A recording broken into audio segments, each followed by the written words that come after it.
The credit belongs to the man who was actually in the arena, whose face is marred by dust and sweat and blood, who strives valiantly, who errs, who comes short again and again.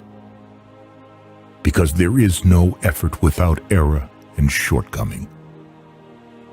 But who does actually strive to do the deeds?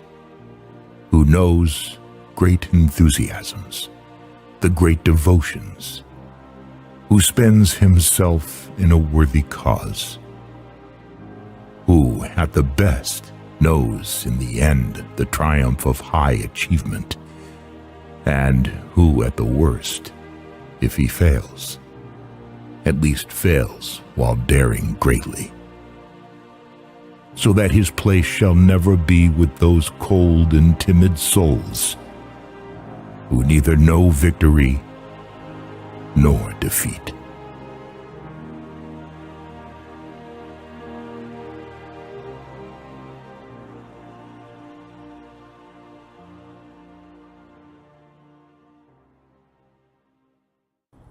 Spartans!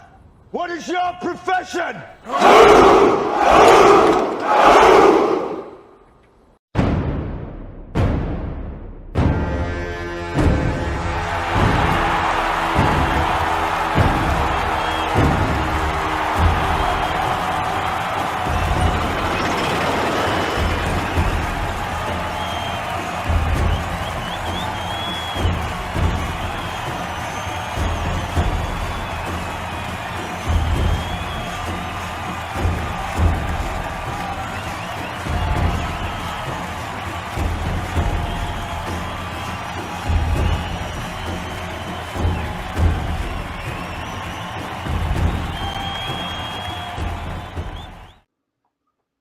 Good evening, everybody.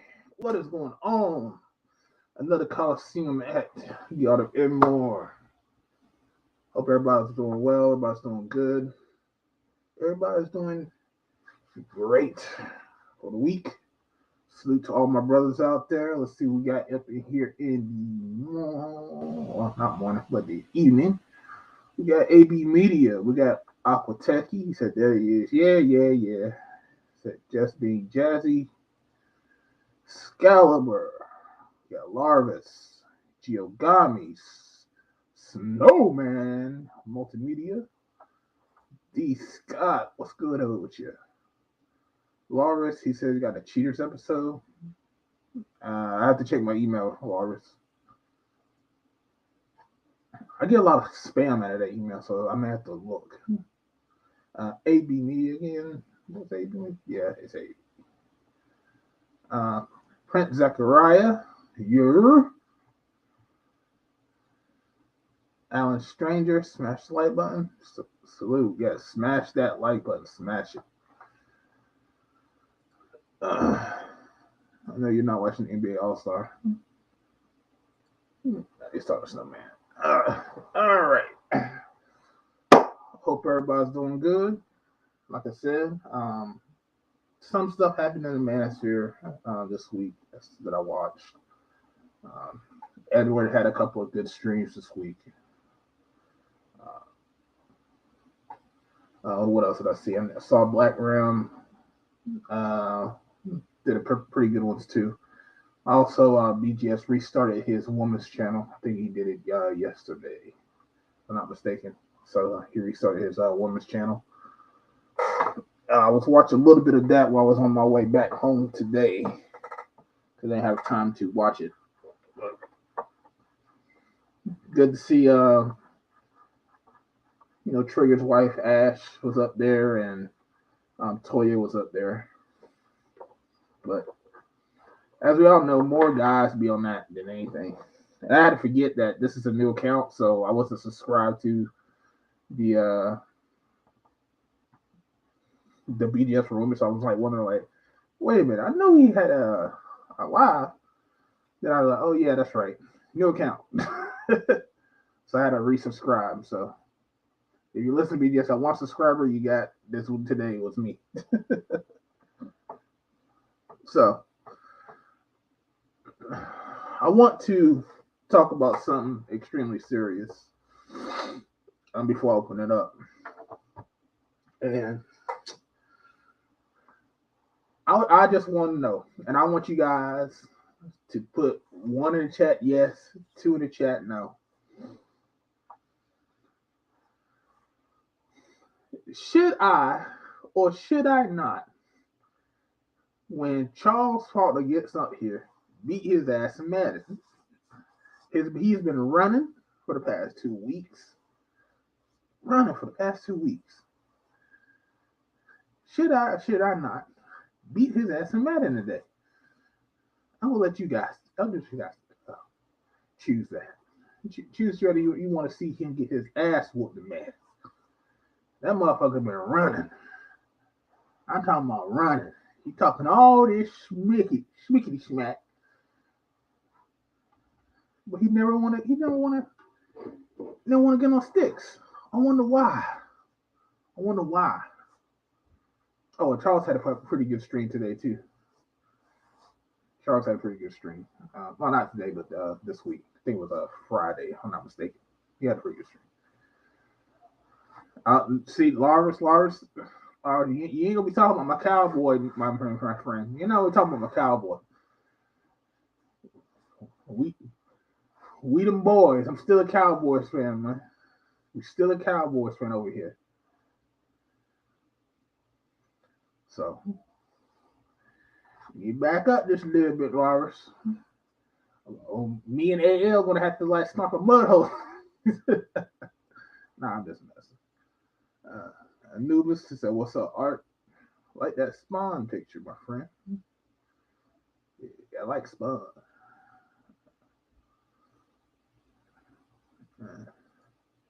Never run for family competition. Yeah, he been running, man. He been running.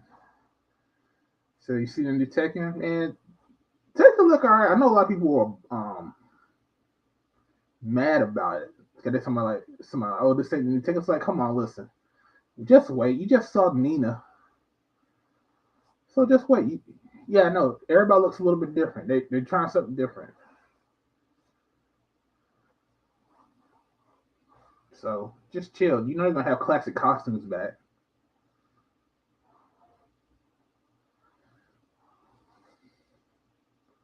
So let's see. You a Cowboys fan? Damn, Art. I'm sorry. Oh my God. Here we go. All you Cowboy haters coming out the fucking woodwork already. Damn. We should be yelling at dudes being Cowboy. Wow. All you motherfuckers hate Cowboys.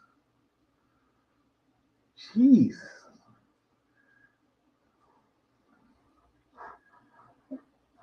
But it's all good. Hey, you know what? It's all good. I could take it. I could take the heat.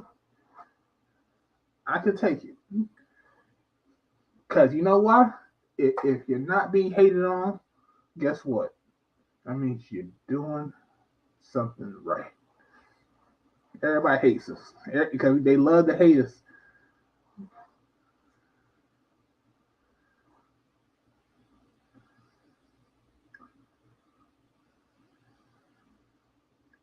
I smell some Eagle fans in the shit.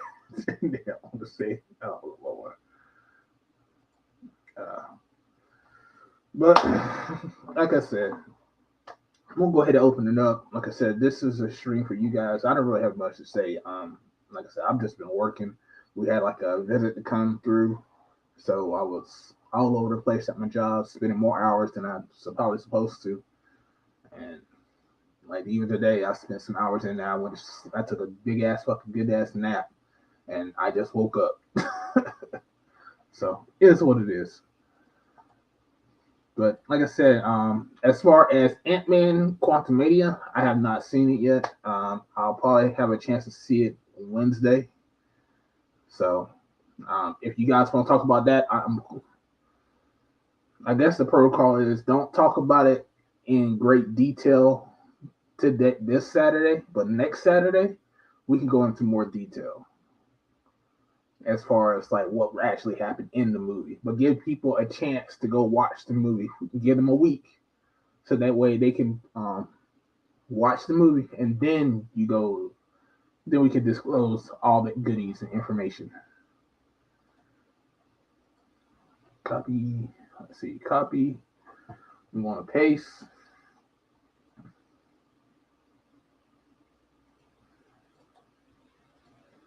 All right. So that is the StreamYard link for you guys to come on.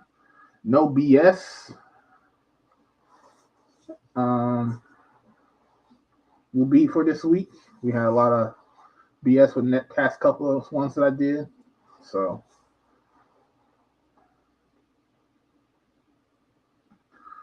we are gonna hopefully we'll have a good ass fucking stream today.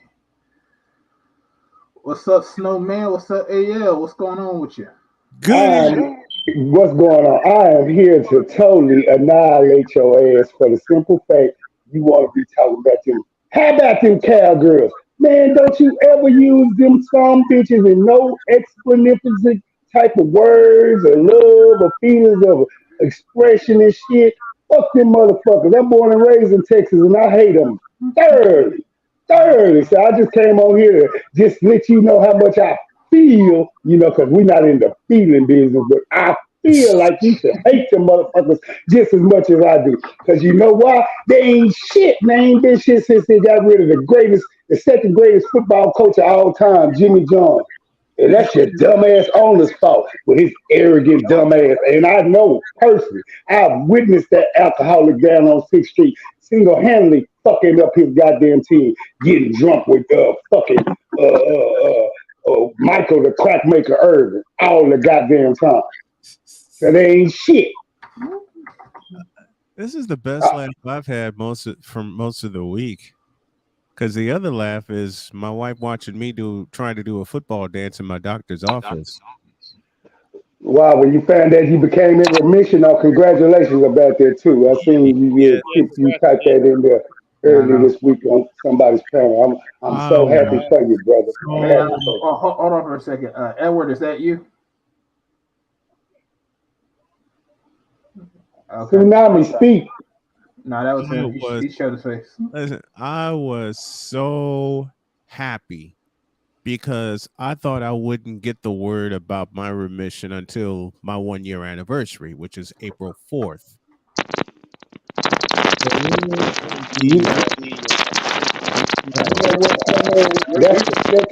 the second. Whose thing is that?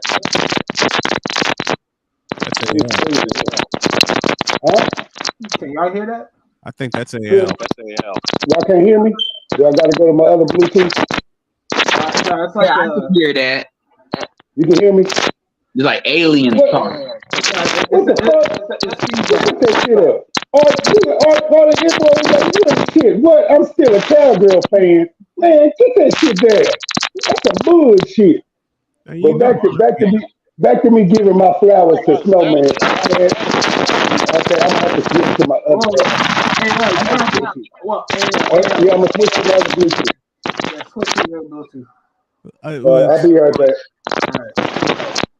I gotta tell y'all, this past Wednesday, went to the doctor's office, my oncologist office, and he was going over the results of my MRI I had recently, and he said everything looks good, including my liver and the spots that we thought would be cancerous. They're not. Everything's clear. And my wife said we're waiting until April 4th to get the all clear from cancer so we can really start fundraising and saving money and get a place and get out of here. Mm-hmm. And Dr. Raghunath's next words to me were, "Oh, the remission has started now."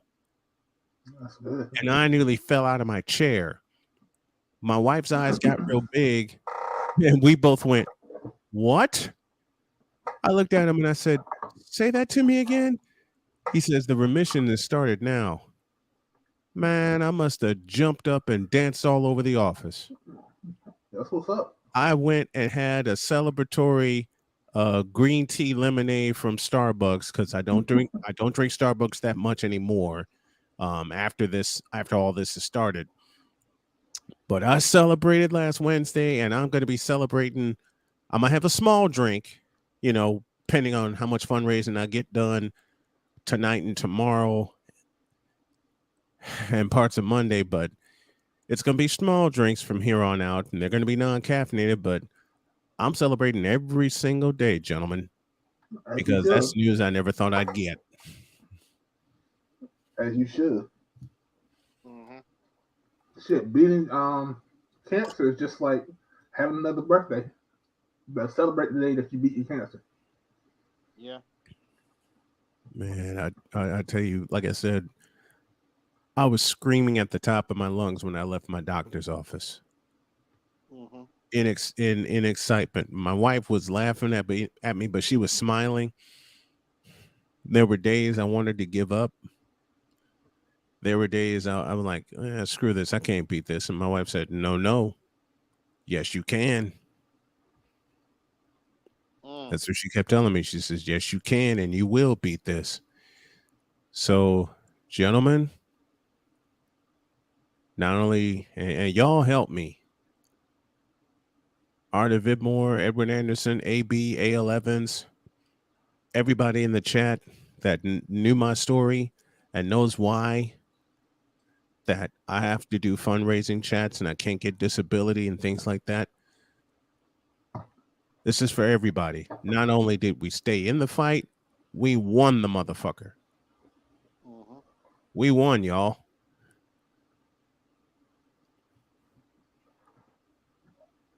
Yeah, congratulations, man. Right. Me. Thank you.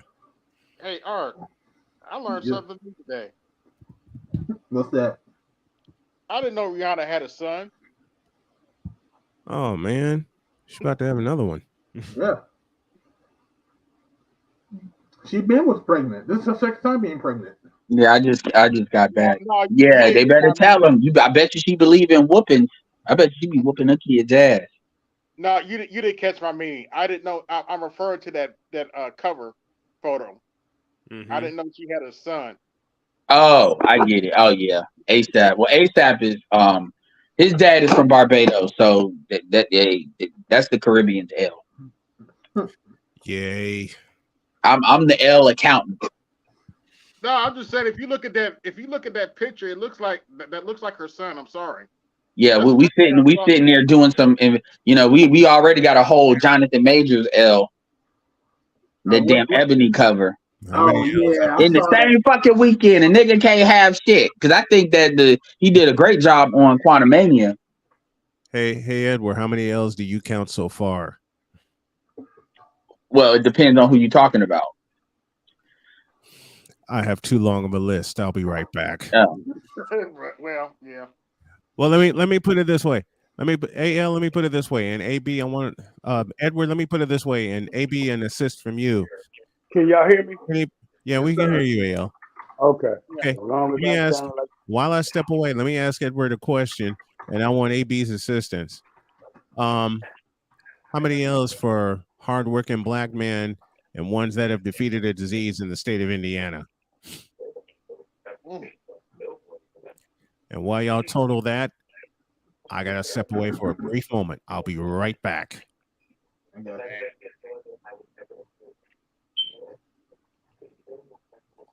You talking about this cover, Edward? Hold on, let me put it up.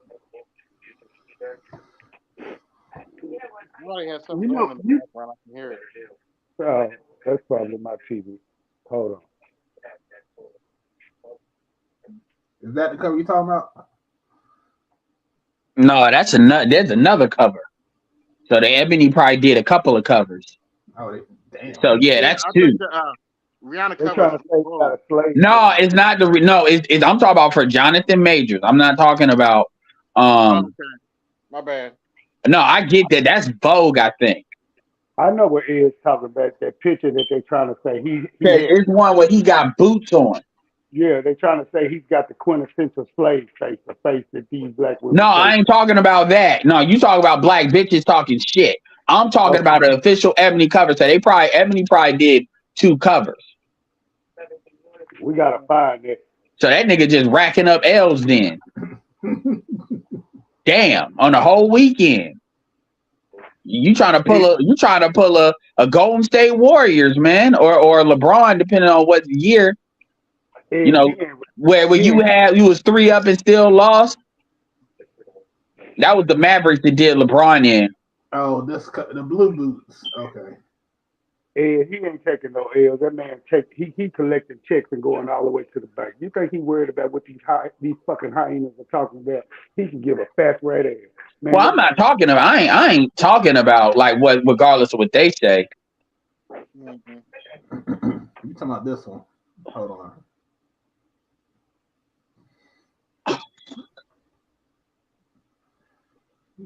That one you talking about? No, I think I got a third one. I think that's one I ain't talking about. Damn, they made sure to take a whole bunch of bitch ass looking pictures. See, that's why he might as well just went on some white shit. If they were gonna do that, you might as well got some white exposure. Ain't no point doing that for no black magazine. What's the point in having a black magazine if they're gonna make you look like a bitch just like on the rest? Hey, check this out. Look at that picture. Look at it close. Now, when I say this, I want a reaction. Don't this motherfucker look like the second coming of a poor broke Dennis Rodman in that picture? I ain't saying he poor and broke. I'm just saying he looks like one. Well, they said one of the things Jonathan Majors was inspired by. He was inspired by the Dark Knight portrayal. What? Hey, you gotta share that image, man. I don't know what you're talking about. No, they all probably from the same magazine cover. Mm-hmm. Like, I'm not on my computer, so y'all gotta give me a second. Actually, I do. Damn, I got so many fucking computers. All right, I'll be able to get on my computer. Y'all give me a second. All right. Yeah, so I'll get it. Yeah, but so how many of y'all saw Quantum? I seen bits and pieces of it. I'll see it Wednesday. Yeah, so I mean, you know, people are like, "Oh, is it good? Is it not?" You know how people are. I tell people, look at it in the pandemic movie. So Black Widow, Spider-Man: Far From Home, you know, Multiverse of Madness. You gotta look at it from that perspective. Is it better than Spider-Man? No. Far From Home? No. But you could definitely, if you look at that versus you know, the rest of those, you know. But Jonathan Majors did a good job.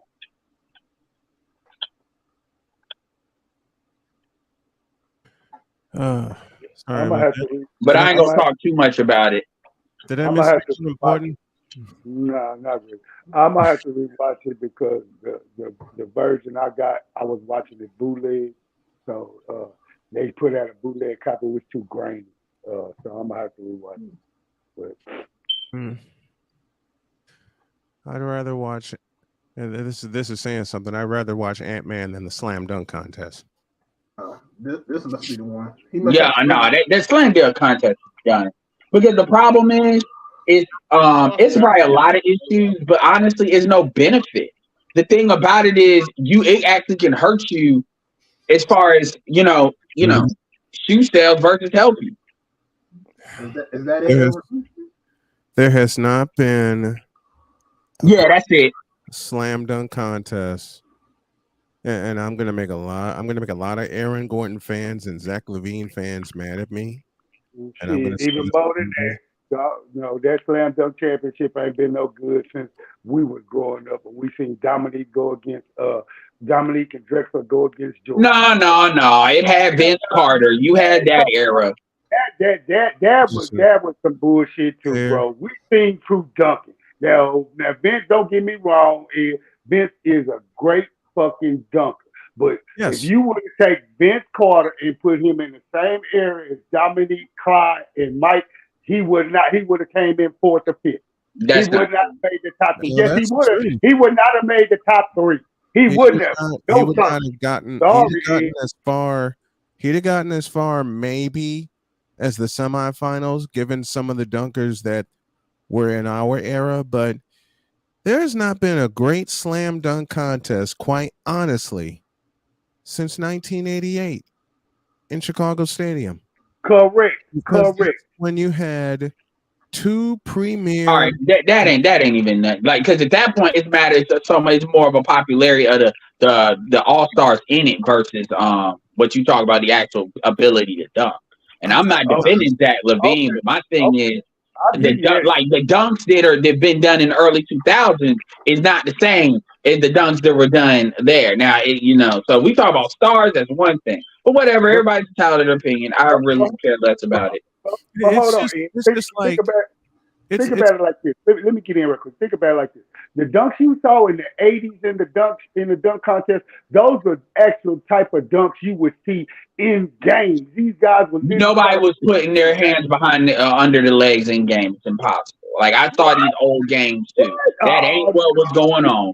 Still too young. You still too young. These motherfuckers. All right. Okay. So it's really no point in arguing that if that's kind of where we're going with it. Because you got NBA classics, you got those old stuff. So I've watched enough of those games. Right. To know that ain't what they were doing.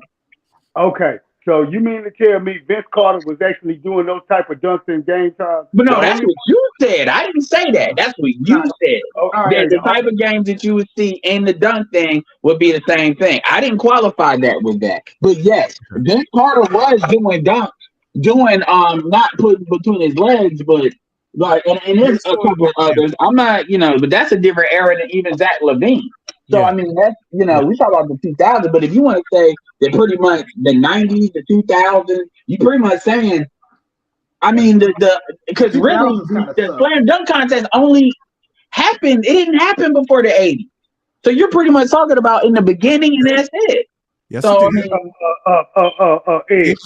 the first slam dunk championship was in 1978, 79, and you had Dr. J, and you had Skywalker.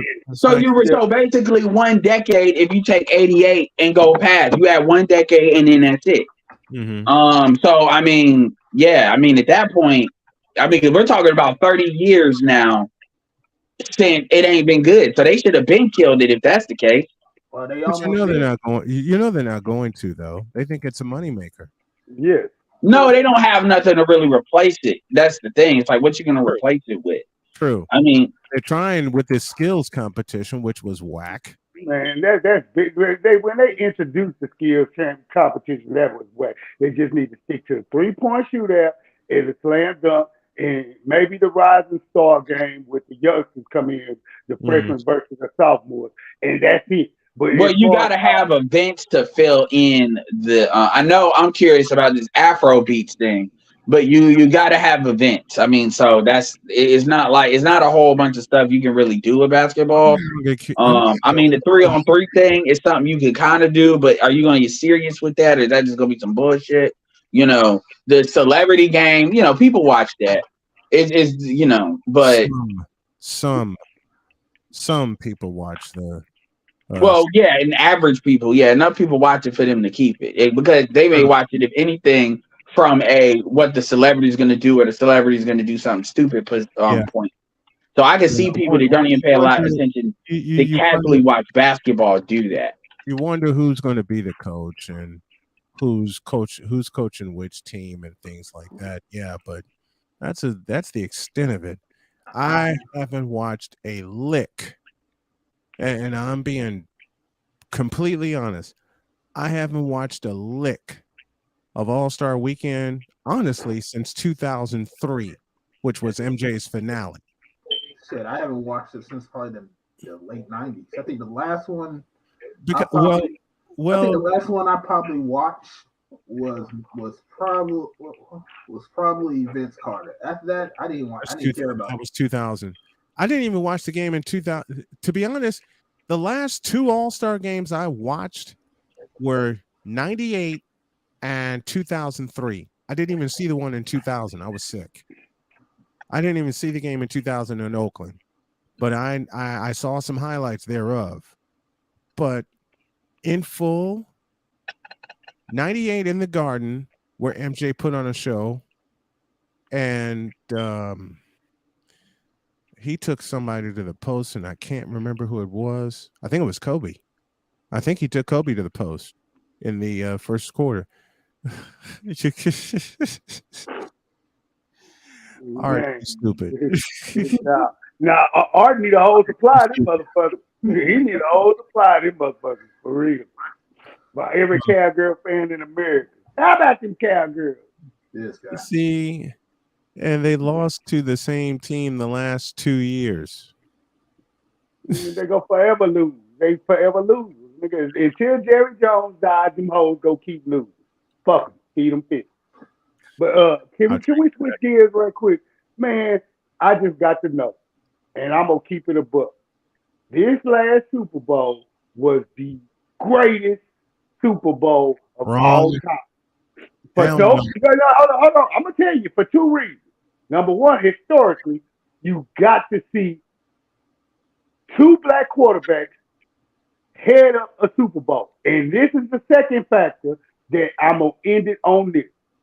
You have never seen a Super Bowl that high scoring and that competitive from first quarter to fourth quarter. You stayed watching that game all four quarters. And Snowman, you cannot lie about what I'm going to say. Anytime there have been white boy quarterbacks in these Super Bowls, it's either going to be lopsided or one way. It's always that way. This was the first Super Bowl that was literally competitive from start to finish. Start to finish. What okay, go ahead. Let me shut up and listen to this. Go ahead. Go ahead. From start to finish? Start to finish. Start to finish. Okay. Name me another Super Bowl. Name me another Super Bowl that was from start to finish competitive with both teams in the game all four quarters. Don't worry, I'll wait. Super Bowl 25, Tampa, Florida, January 27th, 1991. Bills and Giants. Hell no! That game was so slow and lame, and it was a defensive minded game. Man, it didn't come alive to the fourth quarter when Thurman Thomas started catching passes at the backfield. Stop it. That game was trash. It was trash. You had Jim Kelly against Cowboys, and it was trash. I'm not going to go all the way there. But yeah, look who their opponents were.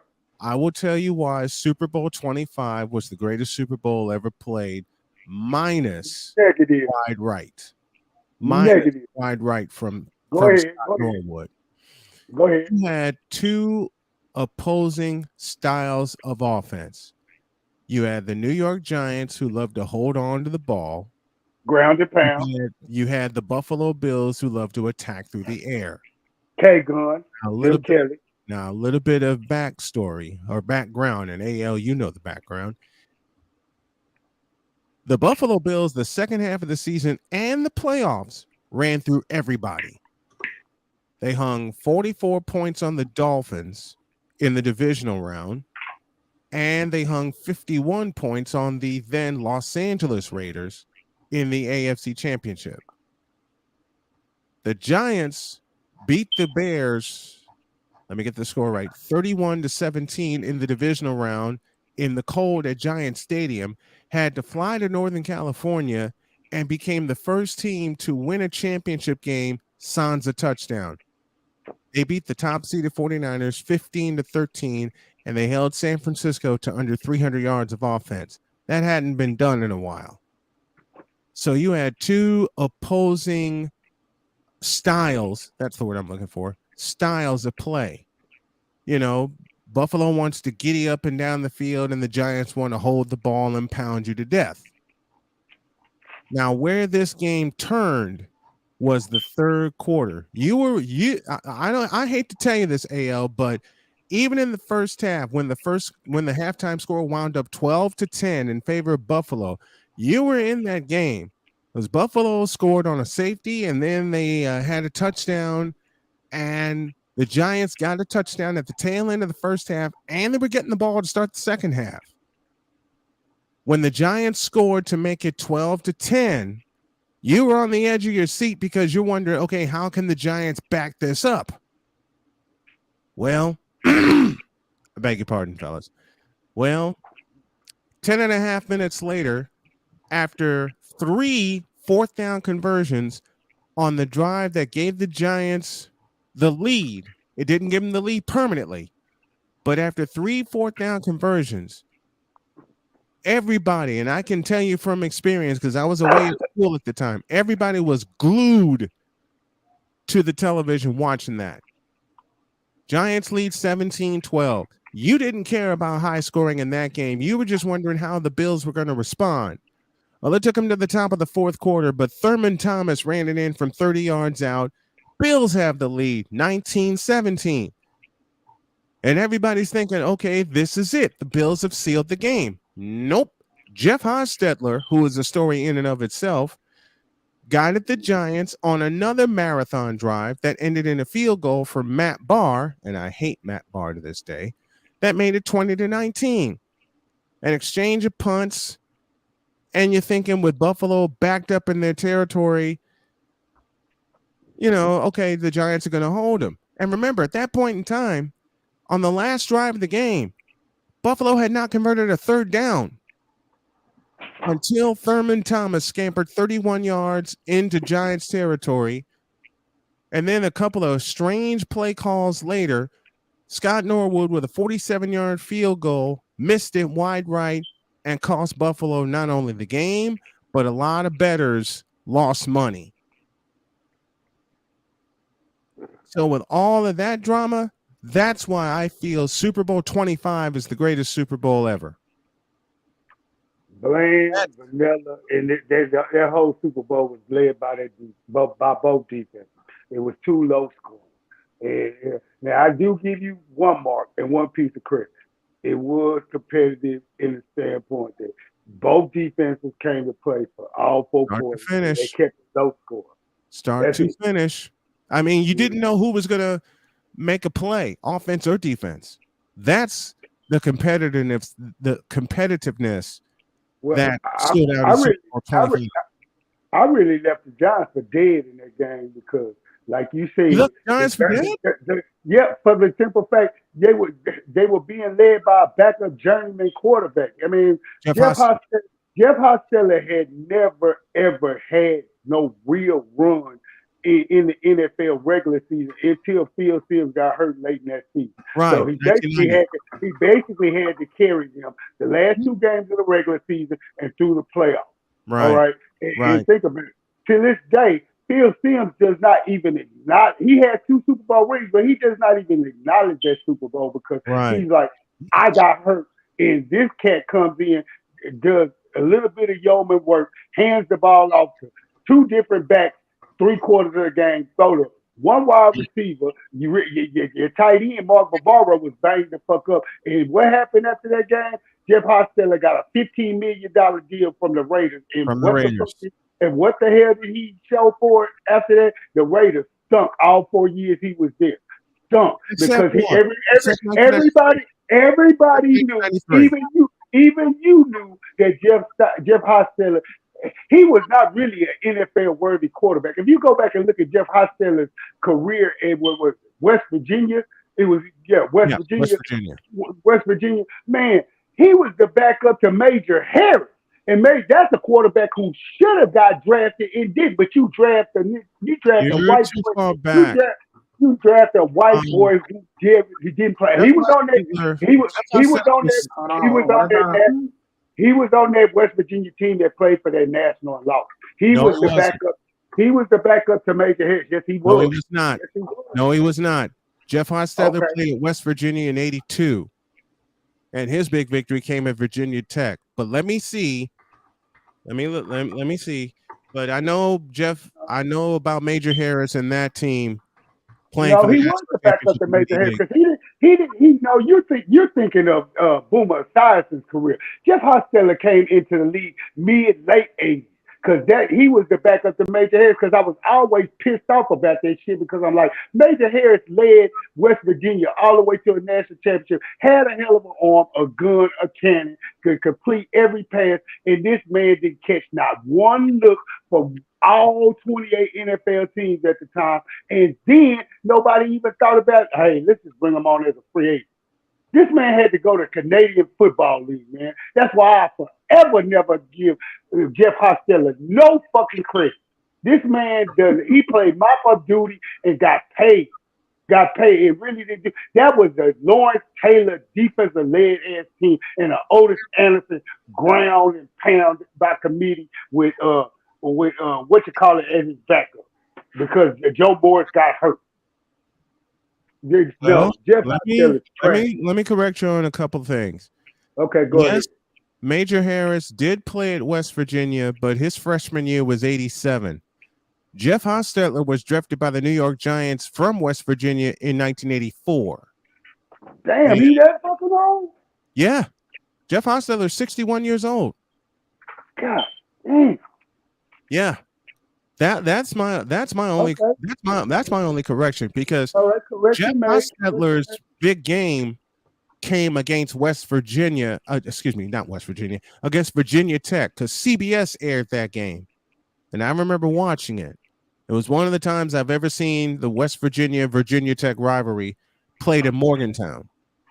Major Harris, I remember everything about Major Harris, especially his junior year, his sophomore year, which was 88. And that's when they played for the national title against Notre Dame and Tony Rice on January 1st, 1989. No, man, don't tell no lies. Just tell the truth. That man had a cannon of an arm, and he could throw a deep ball like no. I'm talking about one of those high arcing with he didn't have, I mean, just out there. He could throw like crazy. He could throw like crazy. Don't get it twisted.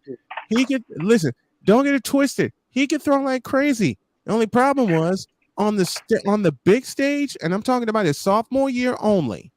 On the biggest stage, he got pounded by that Notre Dame defense. Even though West Virginia scored 21 points, they were down 16-0 before the second quarter even started. Or I take that back. They were down 9-0. They were down 16-0.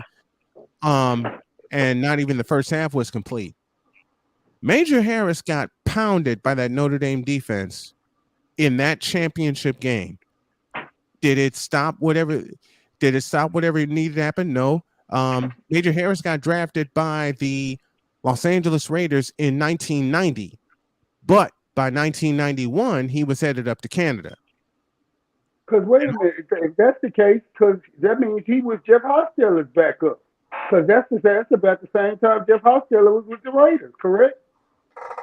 Yes. Actually, yes. Yes. That means he would have been his backup. Because Jeff Hostetler replaced the crackhead white boy quarterback Actually, wrong.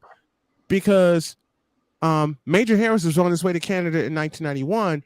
Jeff Hostetler didn't join the Los Angeles Raiders until 1993. 92, 93 season. Okay, yeah. He was a couple years behind. Major Harris was already gone by the time. Major Harris was already up in Canada by the time Hostetler came to the Raiders, because Hostetler stayed with the Giants until 92. Yeah, because they literally tried. Remember, after they won that Super Bowl, they literally tried to give him the starting job from Theo Fields, because Theo Fields wasn't ready. And they lost they lost 3 of those first 4 games, and they said, "Oh, come on, Phil. We know you banged up, but we need you to get back in there." And they still didn't make it to the playoffs. They still, he was a straight up fluke. I mean, but he got paid. He got paid. He got paid because he took him to a championship. Matter of fact, Major Harris was only a practice squad member for the Raiders in 1990. Then he went up to Canada and played with the BC Lions. Yeah, that's how come the other, like you said, the Raiders. Like, I never saw him in the uniform practice squad. It makes sense. Yeah, he was on the practice squad. I wanted to make sure I had my stuff right. Here. Back, y'all. Go ahead. Hey, AB, I know you were there last night. Kudos, let's give flowers to that man for rebooting that show, BGS for Women. BGS did a great job of bringing it back. I thoroughly enjoyed that first episode. I mean, it was great. He had Trig and his wife up there. She did a good job. Toya H was up there / Toya the Texan, Toya the tutor, the darling of the Manosphere. And it was a good show, just to get it back up. I know a lot of women didn't step up or show up on the person because we've been knowing about the reboot, but I don't think he put enough air traction out there in the YouTube airwaves for them to realize that as the show was on, a few of the veteran ladies, oh, the show's back, it's back. So, word of mouth was spread. So next week's show, I think it'll be right where it needs to be. But I was so glad to have it back because, we need somebody to lay that level to real Well, talk. well, I mean, Can't it's just nobody do it like the boss. Go I mean, ahead. it's the first show back, so I Yeah, didn't yeah. expect a lot of people to come through like that, especially on some of the older ladies that have been riding. So you never know. I mean, what if he keeps doing it and doing it and doing it every Friday? Yeah. It should gain some traction, especially now that you know you know It, females it, have been talking about these talking points. So if he gets a couple of big like Cheshire Day and a couple of them back, it will grow. It'll get bigger. I think it will yeah, be bigger now than it was back then. yeah, because right, see, back then they were doing everything possible not to hear the message till the disciple came and he started really spreading the message. And once he spread the message, like BJ said, the difference between me and KRS-One is KRS-One was nice. I'm not. I'm gonna tell them exactly what the fuck they need to hear, whether they like it or not. And he gonna do it from a pawpaw's perspective. And that's why I love it. He ain't finna sugarcoat shit to him, not nothing. He ain't gonna beat around the bush. He gonna tell them what it is. They gonna have to swallow that bitter pill, whether they like it or not. So I'm glad he brought it back. I'm ecstatic, and I was there to support. I know AB was too. It was a great show. Great show. Flowers to him. Flowers to him. He deserves.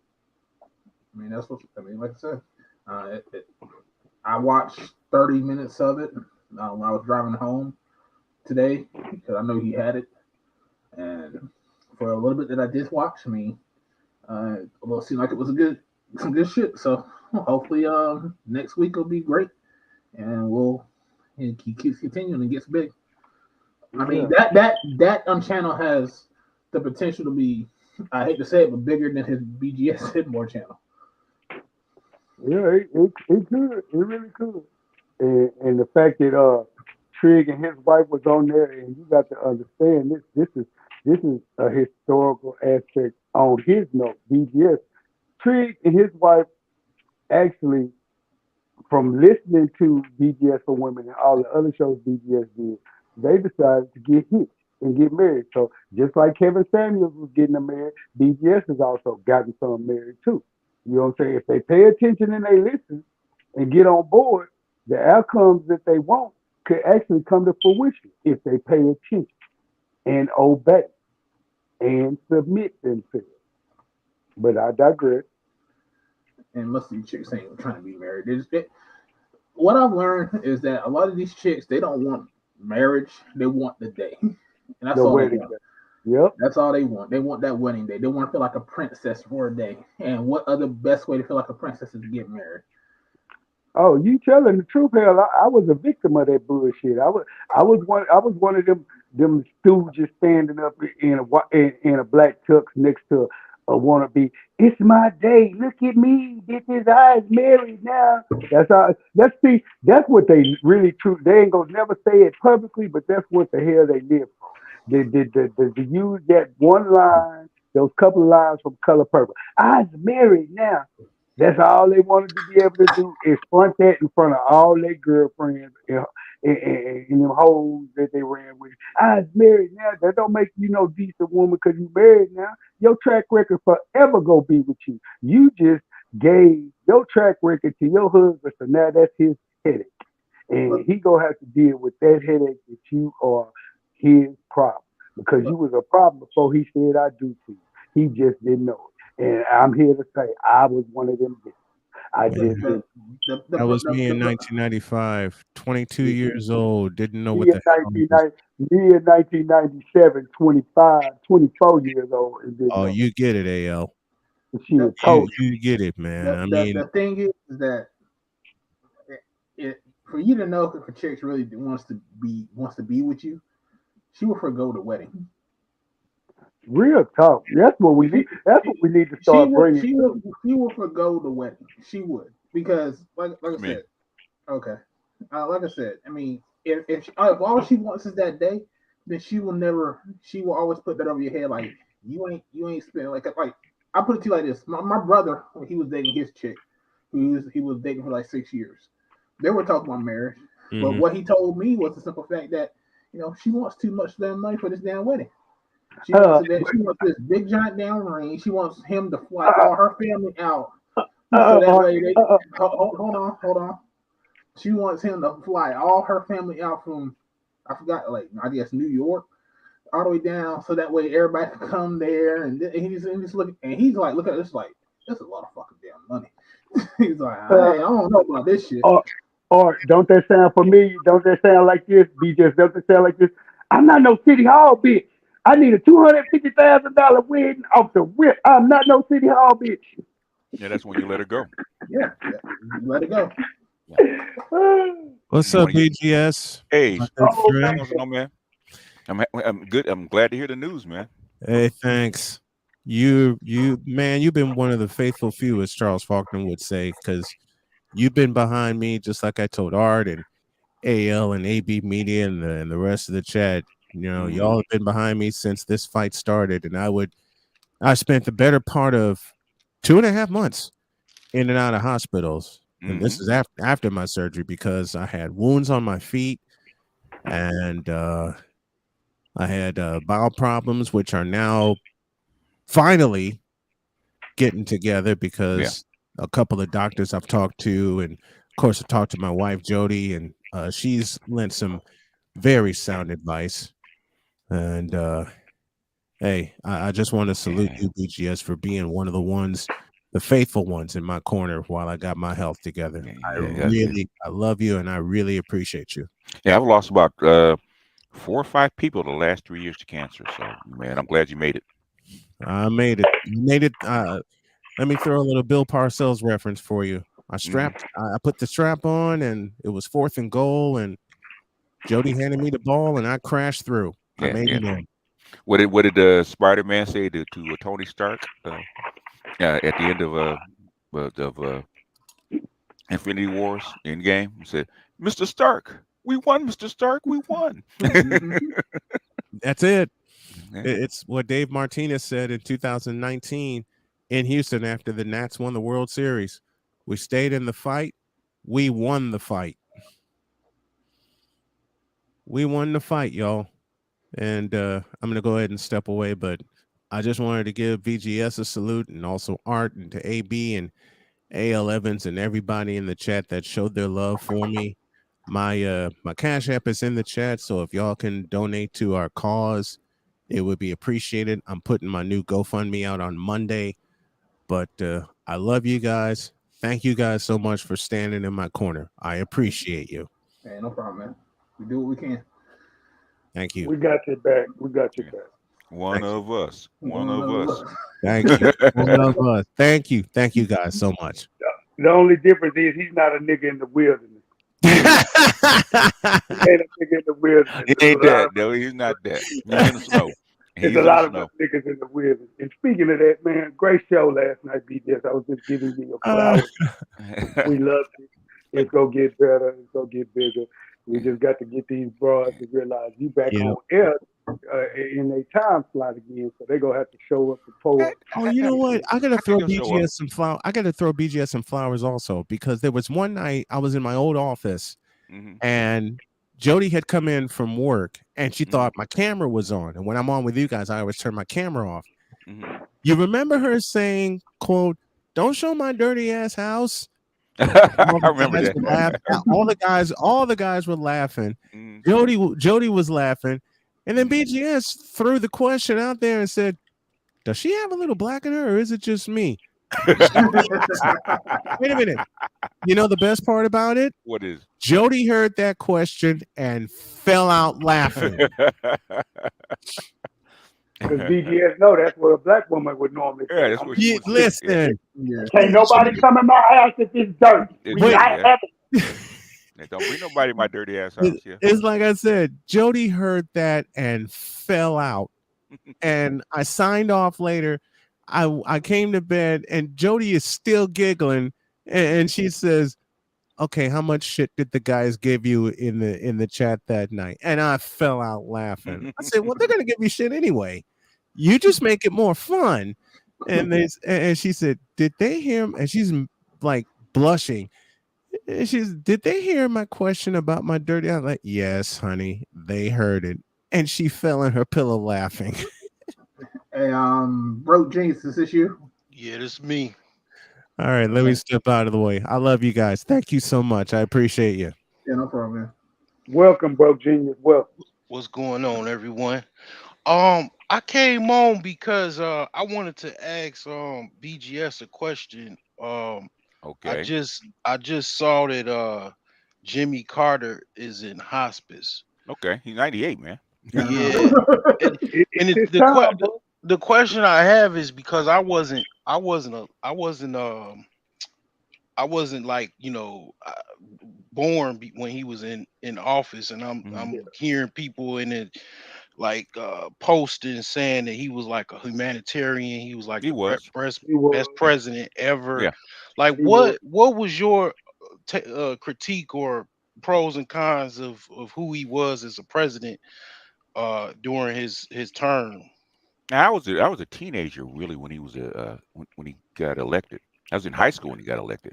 But when he was a president, I have to give him credit, man, because he's the one that actually steered us out of out of stagflation. Stagflation. Yeah, Yep. because we had gone off the Nixon has took us off the dollar, man. The dollar was He had, shit. Yeah, he inherited some bullshit. yeah. In real talk, this is how you know he was a good president. Think about this. After he left office, and Hmm. all this time, you hear hardly nobody bad mouthing Yeah. anything about Jimmy Carter. Now, Jimmy Carter, the reason why Jimmy Carter didn't get reelected is because of two people. Kennedy tried to run against him and it was slamming them left and right. And then what was it? Yeah, Walter Mondale was his vice president, and he wasn't doing his job That's as, yeah. in my opinion, as a vice president to stick up for Carter and Carter's plans and reforms because Carter, like BGS was about to allude to, Carter had inherited a whole mess of Ford and Nixon's bullshit. Yeah. It was, Yeah. We did. and He did. and then gas prices were so. I mean, you got to understand. This was a time before 1975, 76. Gas prices were averaging around 28 to 34 cents a gallon. People, I Hmm. know y'all hearing this and going, "What the hell you talking about?" Yes, 28 to 34 cents a gallon. By the time he became the president, we were looking at $1.15, $1.20, $1.30 prices. And at that time, Americans were losing their minds. Talking about, this is crazy. This is madness. Yeah. So Yeah, what y'all see now at these gas prices, you would beg Jesus Almighty to get back to the Carter administration yeah. for a $1.25 gallon gas. Trust Yeah, me. yeah, Go yeah. ahead. Yeah. But the reason he lost, and there's two reasons. Basically, the same thing. The reason that Trump lost, right? If it's on your watch, guess what? It's on your watch. And there was two things that killed Jimmy Carter as far as being a president, right? Is one was the Iran crisis, right, with the Iran Mm-hmm. hostages. Okay, But he that's got one. those That's one. hostages there. Remember? He got them Yeah, he, out. he, he did get them out. But thing is, that was on his watch. How many days they spent in? They spent in what, like 20 days as a Yeah. hostage? Yeah. Yeah, So the they other, they they kidnapped them off that plane. Remember? what the embassy, every place they could get them. Okay, so embassy, you got to remember, Iran was friendly back then. Okay, until the Shah left. But things, the hostages, and the second thing is, you got to remember the interest rates peaked at like 21%, which is an inflation, which is a economic killer. Stagflation tool. Yeah, it is a it's an austerity. Stagflation too was also an austerity measure, right? That's standard, right? But thing is, you got that going on, and you got the hostage crisis, and Reagan ran on, uh, I can bring America back to what it was. So we better Which off. it cost us $4 billion in Social Security funds, but he did. He got interest rates down. He got the economy back to where it was stable. But it is what it is, man. That's the shit that's in your plate.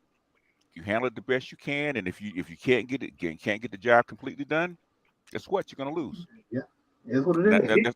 that's what happened to him. But go ahead. He was one of the only few presidents who literally, y'all remember what I'm saying? He literally, everybody thinks, oh, Obama was grassroots. No, Jimmy Carter was the first true grassroots from the ground up. He was a farmer, people, He was a a peanut farmer, farmer. Peanut farmer. Yeah. a peanut farmer. He literally grassroots in his campaign all the way to the presidency of the United States, man. Hmm. That was so groundbreaking at that time, and people just, BDS. Remember, this man literally took the country by storm because we were going through some shit, man. You Yeah. just got a peace president. His backup really wasn't of standard. He was just a talking figure, even though in Gerald Ford's defense, when he was in the Senate and in the Congress, he was great at those things. But he only took the presidency job because Sparrow Agnew had already been impeached. He had been impeached, so they needed a backup for Nixon because shit, the Nixon administration was literally.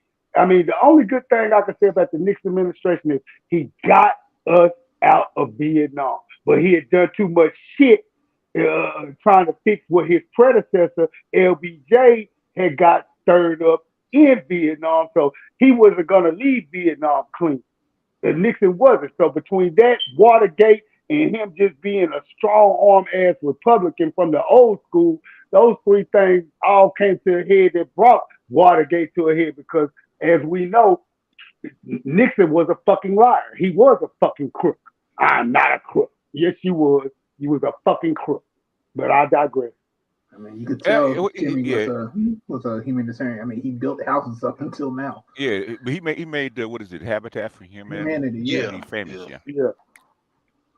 Yeah. But he's done that all over the world, so it's not that's normal to Yeah, him. that's He just also That's just who he yeah, is. he's also a military guy, so he's more like Yeah. Eisenhower, which you A needed a guy Navy like man. him. Yeah, he's a Navy, which he naval intelligence, which hated the CIA, But when the CIA got even with him with the Iran Iran hostage crisis. They the War Hawks wanted him to come in fires ablazing, and he wasn't gonna do that. There's um uh he was in the middle of a whole lot of stuff, right? Because you transitioning from an FDR pro-socialist type of economy, the Great Society, and then when you went off the gold standard, you were in deep austerity measures. Basically, you were shipping jobs out. People getting laid off. Um, they're cutting a lot of cutbacks, and then you had all this inflationary stuff like housing prices. You had gas prices that were high. He's the one that implemented the 55 mile an hour um, speed Speed limit limit. to save Yeah. gas. Yeah, save gas. He's the one that told people you had to turn down your thermostat, right? Because you needed to save energy. Mm. So he implemented all And these somebody saving. from the chat said he started the WIC program. He might have. I'm not sure about that one. He might have. It could be. I know they called it something else before, but he might have. But the thing is, he did a lot of good things. But the thing is, he got he got handed a big pile of doo doo, you know, Mm. Yeah. and that wasn't easy. But and basically, I don't care who you are, man. If your interest rates get to be 20%, you're not gonna be, especially in America, you're not long to be president. Okay, they're gonna come after you. Mm. Yeah. I actually thought what had happened to uh him was going to actually happen to Obama in Obama's first administration because you got to realize also Obama was handed a pile of keeping bullshit with Yeah. W left him Yeah. when we were going Yeah. through that first. What y'all? Yeah, Anybody yeah, during that time was gonna be handed some bullshit. the only difference between Jimmy Carter and I would say Obama was closer to FDR. Okay, All right. because the bankers and everybody else needed him. Okay, they actually keep this ship afloat because Mm. the banks, every bank in the world was insolvent. What was his Every bank. slogan, BGS? The banks are too big to fail. We can't let them fail. And Wait, look. And they still on their underhanded bullshit as we speak. well, they're still. What did Jesus call them? Mhm. Den of vipers and thieves. Mm. The Yeah. money changers, they ain't changed. But Mm. the thing is, um, the American people love the Obama, but the thing is, the G20 actually loved him better, right? 'Cause they didn't want another, they didn't want another Clinton, White man. and they didn't want another white man. Okay, give us the black dude. We have a halfway decent shot if you give us the black dude. So, and basically, they all told him, hey, don't sign on to this. Basically, every bank in the world is gonna fail tomorrow. So they I'm had gonna to tell sign Yeah. on to it. I'm gonna Yeah. tell y'all three presidents that like from in my lifetime. Like Hmm. my sister was born during um forget Carter, but I wasn't born yet. The three presidents in my lifetime I seen was just like was pretty good. Is first Obama, Hmm. second Clinton. Mm. Go ahead. Why you No. No, go. No, No, it's no, all right. I gotta No, give no. I gotta give Clinton. No, You give it to him. What I'm saying yeah, is, I gotta give but Clinton anyway, the balanced budget. You know, he also signed in the repeal of Glass Steagall, which caused the Fuck this. crash in 2008. But go ahead. mm, yeah. Yeah. second And Clinton, he did NASA. third Okay, third is who? Trump. Trump. Trump. I I tell you what. wanted to the Hold reason on, the hold on, hesitation, hold I on, hold wanted to on, hold give on, hold Trump on, second, hold but on, dude, hold on. Okay, Trump didn't start well, but he, I hoped he actually got better toward the end. So he actually learned the job. So I had to give him credit. I was going to say agree with you there. Went to I had to give him somebody credit. would have won. But Clinton, Hell no. There's a guess lot of what? things he. Under Clinton, you got what? You got the crime bill, you got NAFTA, Right. you got the repeal of Glass Steagall. Glass not Steagall. when we Yeah, gas they Steagall. Well, did you that. also you got he's the only one that actually reduced the welfare And rolls the and stuff like crime that. bill. The crime Yeah, bill was crime bill coming to that. yeah. He said the crime bill, right? Crime bill. You got NAFTA. You got the crime bill. You got the repeal of welfare. You got the repeal of the Glass Okay, Steagall. can A I bunch of other change things. Trump to No, second then? it doesn't matter. I mean, you can, It don't you can. matter. Well, the thing is All three of them was bad. that is your opinion. Okay, I'm Opinion. just giving my opinion Okay. because I knew who Clinton was. I didn't vote for him because I heard all the backstory about Clinton. So Clinton was a Republican in Democratic clothes, basically. A Yeah. Dixiecrat Yeah, out of Dixie. He was a Arkansas. Dixiecrat. He It was was a a, it, Dixiecrat. he Dixiecrat. wasn't really a Dixiecrat per se because No, he's he a neo, wasn't a Dixie crack. he was a neoliberal. So he's close. He He's loved them close. hoes though. Well, they all love the hoes, man. They Yeah, I don't mean, talk look. about I it, mean, including the one that you got in office right now. Yeah, post Carter, Mr. Grab him by the pussy. post Carter, Yeah, Carter was post clean. I have to Carter. give him that. What president have we had that wasn't a quote unquote neoliberal? All of Uh, them was no, there wasn't one. They're post all Carter. neoliberal. Post Carter. Like he said, post Carter, they were It's, all on the and neoliberal shit. some people say Carter might have been the first neoliberal.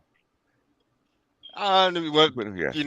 the idea was born arguably under Richard Nixon's administration. So maybe No, not. I don't know. I'm talking about being born of it. I'm talking well, hell, so was Reagan. The thing is, what policies did he carry? Right. Mhm. So yeah. What policies did he carry? He wasn't pro-socialist. Like even Nixon as much as you think about it, Nixon was still pro-socialist because he was under Eisenhower's he was actually Eisenhower's vice president. Yeah, who So gave he you carried a the lot of EPA? policies forward, huh? So what? Who gave you the EPA? EPA, Title IX, the abortion, all that kind of stuff. So he was basically he was still pro-socialist, pro FDR. Even though he bent some stuff, but thing is, yeah, Do you think Bernie Sanders would have been more like Jimmy Carterish or nope, nope, no?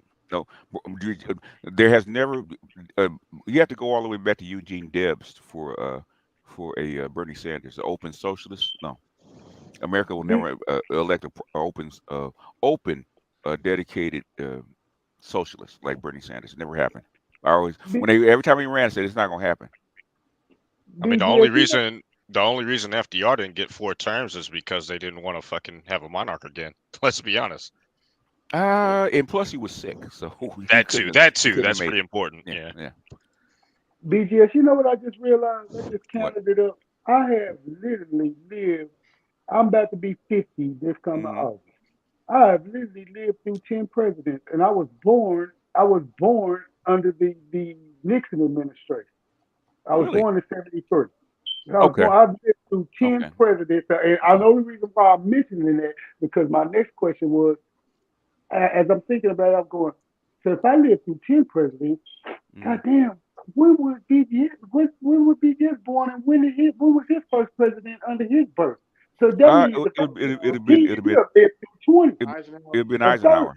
Yeah, Eisenhower was your first president. Damn. Yeah, that was born there. I remember Kennedy, Johnson.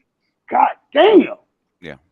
You was the president. Your president was in black and white when you was born. I remember. They were really. They were black and white. It was black and white. He was born like what was it? 58? 59. Yeah, 58. 59. Yeah. I'm dead. He said black. It was black and white. There were no color TVs. There were no color TVs. Color TV comes in the early 60s. I know it's just funny the way you said it. Like they didn't start doing colored programming until like the mid 60s. I would say 65. Yeah. 66. And did you have to be damn near rich or have a lot of money to get a color TV, the first color TVs? Or you can put it on layaway if you want to spend that much. You can put it on layaway. Yeah, that shit's like what 8K TVs now. Yeah. You go in there and you like it's funny because people forget how expensive TVs can get. You take your ass to Best Buy and you go to the right Amazon, they can get to 3, 4, 5,000. You want to spend it. I don't know why anybody would buy an 8K TV though, because there's no program. For real. Yeah, no, me neither. Shit, I ain't even gone up to 4K. No, not yet. Yeah. Well, I mean, my thing is my TV. I got a TV in the room that I could get it for, and where it's the bottom.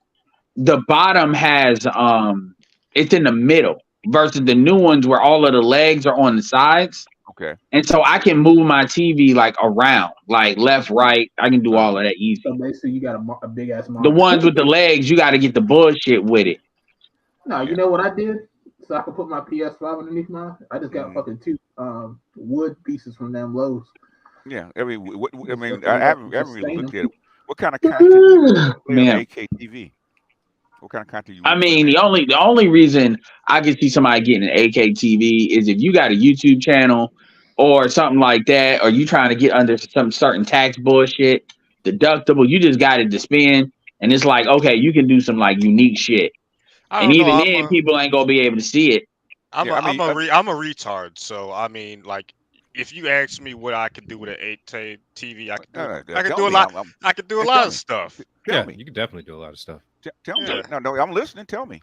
I could hook up my PC to that bitch, and then that'd be my new monitor. The thing is, your PC's now output 8K. Yeah, there's not a lot of content that can upscale to that. Look, man, here come BGS, which y'all don't know. Y'all know the lightsaber, but BGS also got another secret weapon. You know what it is? What? It's a fucking universal wet blanket. There you go. Y'all about to get that wet blanket put on you. He flapping it, getting it ready. Because I've been, I go to, I go to Costco all the time. They're affordable. You and your fucking knowledge. Gotta remember, I saw flat screen TVs back in '98 at Comdex before they were actually popular. Yeah, I went to CS when they were like $20,000 a pop. Yeah, they were 50,000. Hopefully, BGS, you live long enough to say, back in XYZ, Circuit City would still exist, but these Zoomers that will never know about Circuit City. Yeah, I don't think there's Circuit City and Fedco. I shut a Circuit City down. And moved all their network equipment, and I couldn't even get a job in Circuit City at they tech department. That shit was They'll never know about Radio Shack, the little place that could. You know what? I was pissed that Radio Shack shut down. It is because you need parts and It's things. a It's hard to damn buy parts shame. now. Yeah. Man, Radio Best Shack Buy was the liquor store of the tech community. It was It that actually was. and fries. Yeah, And that's why they stayed. And honestly, ironically, that is why they stayed around. Because before, yeah. Evening, everybody. I seen Best Buy just arise from being the king on the mountain. They took out Circus City. Yeah. Then they took out Tiger Direct. I used to work for Tiger Direct. Okay. Then they took out Radio Shack. Tiger Direct's gone. I mean, it's no, Tiger Direct got bought out by somebody else. It's they're just private online equity. only. Yeah, It's online only, and I think they Yeah. might have one lone store in Florida or somewhere. Yeah, because they had one. Okay, so as far as most went online most of the time, all these companies, all these companies went out for a reason. Toys R Us. Because really, what got Best Buy liquidated. did was they focused on the customer. I would say more than any of these other groups. No, Geek Squad saved their ass. Well, Geek Best Squad Buy is also 60% of their income revenue. Yeah, because arguably Best Buy is you're buying. Yeah, but their reputation, higher but price. I know that is true. And hold on, but their reputation for customer service is what brought people in there for them to upsell their ass to Geek Squad. That's true. So, but I'll give you that. But the thing is, where the other companies fucked up, like Circuit City, they put too much money in how the store looked. The fucking stores look like a theme park. Yeah, and they were just spending. You could tell the people behind that was just spending money on pretty shit, and it really wasn't. I mean, they were the bigger guys at that point, but the reality is they wasted money. Let me see, who else was it? Tiger Direct. Their market, they had a small market because you got to be a real sophisticated consumer to really see the value of what Tiger out was.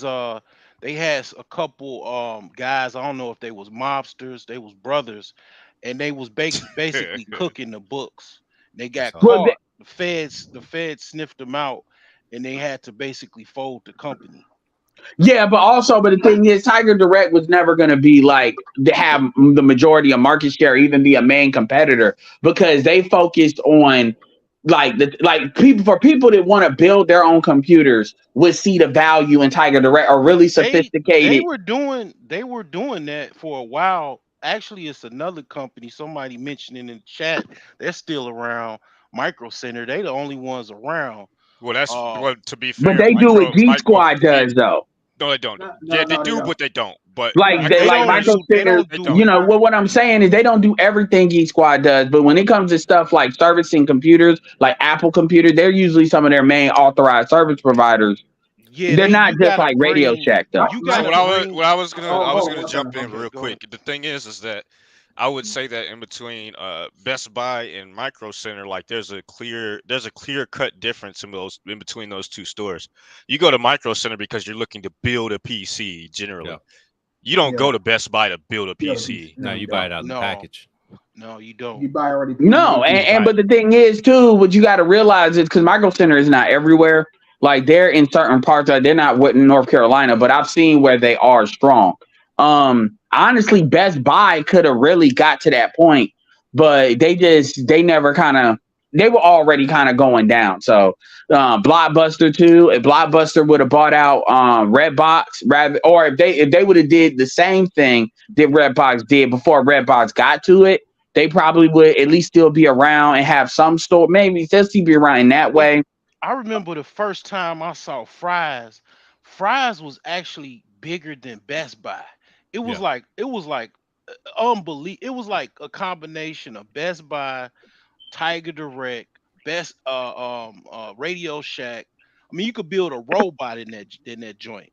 It was like those type of stores you talking about. They were geared towards looking like a theme park to keep you mesmerized in there. But then when you started looking at the sticker price of all this shit and saying, I can go somewhere. I can go to Walmart and get this for $10 cheap. Walmart fucked it, and you know what? Walmart, it just took time. But Walmart got it. Once Walmart figured out what are the main things you really need in your tech section, Walmart fucked them up. And to be honest with you, That's what took them out. Walmart. Target fucked them up too, because people forget Target was supposed to go out. All of them, all the big box stores, Target, Amazon, Walmart. But nobody goes. You don't go to Target for their tech section. They could not compete with that shit. I mean, you could get, and then Amazon did that next day delivery or same day delivery. It was over. Amazon put the definite. Now, what helps? That's way after. And what helped a lot of these places now is you got things like Best Buy started doing it first, but now Walmart and Amazon has caught on to it. Best Buy was doing like a firm where you could, let's say let's say there's an iPad you wanted, but you ain't got all the money right now. You could do, put money down and pay for it through a month. And Best Buy sold the product, but you pay a firm, and that's kind of like how it used to be with like Rent-A-Center and shit like that. But it's much better. They don't fuck you over like Rent-A-Center. You don't pay like extra. The way they get you is on interest, but if you pay it off quick, you good. Now Best Buy also has this bullshit. They use Progressive insurance, and that shit is like Rent-A-Center. That is straight trash. But now Amazon and Walmart have caught on to that, because what Walmart is working on now is they're trying to get people to, use their website more, in order to buy certain stuff and get it to the store or get it sent to you. And they're never going to be Amazon, but it'll really help for people to get, especially during, Black Friday and shit like that. So they're competing. I mean, Walmart is starting to self-cannibalize because they closing stores in the Chicago area. Like, I mean, you've been from Chicago. They closed Homewood and I think Lansing or something like that. Like some real like decent stores in decent neighborhoods, they like closing them down. You have to, because I don't know why. I guess it's called stagflation. There's no yeah, customer. Our area. Hold on for a second. Let me say this real quick. Never, ever, ever, ever buy insurance from a store, because 9 times out of 10. Your product already has insurance with the company. You just have to contact the company and they will ship you something. Yeah, so what I'm talking about with the Progressive insurance, I'm not talking about that's the company, but that's not what they do. It's another way. But you're right. They do try to upsell. Walmart is big about trying to upsell you. Amazon will do it too, but Walmart really tries to upsell you. They even do that in the stores where if you get an appliance, they'll try to, add X amount of dollars for, for a 2-year thing. So, but usually you're right. It comes with a warranty. You want that extended warranty for just $10 more extra dollars, Ed? We can sell it to you via Walmart. So it just depends on what it is, because you got to understand what like a lot of people, even with Apple products, you probably want to get it, but all Apple products come with like a 1-year warranty. But if you break something, that's when you get saved versus if it just breaks. So one thing they're trying to break in, and I just sat for a survey with I get a little extra money by sitting with these survey companies that go through like, would you be willing to do X? And it's a bunch of stuff. But this recent one was about an Affirm type of system. But it was like, do you know when you order something from Amazon and they ask, do you want to get it insured? Do you want to get it assembled? And then do you want to have it paid in installments? And they were trying to package all of this in to like a thing where you can get it all for an extra fee. So they're trying to compete by putting it all into one package. So like Amazon will offer all these different things for like $5 and then $20 to get it, $5 for insurance, $20 to get it unpackaged, and then $10 for like maintenance and troubleshooting. And they'll do all of this for, whatever 80% of that is. And that I think is where another company is going to come in and try and swoop under, because it's only the big dogs competing against each other. Yeah. No, they even got a thing where I had to buy another chair, and they got an app that they said to like it's something that was on the chair, and the app actually allows you. It shows you step by step how to put it together in 3 dimensions, so you can move it for 3 dimensions and shit like that. I was like, yeah, and you click this. It's like this gonna take 20 steps. Step 1, do this. Step 2, do this, and you can move it within 3D, so you can see what it looks like. I was like, oh, that's cool. That's cool, but.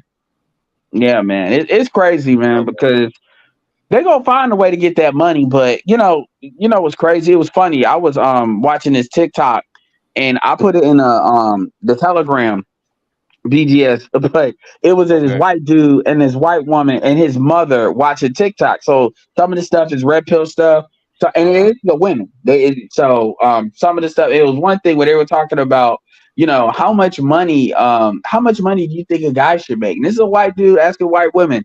Okay. And she was like, "Oh, I don't know, $1 million, $2 million." And then the next person, 500,000? Is that a lot?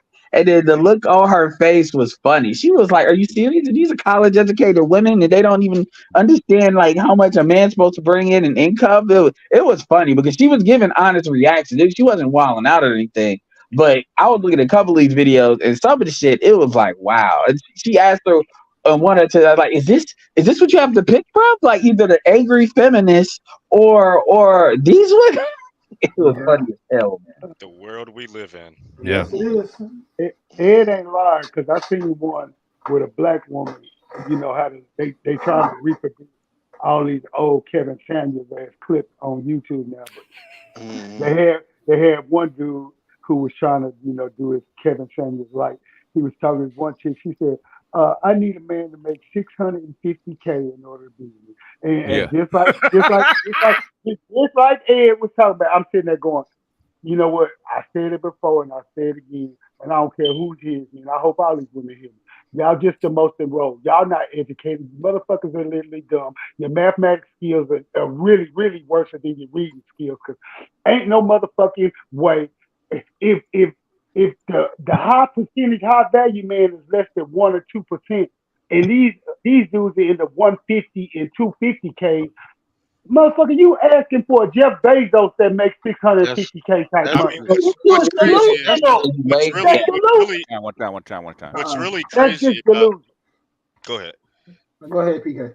Oh, I was just gonna say what's really crazy about this is that if you're an average person and you qualify for another average man, woman, right? And you make the average wage, most people only make about around 2 to 3 million in their lifetime these days. Mm.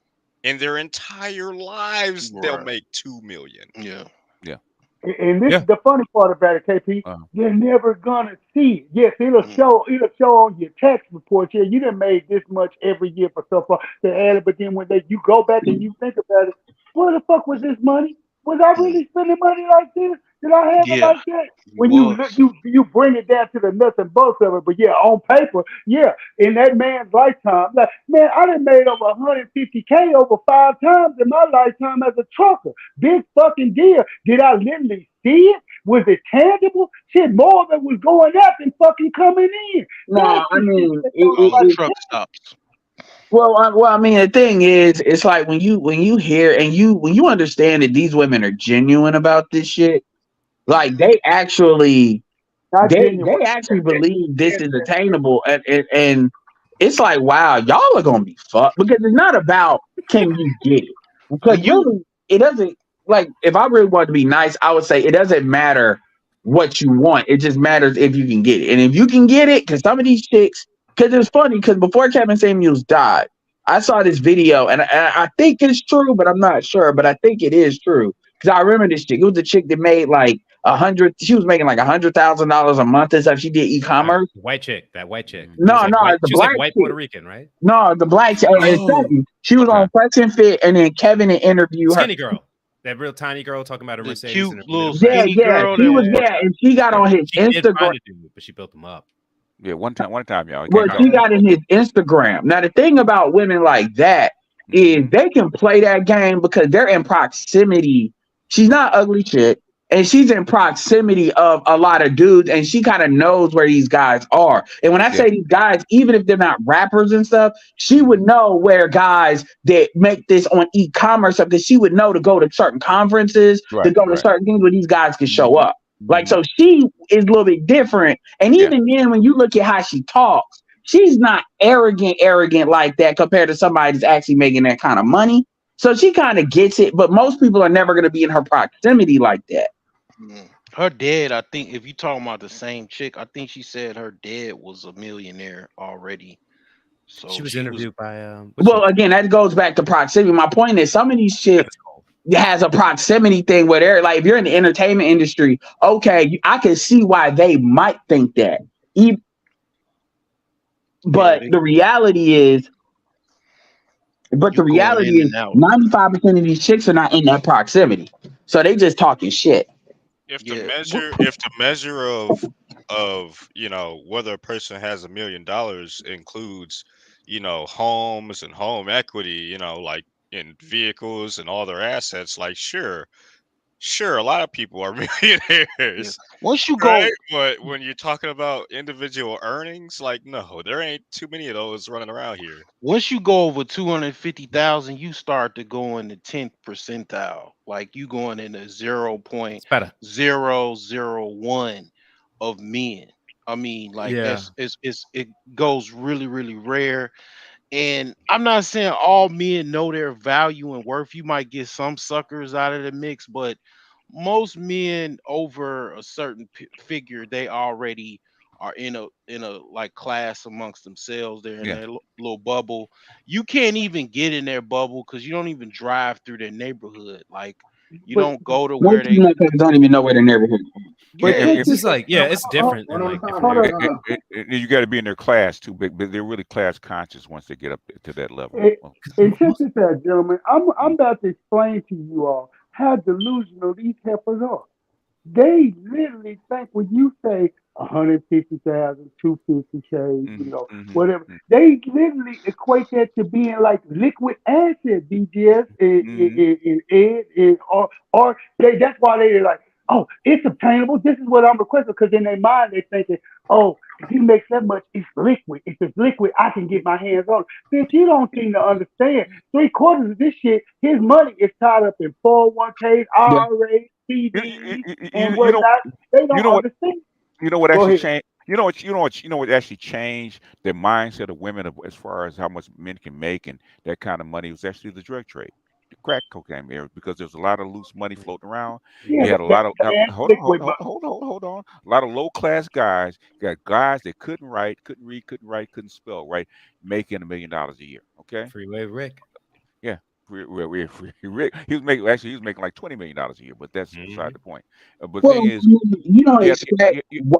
but you had a lot of. Why you think nowadays when they interview these women, so who do you want to date, a 9 to 5 guy or a scammer or a drug dealer? What do they say?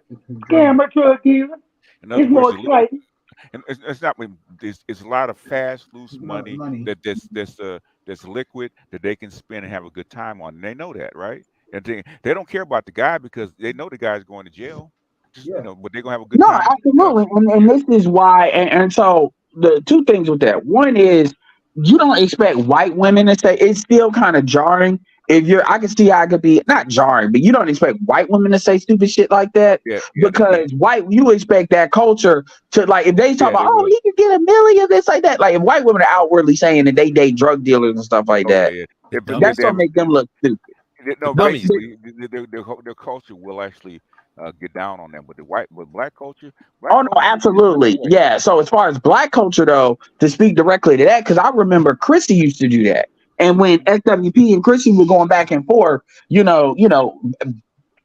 back and forth on each other, she would actually talk about, yeah, I dated a drug dealer. I'm like, do you not understand that if you actually say that and a dude hears that, you're automatically not qualified to be a wife?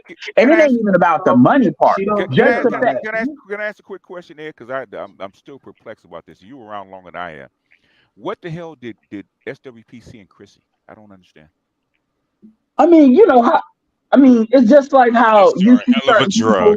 Hold on, it's just like how you see certain people they pick up Uh, stray cats, okay. and they what they see in that. But no, but seriously, okay. Straight Look at no, Hold on. And the, they shit. Stop. No, but Hold on. he's Hold right. on. But I want to hear the real answer because Ed probably what, knows more than what I do. well, the thing about it is because when I listen to SWP, it used to be him going. He used to actually think. Now I think he actually not knows Chrissy, but I I think he wouldn't does. be You know he does. surprised if he hasn't seen Chrissy's face. I'm But sure he has. he Yeah. used to actually believe that these women were talking in good faith, and sometimes He still believes that. I think he knows better now. Like he knew Karasin was on that bullshit. But like women like Chrissy or Paris Milan, because Paris was a little bit different when she was coming up. Yeah. She used to be, oh, this is an actual conversation that we're having, and we're going back and forth, but it's like colleagues peer reviewing each other. She didn't know that that Chrissy is on some straight bullshit from start to finish. Kind of like how some people think Steph Cole is actually having a genuine conversation. There's some, like how Mr. Z kind of approaches that, even though there's some things you can pull from what she's saying, but for the most part, she's on some winner take all shit. She just knows she can't win. And I think he realized that later on as Christy got bigger, especially after she put that website together and a lot of dudes donated to that. It had nothing to do with SWP, but dudes did. And she started throwing black men under the bus because it wasn't just her. It was other women like You Heard Me First Time and stuff like that where they would be in the middle. They had grievances against black men, but they knew black women on that bullshit too. And Christy came along and she was one of the first. It was more like on the women's side. And then this is why SWP used to talk about, well, we got to build and we got to get our money together and do this, that, as if the reasons she's giving are actual reasons. I'm going to say this and I'm done. These bitches hate being black. Black men don't have, yes, we have a self-loathing, but it's not really against our own blackness like that. Black women, they want to graduate from being black. They want to be white. And everything they say to me is a smokescreen for that truth. And that's why I tell a lot of dudes, y'all got to stop buying into that guilt shit. These motherfuckers want to be white. They do not want to be black. They do not like what being black is, and they project that on you. Shay Sade did a post where she posted me saying that in the comment section. That shit got like almost 300 comments. You know, some people agree, but there was a couple of bitches, they want to act like they too stupid. Like one shit that she pinned said, what have black men done for black women? And she acted like she was trying to ask an honest question. And the other thing is she tried to act like, what are the 80s, you know, as far as the light skin shit. What? Right. Okay. Go ahead. I did a video explaining this shit, and I went off in the way I only know how. Go ahead, AL. No, the only thing I was saying was Ed come back because he had kind of broke off. I couldn't hear everything. Okay. No, he's there. Everybody was that just him. No, it's just him. I'm sure they don't want me to repeat it, but basically, SWP thought it was a genuine conversation being had. Now he knows better. I mean, you got women like Shay Sade and stuff like that. Then you got, that's what, to me, why, I was saying, BGS for women would be a good use of your time, BGS, because people need to see the difference between like a Latif Network and the Crew Season and Daily Rap Crew, where some of these dudes all mean well. Even We Need to Talk, I do believe they all mean well. I will give them that. But these hoes are basically advocating for baby mama-ism, like on the Latif Network. That's why Anton just now got done cussing they out. It took Anton, 2 years to get to where we are? He went nuclear. I was like, damn. You motherfuckers are the enemy. We sleeping with the enemy. Fuck you and that damn kid. He finally came to our side. He's waking up. But he couldn't eat no more blue pills. Go ahead. He still got that cold in his eye. Yeah, you're gonna have to, just rein it in a little bit, because you're gonna want to wait and see what happens, right? Because you gotta look at his prior history, and for a guy like that, he could easily, like we like to say in the red pill spaces, one blow job away. So he's already married. He's done. He's done. Yeah, I know he's done, but you get the point, though. No, blow jobs when you do once you're done. No, but you get the point. What I'm trying to say is that he could very he's not gonna relapse. He's not gonna relapse. No, he's not relapse. You can tell he's done. Same thing with Obi's next. You can tell. Are you sure? Now, I haven't been watching any of these folks. You know what? I can explain to you why, right? Obi's gonna be stubborn. No. I can explain to you why, right? It's only so many times you hear the same shit over and over again out of these women's mouths, right? Until you actually lose a gasket. Even the Daily Rap Crew is starting to get mad. Yeah, man, I want to be with black women, and I date black women, and I got my shit together. But y'all talk about y'all want a black leader, but y'all they starting to get mad. Yeah, they In start other, putting in other, on. if you want to stay blue pill, the worst thing you can do is actually get into a session where you talk to a lot of black women, because that shit is going to wear you out. Yeah, The it same is. stupid shit Kevin. out of Shit, thousands every of women. time. I mean, damn, you killed Kevin. Kevin started getting meaner and meaner and meaner, because goddamn, can somebody please, because you guys listen to this shit day after day. You come on the same channel, the same day, talking the same stupid shit day after day. It wears on you. They It's do the same thing Even on the radio TV. show. man, it's tomorrow. I told you like that the one I think I really took Kevin out was that one chick that said that we didn't need you. And man, No, no smart. No that's You're smart. free, black man. Yeah. that's when he had to take a 5-minute break and just said like he finally got one to say it. I mean, it's Edge of Tomorrow. That Tom, you remember that Tom Cruise movie? Like you can only get killed over and over and over again before you finally like you either figure out how to beat the game or you just lose. You're gonna lose it, yeah. And you know, enough people aren't getting it that you either find one who understands it and is willing to work with you, or you play another game. No, what it is a couple of combinations of stuff. You got certain dudes that are in fucking denial because they look at these chicks through the eye like they look at their mama, which they got to start separating that. And then you got dudes that are really trying to make money. Like I think dudes like Cruz, like, and I'm not trying to hate on anybody. Like there's a money element to like all of them. Absolutely. But it's like that's the like I think Cruz, some like Cruz season. I think they just trying to make. And what it is like we're gonna have a show, we're gonna do this, we're gonna let that shit rock and host a conversation. And those be the shows, those be the platforms that women like B. Taylor and them try to target. Because really what you have is women that want to try to advocate for baby mama-ism. Like they literally think if we push it hard enough, dudes are gonna have no choice but to deal with it. And then the passport bro shit kind of came and fucked them over. Speaking of all that shit, man, these motherfuckers. These women are like those women on I think the Daily Rap Crew, they actually I didn't get censored, but there was news reports covering them slurring Thai women and Filipino women. Like they really starting to get called out. But you see, but Ed, you see what the Thai and Filipino women are doing. They had like shout out to Phil of the advisor. He's been posting this shit daily. He said, "Look at here, man. These women are forming a campaign against these black women over here in the West. They tired of these black women coming up here, kind of call them ignorant and bare feet and this, that, and the third. So they just said, okay, this is what we gonna do. We gonna start hitting you back with these YouTube memes and this and that. We gonna talk about y'all like y'all been talking about us, but guess what y'all doing? Y'all are staging a campaign for these men to come pay attention to us. Because the more you down us, the more they gonna say, hey. Well, that's one layer, but the other layer that I'm talking, no, I've seen that too, and I've been sharing that. People, my Telegram know I've been sharing that. But the other layer is the fact that you got to remember there was just an Asian hate bill that was passed. Yeah. What these women are doing definitely qualifies. If they really wanted to, if people wanted to really use it from a political standpoint, a credible case could really make. Like you're talking about somebody's poor and uneducated, and you're saying that over and over, and that's multiple different black women saying that. You can't blame black men for how you choose to do that. And really, what they're trying to do is run a play that white women run when white women try to use feminism globally. But the problem is white women know not to disrespect the women while they're trying to use the women as a moral lightning rod. Black women apparently are not smart enough to understand that. I ain't gonna lie. Black women only have one play. What is that? Sign language. That's all.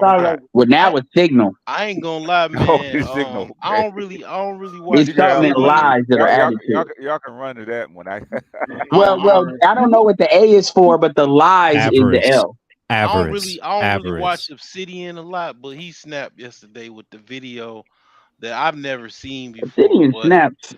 With that, there's a lot. But what did he say though? With that, he showed a chick that was traveling to Jamaica, and she was getting a massage, and one of the Yardie boys got excited. She got fucked. And she was like, "Put a plastic bag over. At least put something over it." She dirtbag shit. That was crazy. I was like, It's only damn. been 3 weeks since I said if you lie on us, we're gonna tell the truth on y'all. Like this What is stuff is that? not hard to What you find. got up there, man? What is that? That is the average income of a Raleigh, 37. Yeah. Of a Yeah. who? Of a Hey, Raleigh. He So said I of mean, a like, Raleigh. so Oh, are you? He said in of a what? Raleigh. Of a Of a Raleigh. Raleigh. Raleigh, Raleigh, North Carolina. Okay. North Carolina. So you You and you big city mother. take that number and multiply that over a lifetime of working adult age, and then tell me what you get. But 40 years. you You ain't get gonna about $1 get, million. you ain't gonna get over generally $1 to $3 million, bro. It's Yeah. just No, not No. gonna happen. about $1 million. Yeah, most of America is like $44,000, 44,000. 40s. What's gonna say? It's counties no bigger than 40,000 people. Man, There's a couple of there's outliers like Houston, Dade County, Kings New York, County. yeah, the higher cost of living places. Any area that anybody that has a college degree is supposed to have had to take economics. That's like what you take in the night in the Doesn't mean they in your passed it. freshman year. general electives. So it's like how the fuck are you all going through economics and you all are this fucking stupid? Because they fucking stupid. They just fucking stupid. I'm gonna say what everybody else is thinking but won't say. They just fucking stupid. Yeah, they They're are. the most enrolled. They're not the most educated. Because if you got all these boys around here suffering from under fourth grade reading level, get the fuck out of here. You're not reading to your kids. That's all they're saying. You're Hey, And not I'm, teaching I'm gonna tell you right now. you know what it One is? time, y'all. You know what it is? It's about feelings. That's what it is. Right. That's it. He said it right there in the nutshell. Feelings That's over all they facts. on. You know what? Women go by Feelings. me being the one that will actually win the lottery. That's what they go by. They go by the lottery mentality. Yeah. lottery They game. work that way. Yes. I'm the special bitch, and basically I'm better than all the rest of my other. I'm gonna get that guy. I'm gonna leave the other 999 women behind me. So And I'm gonna like hit I the like to lottery. say, That I still think of comes it. back to economics. I Then, think God, of it. It that does. comes back to They I don't. think economics. of They it. don't No. understand that. This applies to more than just economics. This is Yeah. actually just a female Go rivalry. ahead, KP. This is how this is. This is just how they're wired, man. They Yeah, are actually wired like tend. that. Yeah, they just tend to. They think themselves the exception to any Yeah. rule, and they think Rule, yeah. themselves to Yeah. the possibility over probability. That's how they think, man. Until they get 50. Hey, look. No, No, even 40. after the old 40. little man, they till the day they 40. die. Yeah. Hey, I Can never said somebody Day they this. just die. please pour? Can somebody just please pour out the other half glass of water that's half full? Because that's the only thing that man, this goddamn glass is empty. Because you wanna, I can fill it up with how I feel and what I hope with shit. No, it's not gonna work. This That- cup was already half full, and that's the only way it's gonna be. that's how you get 50 and 60-year women divorcing their husbands, right? I'm gonna find a Yep. new love. They're Yeah, delusional. A lot it's a of them are moral. delusional. It's You everywhere. know, you Sarah Mowry, anybody? They think Yeah. they're the Yeah. exception to the rule. All of them do. yeah. And I just saw something on my feed talking about is a town in Alabama that they survive on $300 a week. And I mean it's like that's How? Alabama. But I mean it's like it's literally most people are make less than $40,000 a year.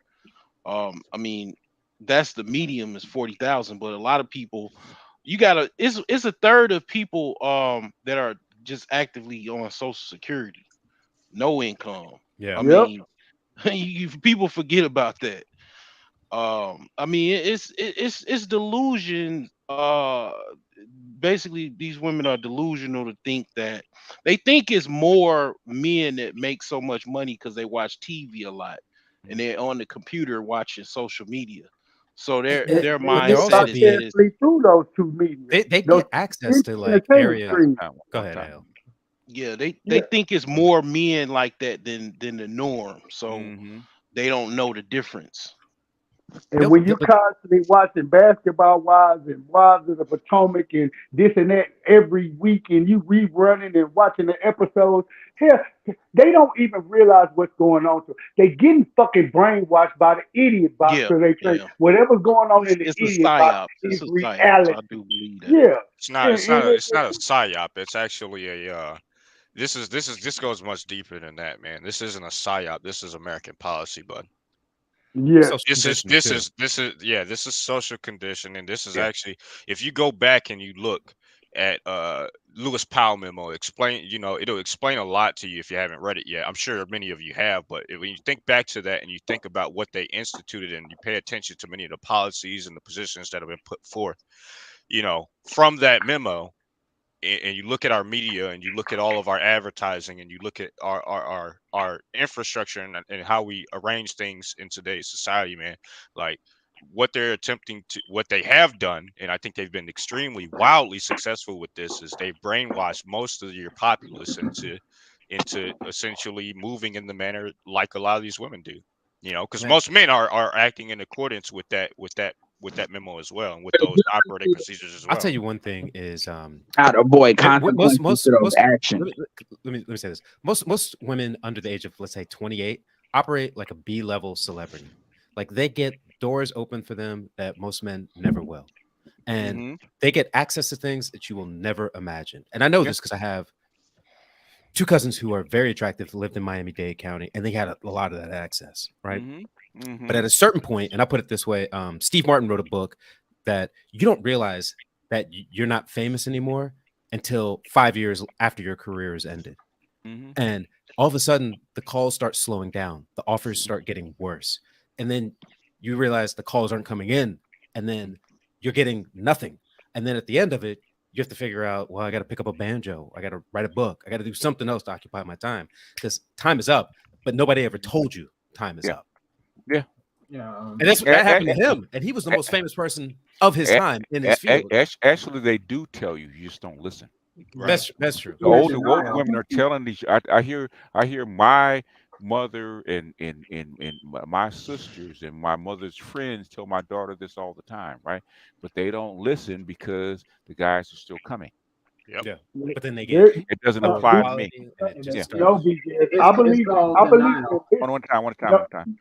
No, BJ. I believe that your daughters and them, they're listening to their elders, but this is what these girls are doing, just like the girls prior to them are doing. When the elder women tell these girls, young girls, what's what, and giving them the real, you know what these girls do, BJ? They just scoff at it. Like, it's not good. It goes back to what y'all were talking about a while ago.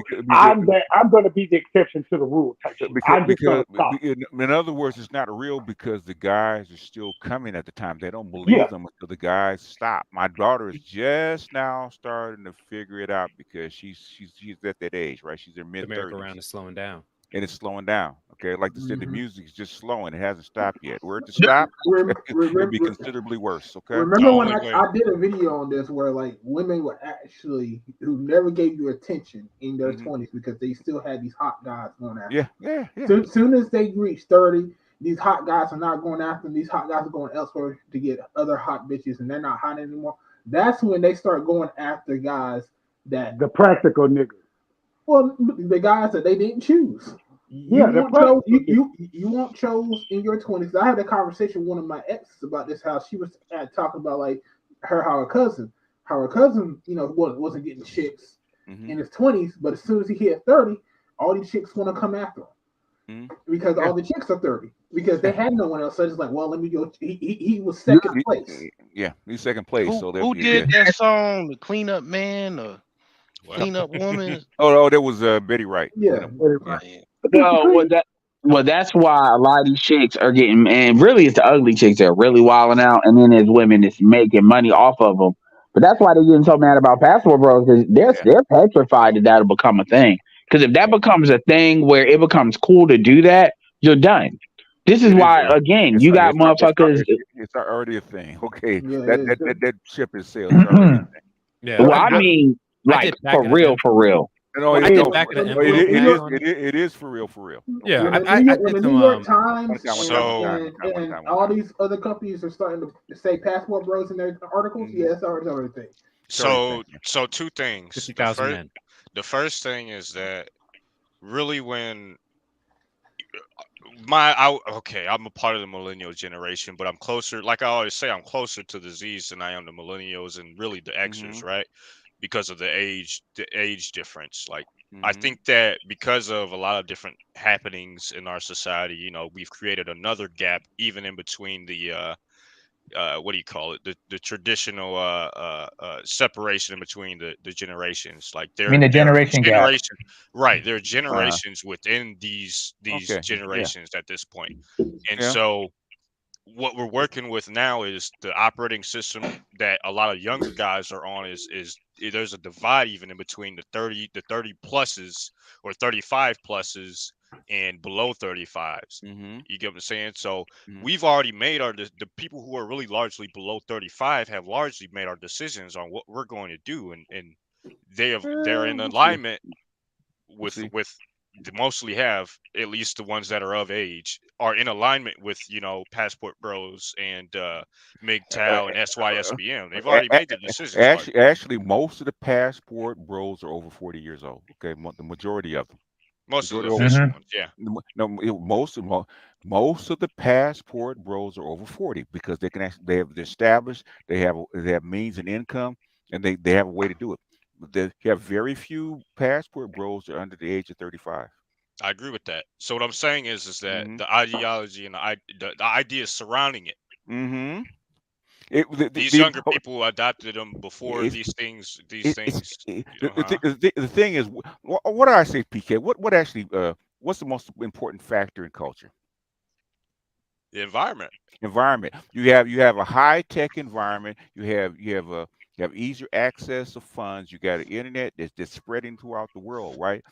Had that happened to boomers, they'd have done the same shit. It's the environment that's actually doing this, all right? You guys live in a different environment. Even the older guys are doing this shit. So the environment is actually causing people to do this. It's not a Yeah. generational shit.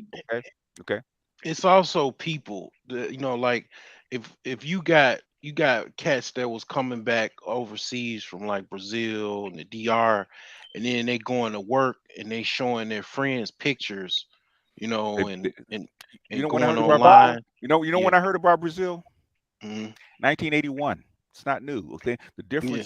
The difference is that the cost to go down there, the means to stay more than 2 weeks is making the difference. You can actually work remotely. Okay. The Mhm. cost of Hmm. travel is better, right? The access to money, okay, where you can stick your ATM card in and get money out. Your banking system is better, right? All Mhm. these things make it easier. When I went to Guatemala, I had to worry about nothing because guess what? Even though my money's like 5,000 miles away or 6,000 miles away, if I need money, I just go to the local bank, put my card in, I get the local currency, right? It's all Mhm. connected. That's the So I difference. would That's say, Mhm. I post would say, 2000 difference. I would Okay. say that the reason that I explicitly made the shift in the ages is for this Hmm. reason.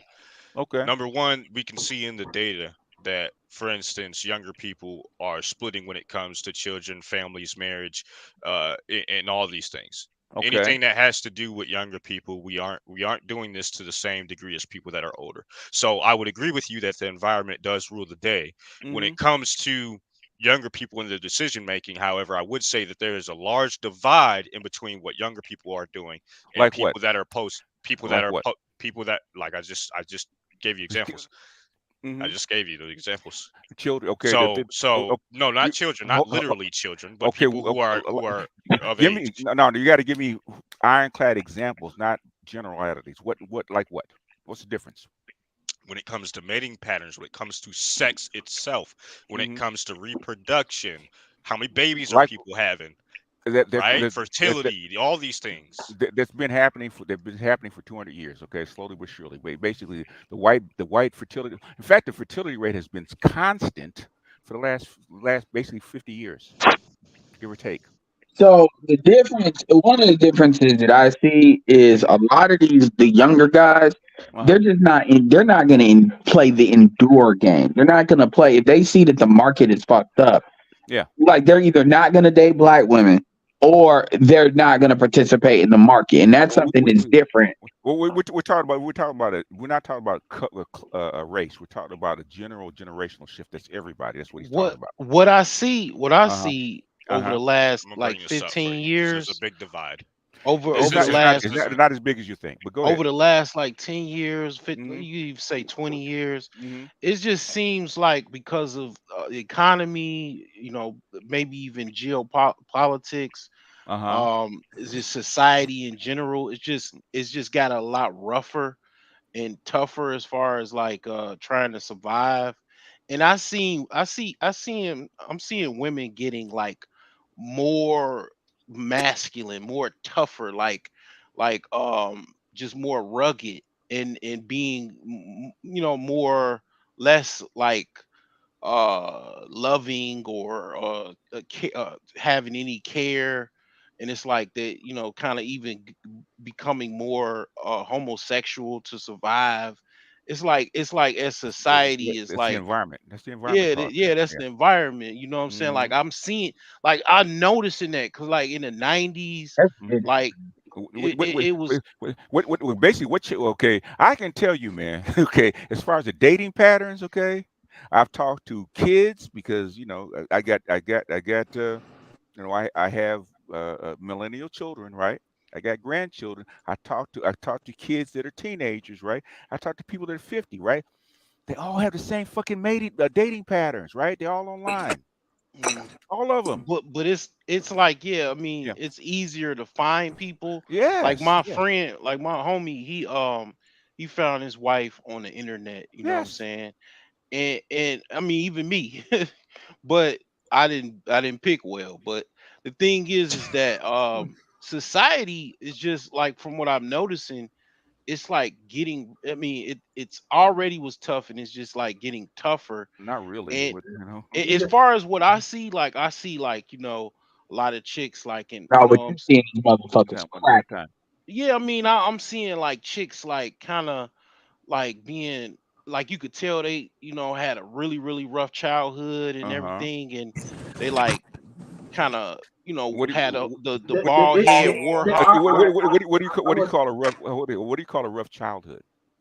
like mama was always out, and they had to watch TV by themselves, That's Okay. called black normal, nigga. at Yeah. six That's Hey, called at hold, six hey, hold, years What old. would they one at a time? Okay. Oh, how would they like to go? How they like to be a child from like 5 years old picking cotton for like 12 hours a day?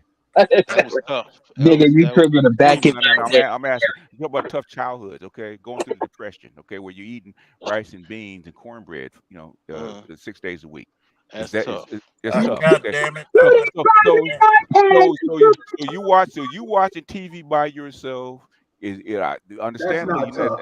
that's the June Cleaver. But guess what, man? Okay, I'm a boomer, right? With kids, Mm, right? mm. Y'all didn't go through shit, How okay? old are you, man? Like the fact, like you mean to tell me that's all it takes for you to feel No, sorry no, for a I'm bitch? saying like I didn't, y'all, You pretty know? much One at a watching time, one at a time. TV. One time, I bro. did. I Watching went through TV is like just one my thing. mother Mama worked. didn't have enough, probably was smoking crack, and Well, Let, Nah, yeah, let me coming I'm nah, home but, you but for the adding missing it food on stamps now. and all of but that. I mean that can happen, right? But that's not the majority of people. can I get in? Go Can I cut in for a second? go ahead. Oh yeah, by the way, everybody. Whoa! And Woo! I gotta kind of Oh, do yeah. some of a short rant about this. Hmm. I just had a motherfucking rant about this shit about 20 fucking year olds talking about how rough they had it. Look, majority of fucking black kids, your parents That's a weren't quick on way to get fucking arrested. crack. Yeah. Your parents were working class. Let me explain this shit to people who never really experienced the outside world. If you have a TV in your house, you're richer than 95% of the people on the planet. That's true. You got If toilet. you have a fucking indoor bathroom, Yeah. you're richer than majority of the people on the fucking planet. Y'all sound like 50 Cent's son. See, I'm gonna really point some shit out because I'm getting tired. I'm getting sick and fucking tired. Because I'm a 40-year-old man. I was born right in the cuffs, right when the start of the crack epidemic happened. Hmm. I'm the last generation to see majority of married parents. It was odd when I went to second grade to see a single parent. Yep. Okay? It was odd. We asked questions. Where's your mother and your father? Why do they live in separate homes? Hmm. See, we don't want to talk about the culture that's been established since slavery. We want to talk about, well, the broken homes. No, bitches left the home. They chose poverty over their men. I just got finished leaving my homeboy's house with Dern, and we had a fucking therapy session. There's a lot of chicks who chose being a mother over being a fucking wife. You know why? Because being a wife means duty. It means work. You don't even have to raise your child anymore. Think about it. In the black community, we don't raise children, we maintain them. And we do it at a sorry rate anyway. They let the older children raise No. the younger We children. don't even, the older children don't even do that shit. Not anymore. Yeah. How the fuck can you raise somebody and you don't have the skills that are equivalent to what the fuck a 15-year-old 60 years could do? BGS and myself came up with the term delayed adulthood. Mm-hmm. Talking to a 15-year-old now is like talking to a 10-year-old. They're so inert when it comes to fucking how to manage your fucking life that majority of your boys don't even know how to jump a car. And real talk, that's where a lot of that, they're not an adult till 25 and they can't make a sexual decision bullshit. That's what they be trying to draw from because I'm gonna say why it's bullshit. Because girls are getting taught very early how to manipulate the fucking system. I really need to give BGS his flowers. A lot of you motherfuckers need to go back and listen to his voice. All you need to do is go on YouTube and go to BGS Voice Watkins and listen to his fucking rants. And I agree with him. People fucking blatantly lie. Mm-hmm. And you're talking to a guy who's been carrying a gun for God and country since 99. Okay? You can't hide who the fuck you are in your house. And the problem is this. Majority of people, especially in our community, cannot run a household. No, they can't. Majority of people in our fucking households cannot even be in relationships. You can't even because they pick children. wrong. That's not pick wrong. You're not getting it. A lot of you don't understand. It's not even about picking wrong. Mm-hmm. Because number one, you're not even taught how to get along with your fucking family, let alone some new motherfucker you decide to fucking start a family with. I had one of my female friends I knew for almost 20 years listen to my fucking program. And she said, well, you said baby mamas don't have value. Yeah, you got value, but you're at the bottom of the fucking totem pole, especially somebody in your case where you have 2 fucking kids by 2 fucking men and married neither. And what type of men you picked? You picked a jailbird for your son, who's 18, and you picked a dodo for your 4-year-old. How the fuck you gotta teach a grown man how to make a resume? That's something I learned in the 3rd fucking grade. But you know what it is? A lot of bitches don't understand. They have shame. They don't want to admit that they can't fucking, upgrade when it comes to men because they know they fucked up. And then you got the niggas who don't know a goddamn thing because either 2 reasons. They weren't taught or they're not willing to learn. It's no different than when Truth came on my shit trying to argue the fact to men who's old enough to be his fucking father about the real world. There's a reason why men don't go around challenging each other in fights. Do you know what happened when you disrespected a man 200-300 years ago? You had to duel that shit out. You had presidents who carried bullets in their body because they had to do duels. James Monroe was the best example of that. Exactly. And if you got into a fight that was especially terrible, for instance, across the United States, You In had a fact, thing that was called. Wait, Hold on, hold on. motherfucker. Hey, y'all do it to each other all the time. So don't get It's upset. true. Don't It's get don't true. get upset. Don't It's get true. upset. You do it It's too. jokes. It's did you jokes. lose your train of thought, PK? Hey, But Hey, stop. okay, but y'all, come on. but there was a thing that was called gouging. So people used to lose eyes, ears, and limbs sometimes from a fight. So that was a thing. Yeah, exactly. So there was a cost. There's a reason why you saw older men, hell, BGS age and even older, who had wounds.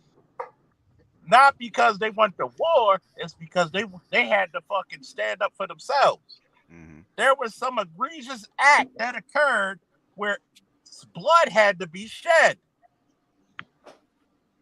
And I'm looking, and sometimes when a lot of people call me this on the job and said, Charles, you're a throwback. I'm like, what you mean? You're like an old school cop. You were raised old school. What the fuck?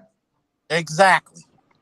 See, it's not odd for me to see a woman cleaning, a man fixing. I had to tell a 25-year-old when I was supervising other officers, and I had to ask her this one question that no woman seems to be able to answer. What does a man get for the cost of his life? Nothing. Just recognition, maybe, but nothing really. Not even that. Not even that. Do I need to say that shit again for the niggas in the back who did not comprehend what the fuck I just said? What does a man get for the cost of his life? Fuck your submission. I need your fucking devotion. Yeah. Here's a thought, if I may interject. I'm gonna say this, and I'm gonna give you the floor, Namer. Thank you. I'm gonna say this. Look, I want your fucking devotion. I need you to think of me as God on earth. Because obviously the God in heaven put me in your life to make sure you're provided for and to make sure you're safe, but you're too dumb and too stubborn to even appreciate it. See, a man's job is to protect the children from the mother and to protect the mother from her goddamn self.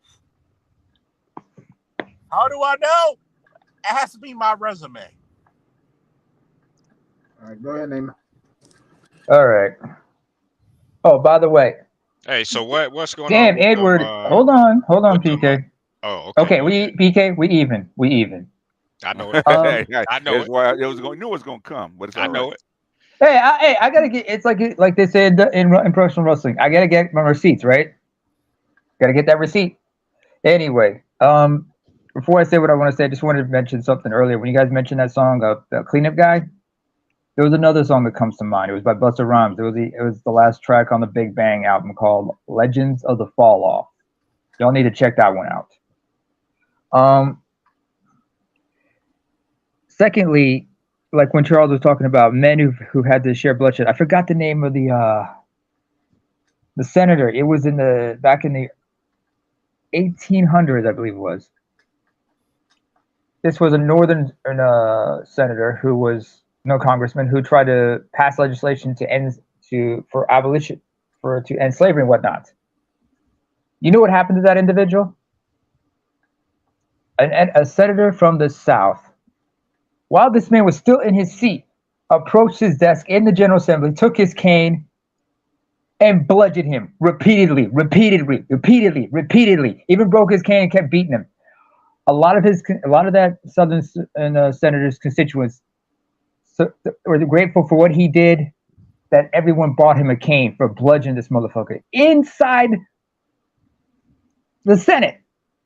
Inside the halls of Congress, blood was actually shed. That's why you don't talk shit. But yeah, no, he didn't talk shit. It wasn't talking shit. It wasn't for talking shit. It was for passing anti-slavery legislation. And you know what happened to that dude? So the person who got bludgeoned, that northern senator. He's like, I know it was a South Carolinian. I know what you're talking about. He beat him with his cane, and he fucked him up real bad. He fucked him up real bad, but he said, I'm gonna keep doing it. I'm gonna keep pushing this legislation. Let me find his name, because I know there's a YouTuber, but there's a guy named Matthew Koki who puts out this kind of stuff. But he kept pushing. They said, "Yo, you got to temper your speeches now." He said, "No, I'm gonna keep pushing," because he said, "I'm willing to risk my own life for what I Charles stand up for." Sumner. Yes, thank you, Charles Sumner.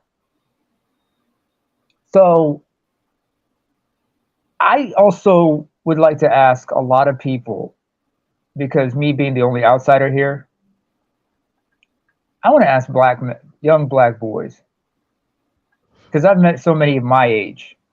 I mean, so many. There are many black men. What's his name? Pookie's age. I know up here. They would look at him and say, "You a fucking idiot," because you understand what we went through. Because I'm gonna tell you something. A lot of them, they didn't come to Europe legally. They went through hell. Hell, I tell you. How many of you? Imagine yourselves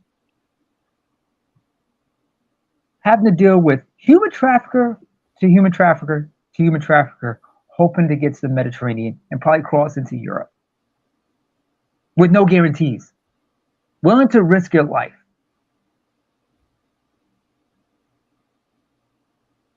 Because it's more than just for their own freedom.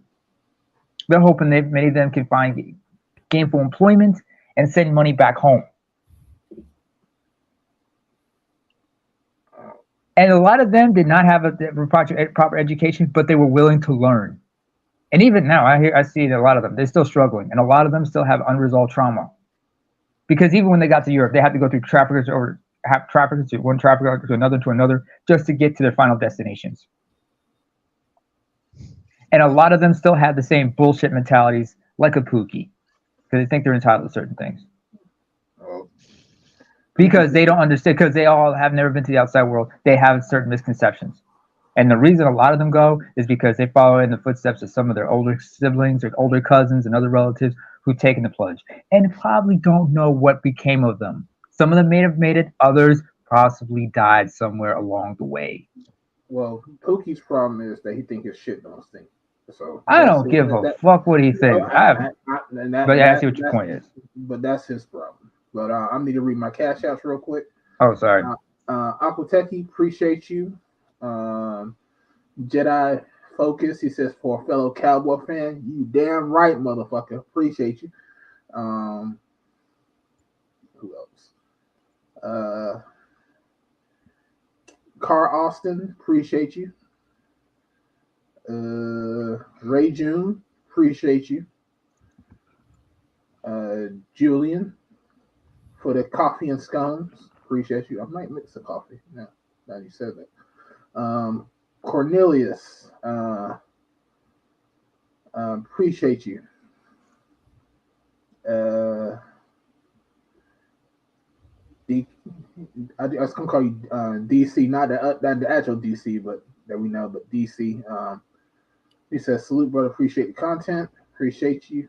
And John, what? John, I'll just call you that. Appreciate you. Those are the cash apps. Who's next? I'll go. Unless BGS just came off mute. No. Elder No, privilege. go ahead, man. Elder privilege. Charles said everything I wanted to hear. But the thing is that I do want to say, right? Passport Bros is actually validating everything I've said about the women and about culture and about being trained, right? Everything that I've said, they're telling me exactly what I'm talking about because they still have it. That's the difference. Anyway, go ahead. Well, I forfeit my time because I forgot what I wanted to say, so we're good. that damn quick, man. What the fuck? Quick. Stay off the weed. No weed. Excuse me, PK. Just blanking out. Just blanking out. Excuse me, PK. Go ahead. Well, now that you got your receipt, should I mail it to you, or do you want me to email it to you in a PDF form? I need you to put a seat on top of the many more seats, then I'll take it. Do you want Go that? ahead. Do you want that? Like I said, PDF form or what? I need it in physical and make multiple copies. You fucking polluter. You have no consideration for the trees. Well, then again, None you at a all. stoner. What am I talking? Yeah. You a weed head. What am I saying? Yeah, but You love the trees like that. But everything that I've said and that Charles just said has been validated by the passport bros. Because when they're going over there, right, they're finding out that what cooperation and submission really is, right? And what did Filipino P say? What you call submission, we call cooperation. Okay. I was gonna say this is the thing. That's what That I same think. thing I was asking. The first thing we talked about on my women's channel with Ash is about submission and cooperation. But go Yeah, ahead. there's a gross They misconception know what the fuck it is. amongst They black just bullshit. people, hmm and I think even Amongst the men. with black women, it's not black people with Maybe women. Black women. maybe so. Because I would say that because of the way that I was raised, I may have a bit of a bias in this, where Oh, I okay. see things even differently. Where Okay. there's this idea hmm about submission and cooperation being exactly equal. They're not. They're not. Okay. I think that mainly, like you oftentimes say, what black men are specifically seeking out is cooperation, whereas Right. most men on this planet are seeking out submission. Absolutely, and what you call it said that on BGS for women the last one talking, and this is how you know black women are full of shit. They know the difference because Yeah. when they date non-black men, they Yeah. know exactly what the fuck the difference is. Yeah. There's a different standard of what white men and other men expect out of their women. Yeah, so I mean, They you take that know, from It's and not so the just question, their women. One Hold time. on, one at a time. so for them to really be on some, well, why are you not doing that? Well, these are the same motherfuckers that talk about don't go where you're tolerated, go where you're celebrated. It's crazy. And the thing about it is, what you're starting to see with how they act towards other people. You're really like you get to see what black men deal with, and they gonna start to find out if black men ain't gonna check your ass, the world will check your ass. Like, the thing is, right? On the other side of the fence, they know what's going on. Yeah, they know. They're They not know. lying to white men and Asian men and Latino men. Who they lying to? They come back and wave in our face, lying to us. Yeah, they lie to us to keep you where you are. yeah, and the problem with black men is like I said, a couple of things. Number one, black men are in absolute denial. Stop looking at this bitch like she your mama. Number She is one. your mom. She is your mama. Agreed. Okay. Well, in the black community, absolutely. But this is how these dudes are actually moving, and this is why you can take the women off the table. You actually got dudes that are literally. It's funny to hear black men, yeah, man, you know, you this, you that. That's why you Yeah. leave. I'm like, what the fuck are you talking about? It's called. We already know about it. It's called the Winter Soldiership, right? Well, black dudes act like minions, man. You know, minions. They You really talk about do. a black woman like that. She ain't do nothing wrong, even though she hit you upside your head. You probably Oh man, have you? Basically, talk to the passport bros. Have you checked out every place in the United States, every state? You can't find See, that's how I bypass that bullshit BGS. I'd be like, okay, let's fuck that. Let's just talk. What percentage? That's what and shout out to Rogish, but that's what I asked Rogish. I was like, what percentage? What percentage? Hey, Charles, you got some How big is feedback. the pool? And he was like 15%. I'm like, nigga, I believe in these bitches better more than you do. So I'll tell I'm in you, I've been 20. looking at the. Hold on. Let me finish. You finish No, that? I was like, I'm in 20. So how are you in 15? But you don't. Because it's like every weekend, man. Art needs to go ahead and fix his classroom, but it's like every weekend, it's like somebody Hey, else Charles, you got some feedback. is getting on the fuck BGS bandwagon. Like, Yeah, I mean, you know, at this point, man, I tell niggas come up with this fuck BGS and I hate BGS. I said, go to the front of the counter. There's a number. Take a number and get in line with behind everybody. You ain't him. You ain't that nigga. I'm starting to think it's a virus that you can catch. The fuck BGS disease. Are you talking MOT again or something? Yeah, well, yeah, man. We were talking about just what happened with Rogic, but that too. But the thing is, when I let him, when you let him talk, right? He talk for 5 minutes. Okay, where's your solution? Well, I don't have none. So what's your problem? I had to have a solution. Well, wait already. And I understood what he was saying. All he wanted is you to stop talking about his women. That's all. Yeah. That's it. Who But was that? Who? That's that Winter So Soldier chip, man. I That's say Winter this. crazy. Soldier shit went berserk, man. He couldn't help it. You know I what's call it. funny? I call it the Mr. Anderson, man. He go like Mr. Anderson. is that where What the hell we got that from?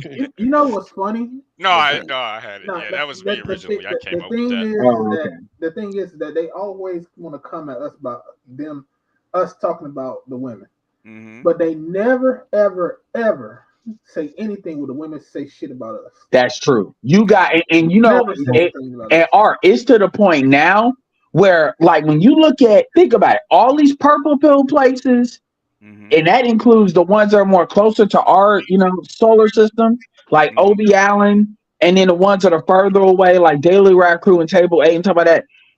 They act like Chrissy don't exist, Paris don't exist, Cynthia G don't exist. Not Okay. even the small ones, the big. They just act like those motherfuckers just don't exist. I got Karazin. Notice how none of these motherfuckers have ever invited Crystal and Karazin and Cynthia G to their shit. No, they just act like these motherfuckers I just got don't a new exist. word. I got a They new they try to word. act like the woman side is Shay Sade, Chantel Simone, I am Courtney. And I'm like, no, no, no. That's the Kevin Samuels outgrowth. That's Yeah. not the same as those other chicks that were there first. They have much bigger platform. Only like Melanie King is like really competing with them as far as like subscriber count. Yeah, technically Olivia Alexa's Turn it kind up, of kid. back, but she's Turn not it up. back yet. Yeah, I got a new word. E-simps. E-simps. Can I get a witness? I thought you in Simpson. bed, man. Yeah, I man. know, What You in bro. happened? bed. What I happened to you? got. You know You rolled what? over. I got so many pets here on the little farm we had that my little kitten Winnie Mm-hmm. woke me up, and Is plus, her Sure. is her last name Mandela? no, Uh, she's just hold on, Brian. she's just Winnie. Okay. She's Excuse just me. Winnie, Okay. and Excuse me, I got Brian. I got Hold a on. Before you. hashtag for Hold her. Let on, him hold finish. on. Let him Let him finish. Come finish. on. Sorry, Damn. sorry. I got a hashtag for her now, and Neymar has seen it. Charles has seen it. It's Winnie. It's Winnie time. So I Okay. got Yep. little. It's Winnie. All right. I got little films I have of her, but I couldn't. I for some reason I couldn't fall asleep, so I came back. Okay. I'm only back for a few minutes because I am starting to crash, and I got to pay some homage to Charles Faulkner, the Colonel himself, like I paid to BGS and the rest of you guys. Dr. Faulkner, thank you for the last 8 years because we met in 2015 through a mutual friend. And the first time I ever taped a conversation with Charles, A, it aired live. B, it was only supposed to be a half hour. And it wound up being, what, 3.5 hours? We started at 9. Our cutoff time was supposed to be 9:30 because I was going to make some time to edit it and air it the next day. Man, we didn't get off the phone until damn near 1 in the morning, Central Time. And I was living in LaPorte, Indiana at the time. I'll tell you how special that was. Our buddy Matt Shanahan, white Yep. guy, catch wrestler, pro wrestler. Yep. Hell, I got to hit Matt to see if I could do a charity event, pro wrestling. Yeah.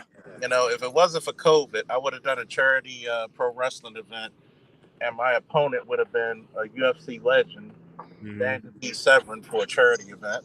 Yep. Yep. And it's funny how, and this is what's really crazy. You got guys who are successful, who have children, no matter the race, no matter the creed, no matter the religion, go through the same shit in these American states. Yep. And what's obvious is that how much a man can never, especially a black man, can never have a good day. We can't even have a bad day. No. Yeah. And it's so fucked up, right? And I was talking to this 25-year-old at the market, and the Padawan, he's with me, and we're talking to this. I mean, she's fine as frog hair, as the old country folks would say. And she was like, "Well, women got it so hard because I went through mental abuse and physical abuse. I said, baby, we could only arrest though for physical. Okay. I said, because 90%, 99% of the time, unless you're a child, you could walk away from mental abuse. Yeah. And I said, Easy.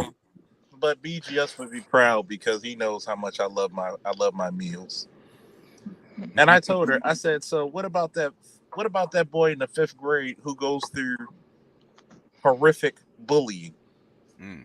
Which I have no qualms of saying I was severely bullied when I went to grade school.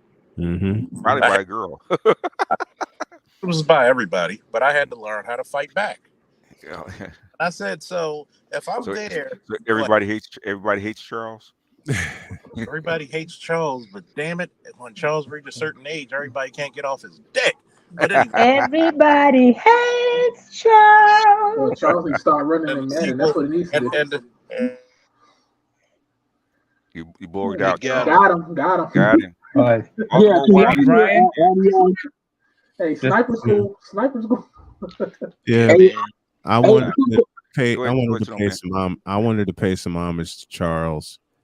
I put my Cash App in the chat, and like I said, I just couldn't sleep. Wife couldn't sleep, so I said I'm gonna hop back on and chat with the guys for a while. And now I went back to check on her, and she is sound asleep. He's like, But don't she, do that. That's the black woman she side. knows. Well, she knows I'm chatting with you guys, and tomorrow I know I'm gonna get the question. So how much shit did you get from the guys last night? But Mister, would you please wake up? she wants to thank you guys also, and I mean this from the heart. She wants to thank you guys also for like keeping the hope alive and the spirit alive, and just being there to make me laugh on days where I didn't want to laugh.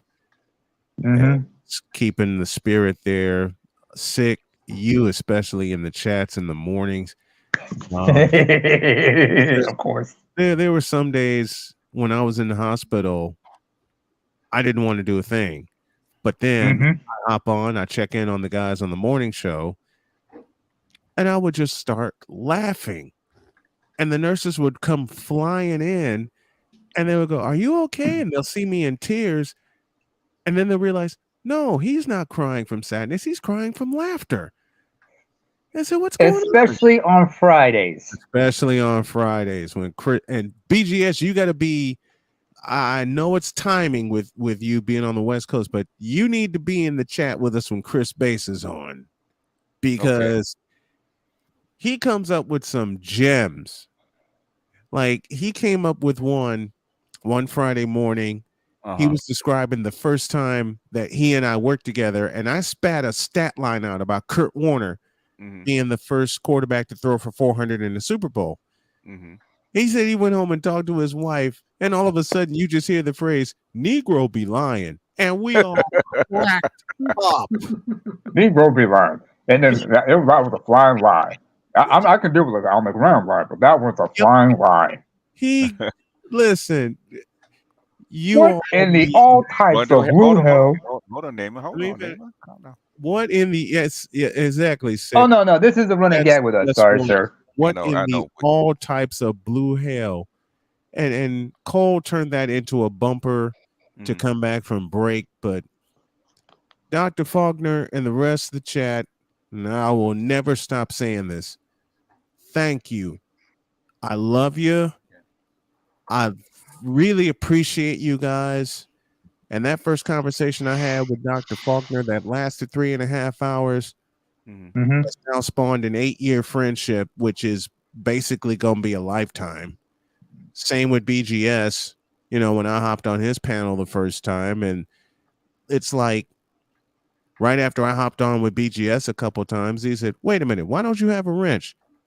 I go away from my computer, I come back, my name's lit up. I'm like, wait, what? Hey. Yeah. So Hey Brian. Yes.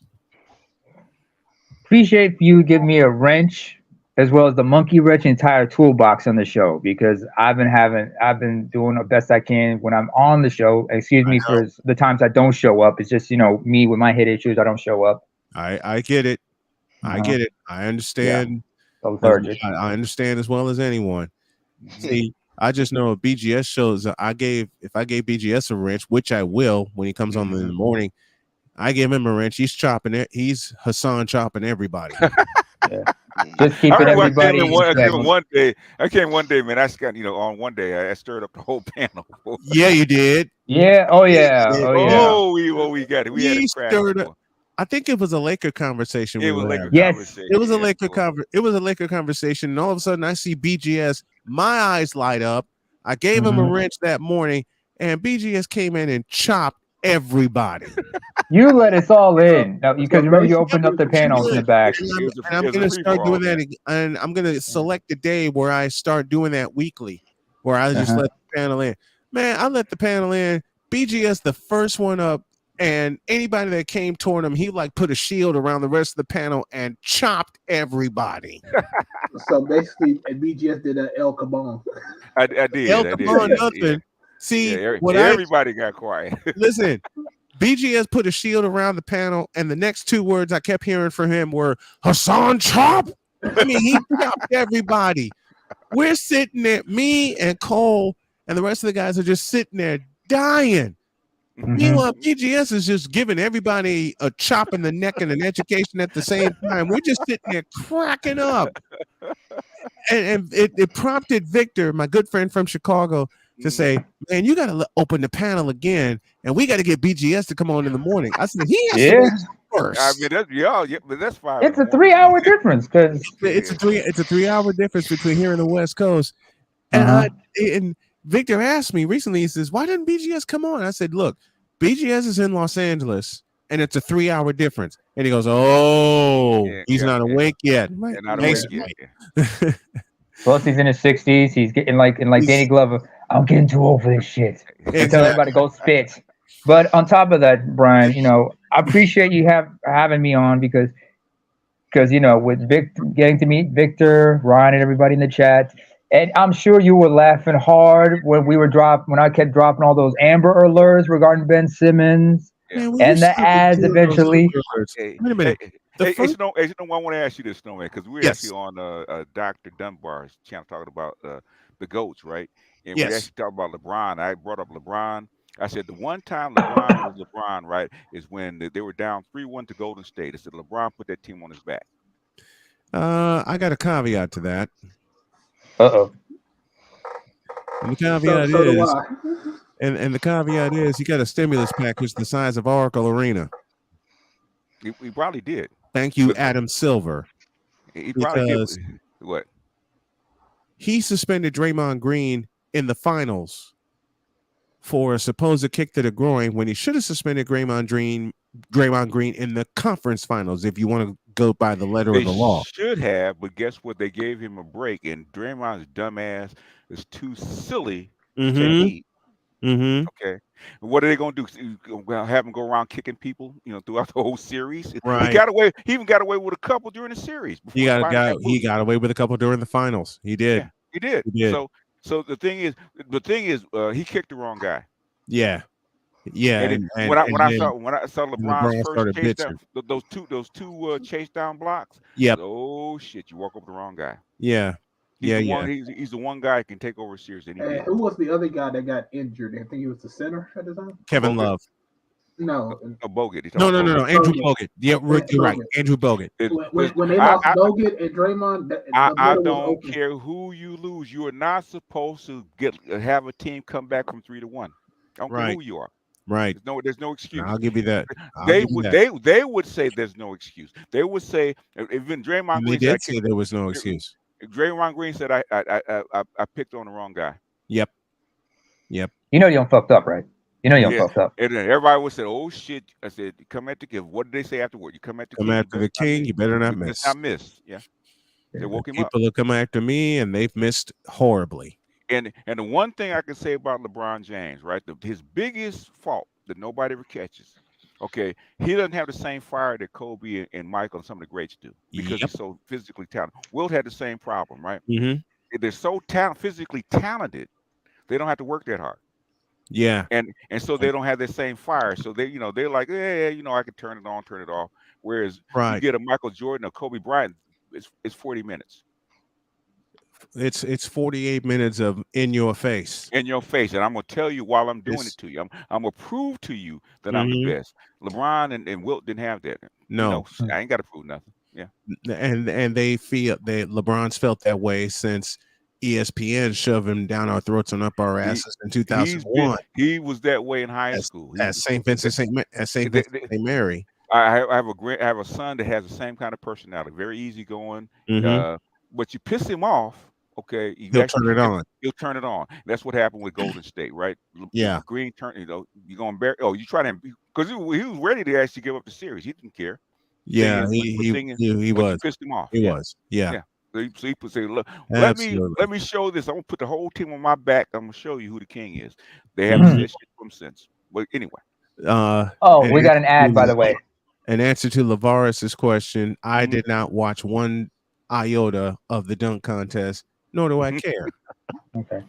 Oh, by the way, folks. Who do I freaking folks, care? We got an ad for the show. We just got a new sponsor. Who's you ready, Brian? Go for it. This breakdown by sports between BGS and Snowman in the Morning is brought to you by Bum Leg Orthopedics. Bum Leg Orthopedics. No slipping and damn sure no tripping. Oh my leg, oh my leg, oh my leg, oh my leg, oh my leg. And now coming out with the brand new Ben Simmons back brace. The only thing that's keeping him standing. No, Lord Juno, Magic was a pass first person, but Magic was much more intense about winning than LeBron James is. Well, look at his teammates. And he was smiling too. Abdul-Jabbar, James Worthy. I mean, you got greatness all around you, and plus you're led by Pat Riley. But the thing is, what did Magic do when Kareem got hurt? He needed to turn it on. Stepped in and played center. 42 points, 15 rebounds, 7 assists. 7 assists. And the only rookie to be named World Championship Series MVP. Yeah. You're forgetting something also. And he has the intensity to turn it on and off, right? The thing is, LeBron doesn't have the same intensity. Just you can tell by his personality. That's the personality thing. It's not something that you can actually learn. He's made that way. Yeah. And here's the problem that I've had with LeBron, and I've said this on my show many times over. He is a fabulous athlete. Yeah, exceptional. Yeah, exceptional athlete. His basketball skills, I question. Yeah, his killer instinct, I question. He doesn't have one. I question that. He doesn't have one. I question that. Wayne Wade had it.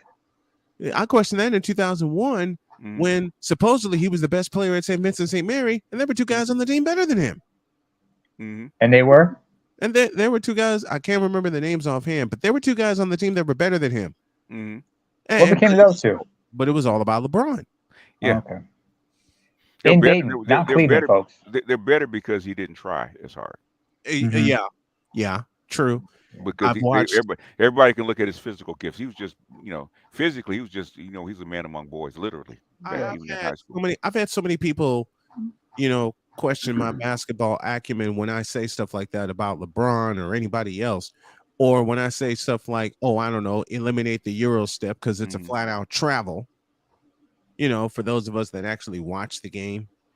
And then I say things like, since it's All-Star Weekend, if you want to call it that, since I say stuff like there hasn't been a good slam dunk contest since 1988.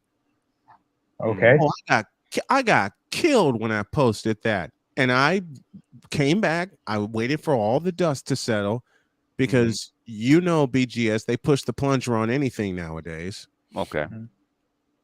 I came back when the dust settled and I said, all right, name a contest that was better than Dominique and MJ going at it. Nothing but crickets. Yeah. I think the last dunk contest I actually enjoyed was Spud Webb winning. 86. Spud Webb 87 in Houston. In his hometown of Houston. Dallas. That's probably the Dallas. best dunk performance I've ever seen. 86 was Spud Webb at Reunion Arena in Dallas. Yeah, that's probably 5'7". Yep. That's probably Shortest guy ever played.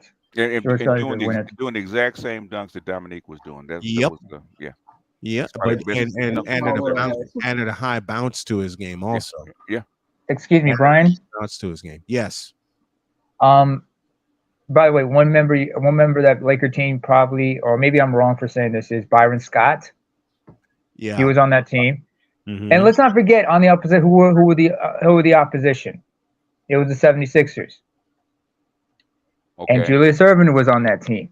And let's not forget, Julius Erving was responsible for Magic entering the league after his junior year at Michigan State. Yeah, he told after him they won the six.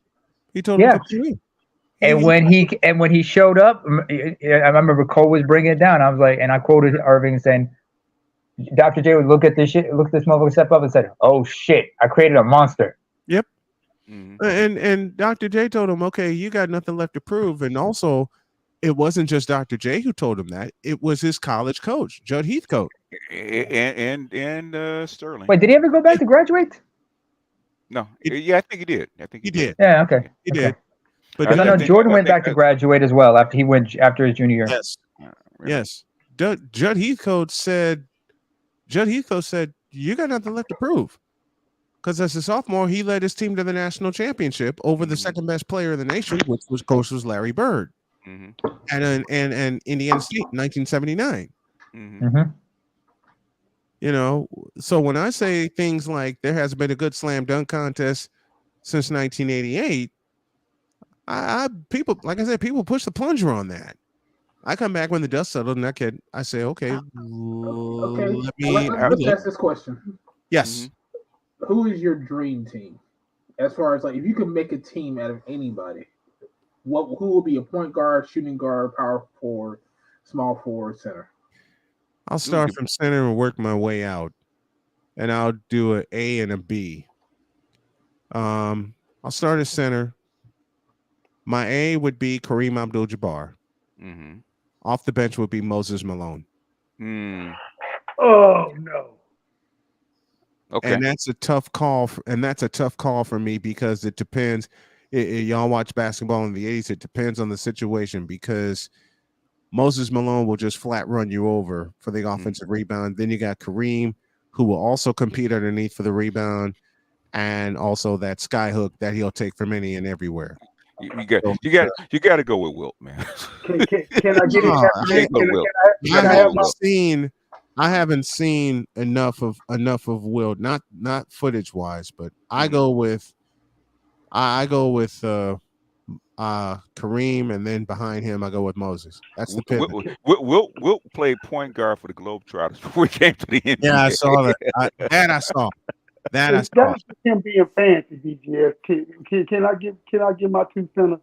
No, let him finish the team and then say. Okay, I know who his center is going to be, and it's a fellow I didn't think about until now, and that's Elijah. Yeah, because you just hurt my freaking team. I know you did, but let him finish his team first. Though. Yeah, go ahead. Finish okay. At the, I don't know which way I'm going to go next. Center. Who's your forward? Who's your forward? Who's your power forward? Who's your forward? You know, I got a couple guys that could wear 34 that I put at the power forward spot. Pick one. One is Barkley, and the other at that forward spot, if you go back to 1986 against the Lakers, is Olajuwon. Okay. He was a 5. He wasn't a 4. It was Sampson who was the 4. Sampson was the pivot. But Sampson was a pivot. Hold on. But Sampson was the pivot, yes. But Akeem started at power forward in that series to match up with Maurice Lucas. Because after the Lakers ran away in game 1, they made Bill Fitch made a change. And he inserted Olajuwon at the power forward spot, even though he does play center. And he wound up playing center for the rest of the series after, well, actually, Olajuwon got tossed. I beg your pardon. In game 5, Olajuwon got tossed. But Olajuwon played a lot of power forward. But that was only on the defensive end of the floor. He played 5 on the offensive end. Who was that 4 that was run before there was a KD, before there was all these old long stretch forwards? Who was that man at 7'4", 220 pounds, dribbling, running, dropping down, catching alley oops and running? It was Samson. Samson He was still only playing played the the 5 fifth, but on he's He's still he 7'4", still man. played He the can't fifth. play. both He of them can't play. played the He fifth. still played the Both He, of fifth. them Though. played was the still fifth. But I would have he's a center, man. I would have He's Sir 7'4". Charles and Olajuwon as my power forwards. Okay, 3. My wing forwards, I got too many to choose from. But if I have to choose a pair, Larry Bird Mm-hmm. and a very close behind him. And behind him, there's a tie. Mm-hmm. James Worthy Mm-hmm. and Scottie Pippen. Okay. James Worthy. Like I said, it's a very tough. You wouldn't pick Dominique? That's a tough call. No defense. That's a tough call. Okay, There's no all right. jump. Okay. It's a tough call for me at the small forward spot because so many give you so many skills. Okay. And so much defense can be played at the small forward position. Okay, who's your 2? That's why I have the tie with James Worthy and Okay. Scottie Pippen. Who's your 2? Everybody knows who the 2 gonna be. Do you have to ask? Okay, I'm just asking. You know, Who's your the 2? one? Michael Jeffrey Jordan is my 2 guard, Mhm. and I'll split the point guard duties What? between Magic Johnson and John Stockton. And here's why I will split it. Go ahead. Here's Go ahead. why I'll split it. Tell us why. There are two underrated point guards that were teammates once upon a time, but flourished when one got traded. Mark Price and Kevin Johnson. Okay. They were both, and a very close vote will go to Isaiah Thomas.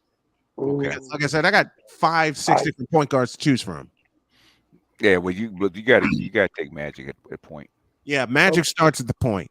Magic starts the offense. But the 2 underrated point guards, like I said, Mark Price spent most of his career with Cleveland, and then Kevin Johnson, who flourished in Phoenix. Yeah, they're underrated, but they're a notch below.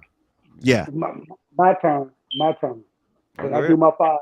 Yes, sir. Go ahead. Go for it. All right. At center, I'm going with Dream. Only because I'm going with Dream. Okay. Because Dream in the modern day area has knocked out every center, period, point blank, known to man. Shaq and Chris. All right. Abdul-Jabbar on his last leg, and I just got through watching that series the other night.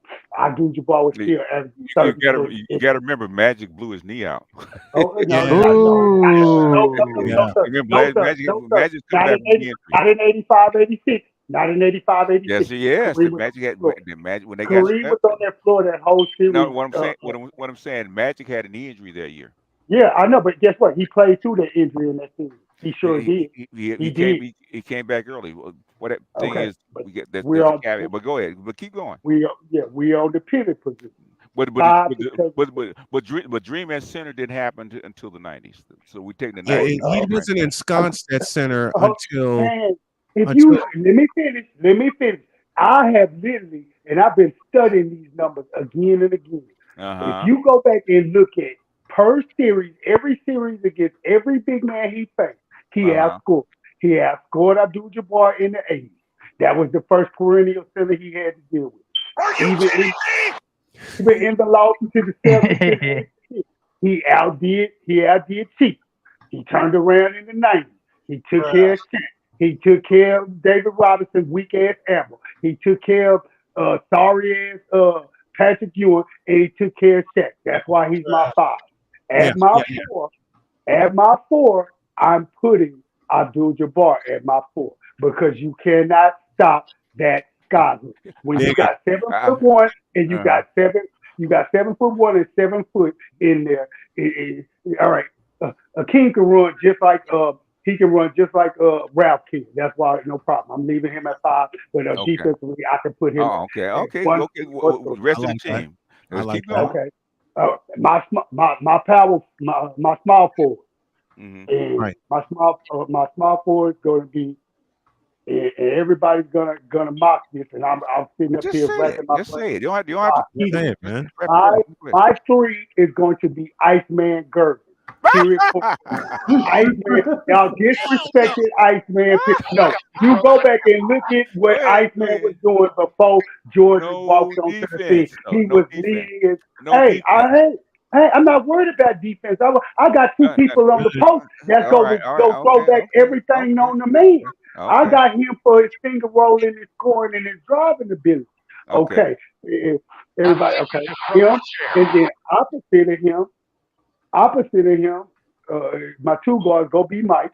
So my 5 is Elijah Wan, my 4 is Abdul-Jabbar, my 3 is Iceman, my 2 is Mike, and my point is Matt. Period. Point blank. I Okay. can't go wrong. Yeah, I got 6'9". I got 6'9" on the point. I got Mhm. 6'7". I got 6'6" at the 2. I got 6'7" at the wing. I got 7'1" and 7 foot on the post. Y'all ain't go fuck with me. Y'all not. Y'all are Okay. not. We're gonna outrun you. And then We're you got a gonna lot of out. We're players. gonna outblock. And then you got a lot of players we didn't pick going. I'm as mad as hell, and I'm not going to take this anymore. I don't care. I don't care about your ass. I'm just having fun with the sound. I know with you are. effects. I know you are. I think I just broke my chair. Sometimes, wait a minute, wait. This was for BGS when he hosted that panel with the women. Some of them went. I think I just broke my chair. No. Hold up. Hold up, Snowman. BJ, before you do this, you got to give us your 5, your top 5. Period. My Point. top You have 5. never That given is. your top 5. I won't. Let's Now see. you got BGS saying. I'm as mad as hell, and I'm not going to take this anymore. And when he's finished, he's probably going to say, I'm the juggernaut, bitch. No, he ain't. Because I'm here to tell you. Once he named his top 5, I'm gonna play his top 5 against my top 5 on my 2K in my Okay. list. Okay. And I'm gonna smoke. I promise you, I'm gonna smoke. all right, let's hear it, BGS. Okay. Wilt. 100-point Wilt, 50, averaging 50 points a game. You know, Dig it. averaging 25 rebounds a game. Okay. Is he in the pivot? Is he in the pivot? He's in the pivot. He's in What's the he pivot. gonna be, right? All right. Powered forward is a little hard. Okay. I think my power forward, I'm gonna pick LeBron. Power forward. Okay. Holy Put him in post. smoke! I think for small forward, I will pick Bird. Just 6'9". You need somebody in the corner. Okay. Of course, Mike. Of course, you can't go wrong with Mike at 2 guard, right? Yep. And then Matt. Oh yeah! Now, Oh yeah! now run it. Hey, someone made a reference for me to Good Morning Vietnam. Oh yeah! Thank you. Ho Chi Minh. My power forward alternate would probably be AD. Outside shooter. Adrian Dantley. No. I'm talking about Anthony Davis. Oh, Anthony. I'm talking about Adrian Dantley. Dantley is a small forward. He's not a power forward. Oh, okay. He's a small forward. He's only 6'4". So was Burke. He's only 6'5". He played the hell out of that power forward when he was in Utah. He's a small forward that posted up. Okay. Yeah. And don't try to have him defend anybody. Okay. No. So we can run it, sir. We can actually run it, AL. But I don't want to hear either one of you two scream at me. Oh, I'm dying Over this. You gotta remember. I want the winner to We'll let the league and block shots, rebounds, points. I want the winner that to scream. I'm the juggernaut, bitch. And the loser to scream. I'm as mad as hell, and I'm not going to take this anymore. And we look at the final score and we all scream. Holy on smoke! Well, BTS is gonna be on the latter end of that only because he's going to pick the still at 5, talking about 150, with everybody you surrounded him with, all that gets cut in half. So he's just a regular center. The thing is, rebounds and block shots. Okay, Hakeem is not gonna get no shots over him. Okay. It's bacon. Isn't Hakeem the all-time? He's gonna have to have a hell of a lot of help, man. Hey, BGS.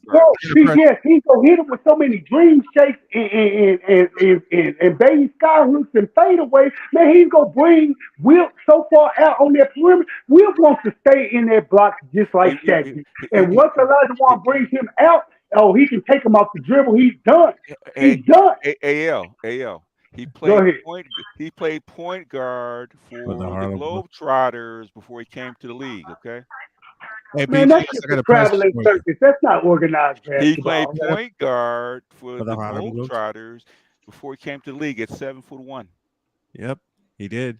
Hey, BGS, I'm sure Curly can vouch for that. Did they put him at point guard when he came to the league? No, they put his ass right where he needed to be, on that block.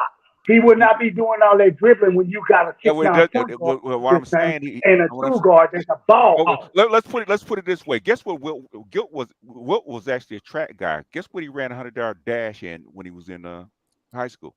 9.4. I know the answer to that. Yeah, 9.4. Then he ran like a 4.7. He's also a high jumper. He can keep up with Olajuwon, sir. Yeah.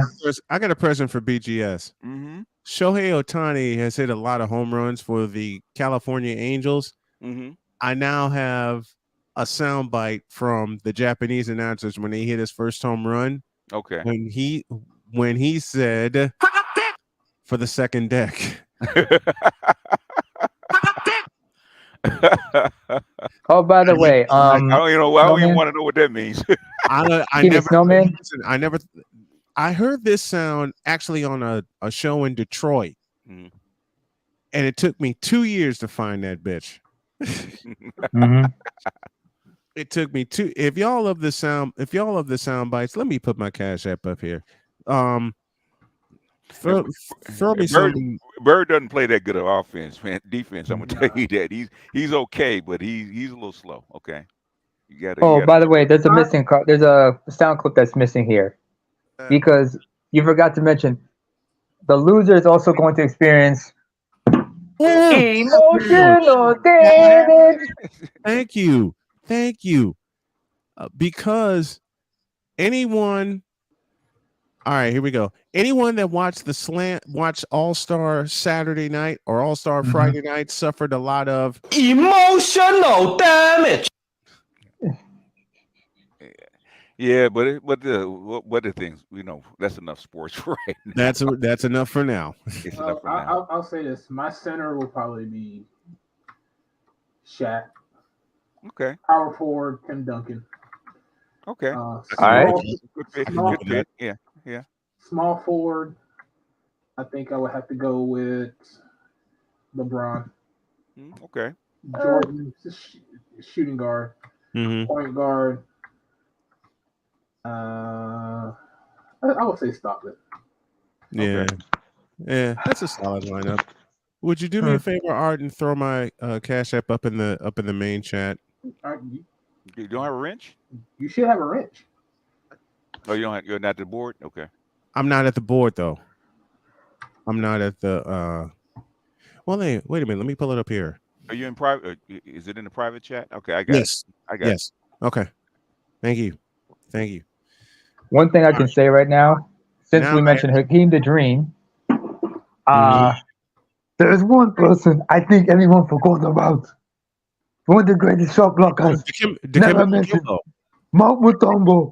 I find it. No. How dare everyone forget about the greatest shot blocker of all time? Yes, I know Hakeem.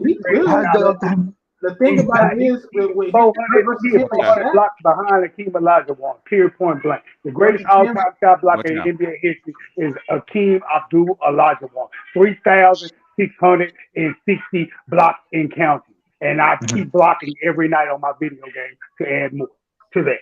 Emotional damage. The only thing is like with Shaq is like Shaq in his prime was a dominating force. That's the reason why. Yeah. Because it was Yeah. going to be him or Hakeem, but Shaq was just dominating. Yeah, we can't handle it. The one thing that when they said Elijah Wan had the first time he actually played Shaq, first thing he said, they said, "You got to help me with this guy." He's huge because he's 7'1", 315. First of all, yeah, you got to help. That's a lot of. They said Akeem never asked for help. Right. You got to help me with this guy. Hell, you want to see somebody who matched up well with Shaq? It was my man, number 10, aka number 91, Dennis Rodman. And Dennis was smart. Yeah, Dennis was very. He shut him down. Was a smart defender. Yeah, smart. Dennis was a very smart defender with the Pistons and with the Bulls, especially with the Bulls, because they were defensive minded. Even though 2 of the 3 years that they three-peated, they led the league in scoring. They also led the league in scoring defense. Only team I believe to date to do it 2 years in a row. I think they did it in 98. I'm not sure, but I know 96, 95, 96, they averaged 105 and only surrendered 93. Okay. Talking about a point differential? Yes. Okay. Yes. Which season was it they went 72 and 10? 95, 96. Yeah. 95, 96, 72 and 10 because no. Yep. Because I remember it was one of those seasons it was that season I think the Chief joined them, right? No, that would be the following year. Okay. Yeah, because Robert Parrish was in Charlotte. Uh-huh. The Chief, man. I mean, he did the smart thing. He did the smart thing when he went to Chicago at 42, oldest man to ever win the championship, right? But you know one thing I love about the Chief? What? And this was so underrated about him, the way he would run the floor with those Celtics teams.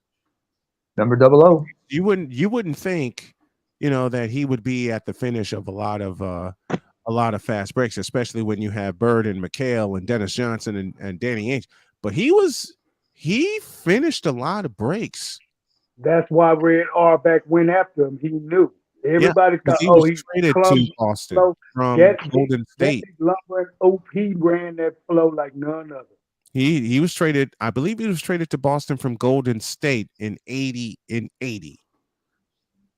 I believe that trade was in 80 because in 81 he was with them when they won it all. He was traded 79-80 season. Yes, 80, correct. Yep, 1980. That's what I thought. 1980. And then he spent 1980 to 94 in Boston. Yep. Then he went to Charlotte for between 94, 96 and 96, 97. He was in Chicago. I was right. I was in Chicago, 96, 97. Yep. Mm-hmm. 4 championships with it, 9 timeouts. Number 00. Wow. Let me get all right, now I'm going to crash. Let me get on out of here. Thank you guys so much for letting me up a second time tonight when I couldn't sleep. Mister, will you please go to bed? Man, that's about what I'm being told right now because she's smiling at me. All not right because now I'm getting a back rub. So wifey's telling me to come to bed, so I better go to bed. About to get that Somebody cue the Marvin Gaye song. Now he's about to get that roll over loving. I've been trying, baby. Now you gotta laugh. This feeling for so long. Hey, I'll sing it off key like ODB if you want. Don't ever sing again. Don't ever sing again. Let me get out of here. I love you guys. Thank you.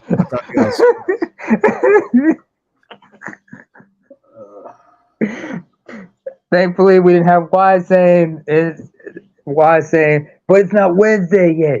All right, leave the Bronze Sexual Confessions for Wednesday. Shit. Oh, that's a running segment on Snowman in the Morning. Every Wednesday, they have the Bronze Sexual Confessions. His shows is every Wednesday? No, his shows is weekdays from 8 a.m. till 10.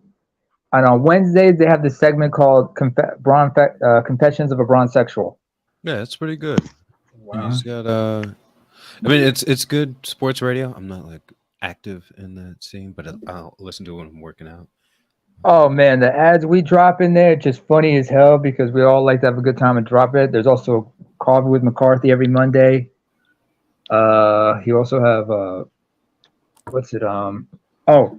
Spivey notes with Jay Spivey on that very day. Fridays they shut it. That they always have. They enter the Boom Shakalaka with Chris Bass. And Chris is one of the funniest cats in there. He'll make you laugh and do it with a straight face. All right, let me read the cash outs real quick. Hey, have a good night, guys. Yeah, no problem. Thank All you. right, good night, Jules. Let's see. Vincent, appreciate you. Shadow Observer, appreciate you. And BGS says paying my tax. Thank you, sir. You doing a behind the wall tomorrow, sir? I'm planning on it. Okay. Same time? I think it'll be earlier because I did the last one at 7 because of the Super Bowl. When you gonna be off? I get off work. I go in at 7 and I get off at 3, so I'll be able to take a nap. And Okay. yeah, I had to take a nap, man, that day. I was like, man, let me go take a nap real quick. I woke up. So refreshed. it'll be probably about 5 my time, 8 your time. Yeah. So I'll be That'll up be good by enough? then. Yeah, Okay. I'll be done. Oh wow. I'm sorry. I'm just looking at Robert Parrish's bio, and I didn't know he was born and raised in Shreveport. Yeah, Shreveport. Right. Yeah. So he's from the South. Okay. My folks sometimes paid for centenary. And I actually went to school with my aunt. Oh, he went to Woodlawn. Yeah. Woodlawn High. Somewhere. Yeah. All right, that's Yeah, interesting. like centenary's right, like maybe a mile from my grandmother's house. Yeah, he did the 4 years there. First round pick, 8th overall. All right. Yeah, I used to go there like every other day to play on their court. Are you still playing pickup ball these days? I mean, I'm 60. No. Okay. I was wrong. I'm wrong. Because I know dudes. Because BJS, I can tell you, where I'm from, dudes in their 50s and 60s who play soccer still, but they learn, but they pace themselves. My son plays enough ball for me. Okay. Okay, fair enough. My How do you dad stay in says shape? I play horse. That's it. My dad says I can play horse. That's it. Fair enough. All right, but how do you stay in shape? Actually, BJS. Yeah, walk. Hey, that's a good exercise actually. Yeah. Because what's his name? Stephen Fry, the British comedian. He talked about how he lost several about 20 to 40 pounds just through walking. Yeah. I don't want to have to. Knock on wood, I don't have to have any knee replacements or hip replacements. So I'm trying to make it, to the finish line with all my parts if I can. Hey, visiting a chiropractor works, a massage therapist for that matter. No, they can help you. Not really, because it's basically the pounding and the stress that you put on those joints. Yeah, no, that's true. That's what I said. But seeing a physical, seeing like chiropractor help you realign your whole skeletal muscular thing does help. It can, but the thing is in most cartilage. The cartilage. Yeah.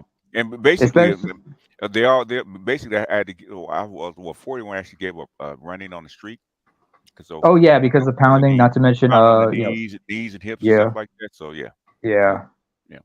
So I mean, the pit lane pickup, nah, I'm not gonna do that anymore. Okay, fair enough. I mean, there's now also that you also worry about some people end up getting diagnosed with degenerative diseases like arthritis and whatnot. Mm-hmm. Yeah, so that can take a toll on you. I have arthritis in my knees. Yeah. I mean, if I had kept playing, I probably would have it, but no. I mean, I remember having a conversation with a couple people, because we were talking about I don't know, somebody mentioned something about the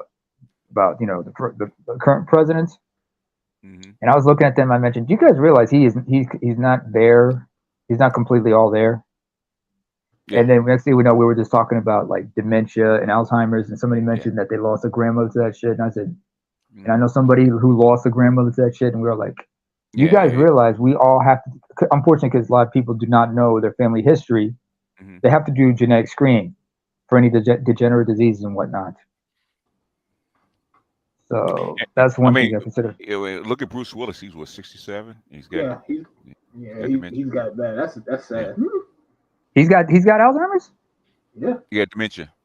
He's got dementia. He's developing dementia now. He got a special kind where he can't speak.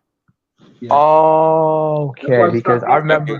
He's got aphasia. They just announced that a couple of days ago. Yeah. Okay. That's why he stopped acting. Yeah, he can't. All right. Because I remember what's his name. What's his name? I forgot. Richard Pryor's good friend. Richard Pryor's good friend. You know, when we used to do all the talking. The one who's talking like this all the time. You know, talking about niggas don't do this, niggas don't do that. The other comic, you know, Paul Mooney. Because like Mooney. He had dementia later on in his life. Yeah, he had dementia because I remember Pierre, the comedian Pierre, said like when he went to visit him a couple of times, and Mooney couldn't recognize him. So who are you? And they let him know like he started having the onsets of dementia because like he was in his 70s and shit. So it's like, oh, okay, that explains it. Yeah. You know. Yeah. Bruce Willis, he's like what, 60? 67. Yeah. I mean 67, 60, because Yeah. I mean, it's because you don't. I mean, what's his name? Ronald Reagan Jr. Like just like he talks about his fears about developing Alzheimer's, considering how it affected his father. Hell, for all we know. When I start forgetting like that, I'm telling, give me a fentanyl patch, man. So I don't want to be a vegetable for the rest of my life. Well, what's left of my life, just put a fentanyl patch on me and give me call the ambulance in about an hour. I remember I had a conversation with a friend of mine about the Alzheimer's whatnots because we were discussing the show Boston Legal. A lot of people like in the end, William Shatner's character, because it was they kept in time with the times what was going on in the state of Massachusetts at the time.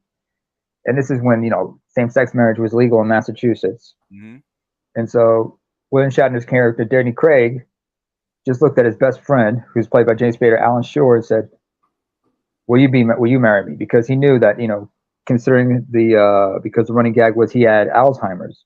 And he realized he did not want to live like a vegetable. He wanted to be put out of his misery. So he decided so that Alan could have power of attorney, he decided to marry him. For that reason, and I thought that was that was an intriguing way to look at it. Neither of them were gay or anything like that, but they realized this was the best way to ensure he had power of attorney over his affairs and whatnot because he trusted him more than his ex-wives. Hey, well, the reason why you divorced, right? Hey! I don't blame him, but that show let me know about Alzheimer's. But like I said about Ronald Reagan Jr. worrying about Alzheimer's because of his father. Is it possible, BGS, that we could have a lot of people in hindsight would have realized Reagan during his administration may have exhibited some of the early signs of it? He did. There's no question about it. Yeah. He did. I mean, what's his name? Anybody remember the show Golden Girls? B. Arthur talked about how, like in hindsight, what's her name? Estelle Getty. Yeah. Who played Sophia? She during the show, like sometimes she forget her lines and whatnot. They didn't realize that was the early signs of the telltale sign she had dementia / Alzheimer's. And then she died as a result of that. Wow. But it's like that tells you so much about how much this brain degenerative disease can really people aren't really meant to live this long. That's fair enough. Yeah. I mean, they said your DNA is coded for 38 years. So basically we're living well past that. So there's a lot of diseases that are actually going to happen. So it's what it is. Who remembers Ed McMahon? I mean, like you talk about bodies, our bodies don't recover like this. Like at your age, if you underwent surgery, it take you. It's genetic, The thing is, you're not once you pass your prime as far as reproduction, which is about 40 years old.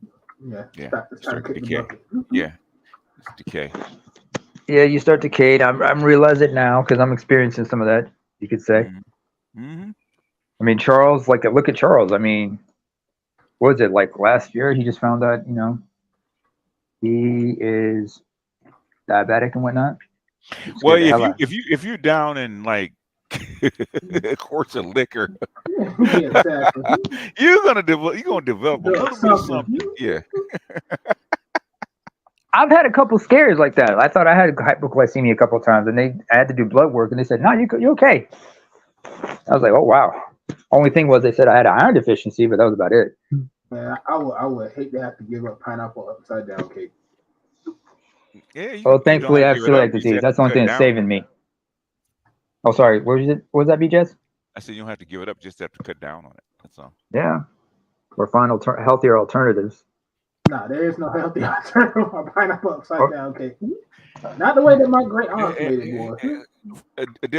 Steph Curry can't play no defense, man. That's all. Nah, he's strictly offense. He's That's offense. it. Yeah, coming off the bench, he's a specialist. He'd have been what a is it? specialist back in the day. What is it? Brian says usually about his show. What he says about most players when he talks about the NBA. Defense is optional for a lot of them. They just think they can, compensate by scoring more. I'm like, no. You need defense. Defense is Yeah. you gotta have some. Okay, you have to have some. Otherwise, you're gonna get embarrassed. Those NBA players will embarrass you if you don't play in some kind of defense. Yeah, I mean, especially if you're a big man. Oh man, like think about a lot of the big guys. How many of those guys like the big centers we mentioned? How many of them have problems walking right now? I mean, look at what's his name? Yao Ming. Yao Ming. He's had ankle injuries. Yeah. Especially that, or Shaq. But Shaq was able to maintain his body in a sense, But what's his name? Taco Fall, who right now is playing in China. Mm-hmm. He's improving, but eventually he's got to go. He's got to come back to the NBA. If he can get enough bulk to actually play in the NBA, he didn't have enough. Yeah, that too. The thing Joel is, unless you've been on the court with an NBA caliber player, you don't realize how good these people actually are. Okay, you have to play. You have to know how to play some defense. Otherwise, that guy coming off the bench will score 60 on you. So you got to have some kind of defense on it.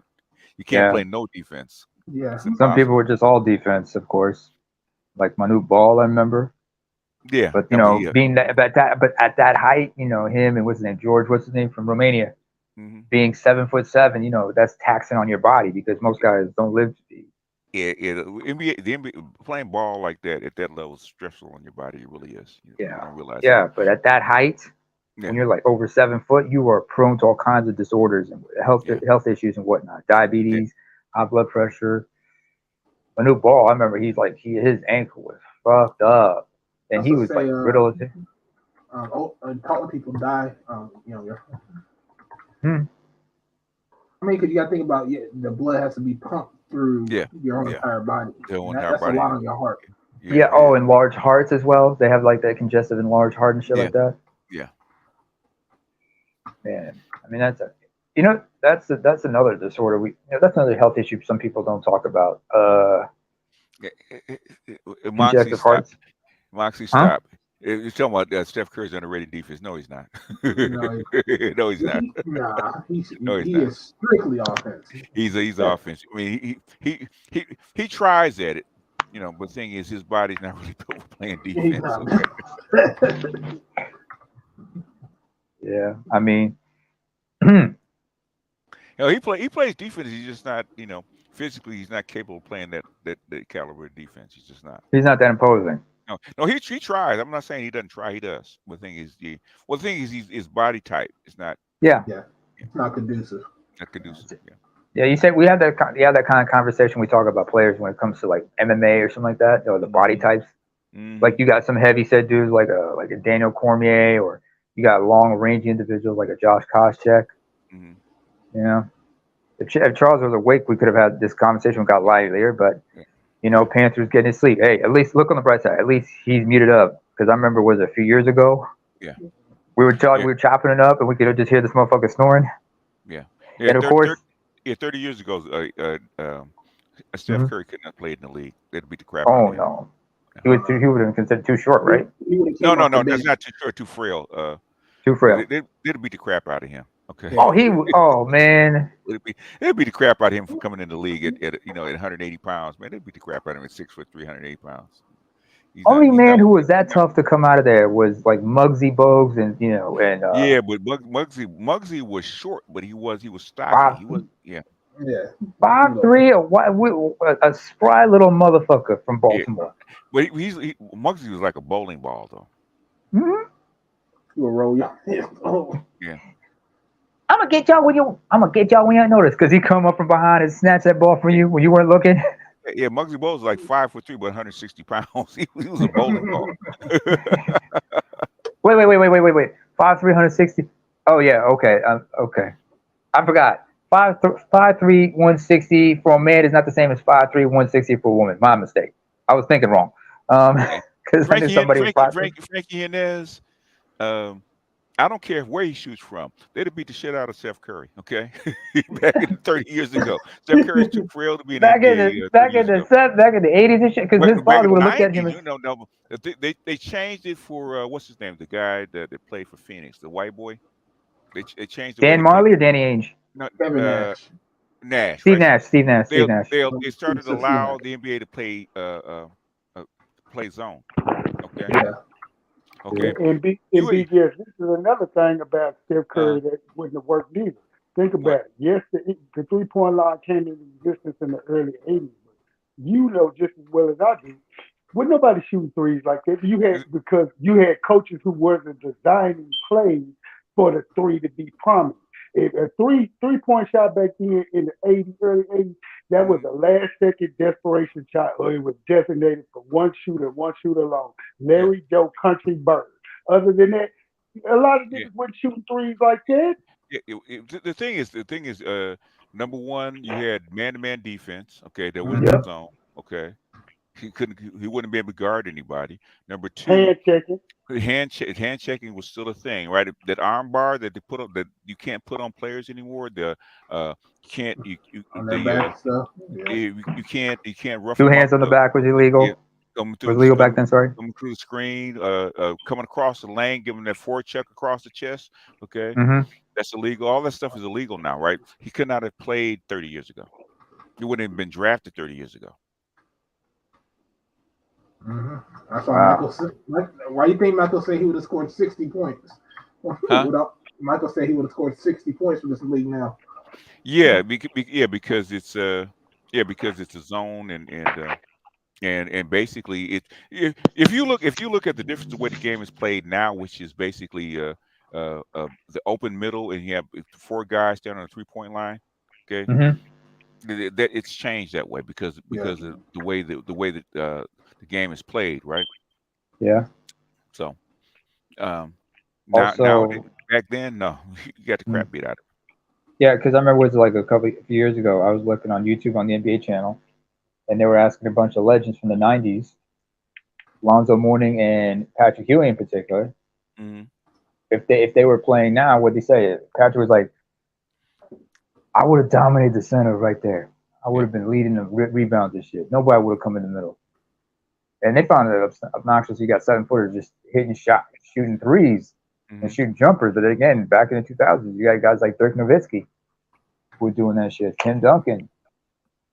So they redefined what it meant to be 7 foot and everything. Tim Duncan wouldn't shoot no threes. It's a different game. Jumpers. Okay. Yeah, it's a different game. It's a different game because defense is played differently. So. Yeah. I mean, Del Curry would have looked at his son and said, "You would not have survived in my day, boy. Be thankful you were in your era." I'll give you a guy that's kind of a throwback to like the 80s and 90s. It would be Jokic for Denver. Oh, Nikola Jokic. Yeah. He plays more like an 80s or 90s ball player. Okay. Yeah, I mean, because in Serbia they're trained that way. They got because back in Europe they got that fundamental. I mean, Luka Doncic, he's got those fundamentals. But the thing is like he's 6'7". He plays that point guard position like he's a shooting forward, like a shooting guard. Doncic, he's like 6'9". He's not 6'7". Doncic 6'7". No, he's 6'7" actually. I think he's 6'9". No, he's 6'7" actually. 6'7". Okay. Oh, he's bigger than that. Nikola Jokic plays so slow. I mean, he's shorter than Magic. So I thought. How tall is Magic? 6'9". Yeah. Okay. You learn something new every day. That's why Magic Johnson was unorthodox when he came in. You got to realize BGS understands this. When Magic Johnson came in the game, point guards were the size of World B. Free and Tiny Archibald and JoJo White and them 6'1", 6'2", 6'3", like that.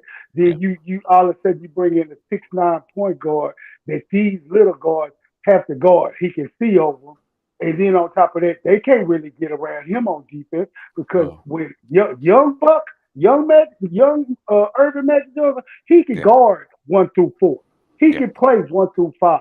So I mean, he was a forerunner in an anomaly before there was a forerunner and anomaly for the point guard position. He was like, everybody's like, why are you finna put this 6'9" dude at point guard? We need to have him at power forward. And then Jerry West was telling him, have you seen this dude's handle? Have you seen how he drops down? And then he's really trying to sell. You remember the show a couple of years ago, BGF, Showtime Lakers. Remember, that front office people really didn't even want Jerry. In fact, they had to sell Jerry West at first on Magic. Everybody was on Magic but him. And then when they saw him, he had to turn around and resell Magic to them. No, basically, Jerry Buss drafted him to play point guard. The owner did. The owner wanted him. The owner convinced him to come out. So Jerry Buss already knew. So, and Jerry West was not going to override Jerry Buss. But he wasn't on board with it at first. He was not on board. You don't have to be on board. Guess what? Who signs your paycheck, sir? Yeah. Oh, it's BGS? Yes, sir. To be honest, sir, before I continue, I'm not used to people look at me, call me sir, since I was young.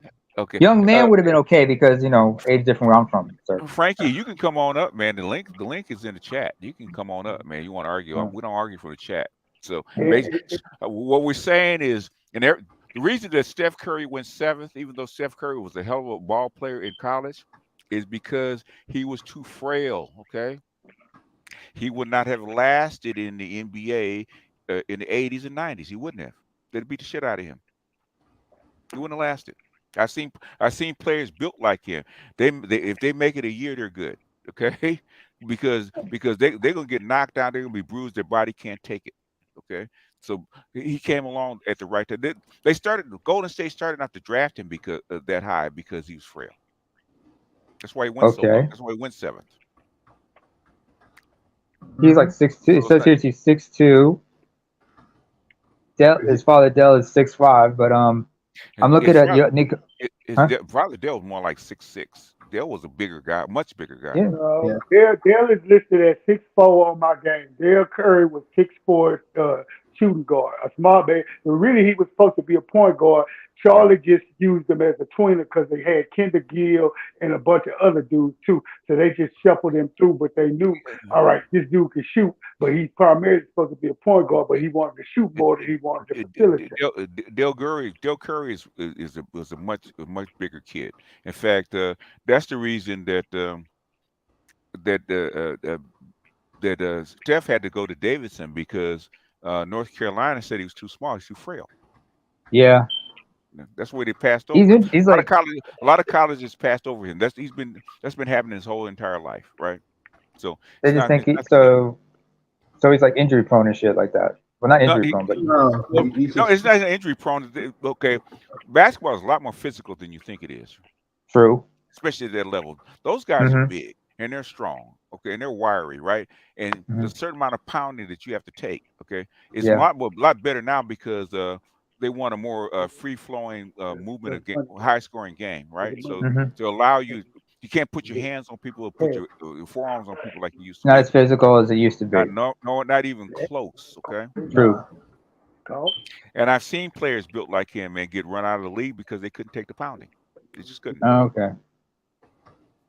Well, it says here like he's 6'2". It says here that Steph's 6'2", 185. Pops was.